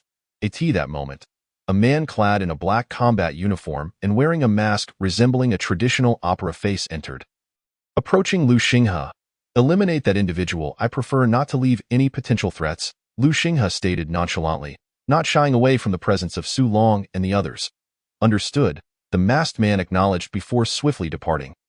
After the masked man departed, Liu Xinghe smiled at Su Long and the others, saying, "Not at all. It is we who have been causing trouble for Brother Liu." However, Su Long chose not to mention the earlier incident, instead expressing his gratitude to Liu Xinghe repeatedly. Meanwhile, the group silently marveled. It seemed that although Liu Xinghe appeared harmless and unassuming, he was far from soft-hearted and would not shy away from decisive actions. "No worries, everyone. Please eat. I'm sure you're all famished," Liu Xinghe remarked as he picked up his chopsticks. "Haha, Brother Gong Ao. What do you think this is?" At that moment, the plump fellow produced a bottle of liquor from seemingly nowhere. Shaking it toward Gong Ao, "Haha, Brother Peng. You're quite generous." Despite his youth, Gong Ao had the demeanor of a seasoned drinker, his eyes lighting up as he accepted the bottle. Suddenly, as if recalling something, his gaze shifted towards Su Long. "Drink if you wish. Why are you looking at the captain?" Su Long had yet to speak when Hong Yi shot Gong Ao an annoyed glance, snatching the bottle from his hands and pouring a generous amount into her own bowl. Su Long observed the exchange between Gong Ao and Hong Yi but chose not to comment. Come, Brother Liu, I'll toast to you first. If it weren't for you, I might have ended up as rotting flesh in a zombie's belly, Hong Yi declared, lifting her bowl and gazing intently at Lu Xing. Liu Xinghe found himself momentarily frozen, staring at Hong Yi as she held up a large bowl of liquor. Seeing him unmoving, Hong Yi began to wonder if she had misspoken, feeling a wave of awkwardness wash over her. Ha ha ha, this lovely lady may not know, but our leader is still a college student. He doesn't drink. The plump fellow suddenly burst into laughter. Upon hearing this, Lu Xinghe's face flushed with embarrassment, and he shot a fierce glare at the plump man. Unfazed, the plump fellow continued to chuckle, along with Xiong Man and Wei Yan, who were also unable to contain their amusement. Hong Yi couldn't help but smile at the plump fellow's comment. The seemingly gentle yet resolute young man, who remained unfazed in the face of a horde of zombies, was now flummoxed by a mere cup of liquor. Wait, seriously? Brother Liu, you don't drink? Gong Ao exclaimed in surprise, clearly not anticipating that this formidable individual would abstain from alcohol. Gong Ao, are you itching for trouble? Hong Yi shot a playful glare at him, then turned to Lu Xinghe with a hint of curious amusement. Since Brother Liu doesn't drink, I shall take my leave. I'll drink for you. As my intention is what matters, it's not that I can't. I just don't particularly enjoy it. This liquor really isn't to my taste, so I'll stick to tea instead. Lu Xinghe replied, raising his teacup to clink with Hong Yi's bowl. Hong Yi, undeterred, downed her drink in one go. Observing her enthusiastic consumption, Lu Xinghe shook his head. He truly could not fathom what was so delightful about this liquor. Impressive drinking capacity, the plump fellow exclaimed, admiring Hong Yi's ability to down her drink. Come, Brother Gong Ao, let us drink. The plump fellow pulled Gong Ao along, and the others joined in, creating a lively atmosphere as they all partook in the revelry.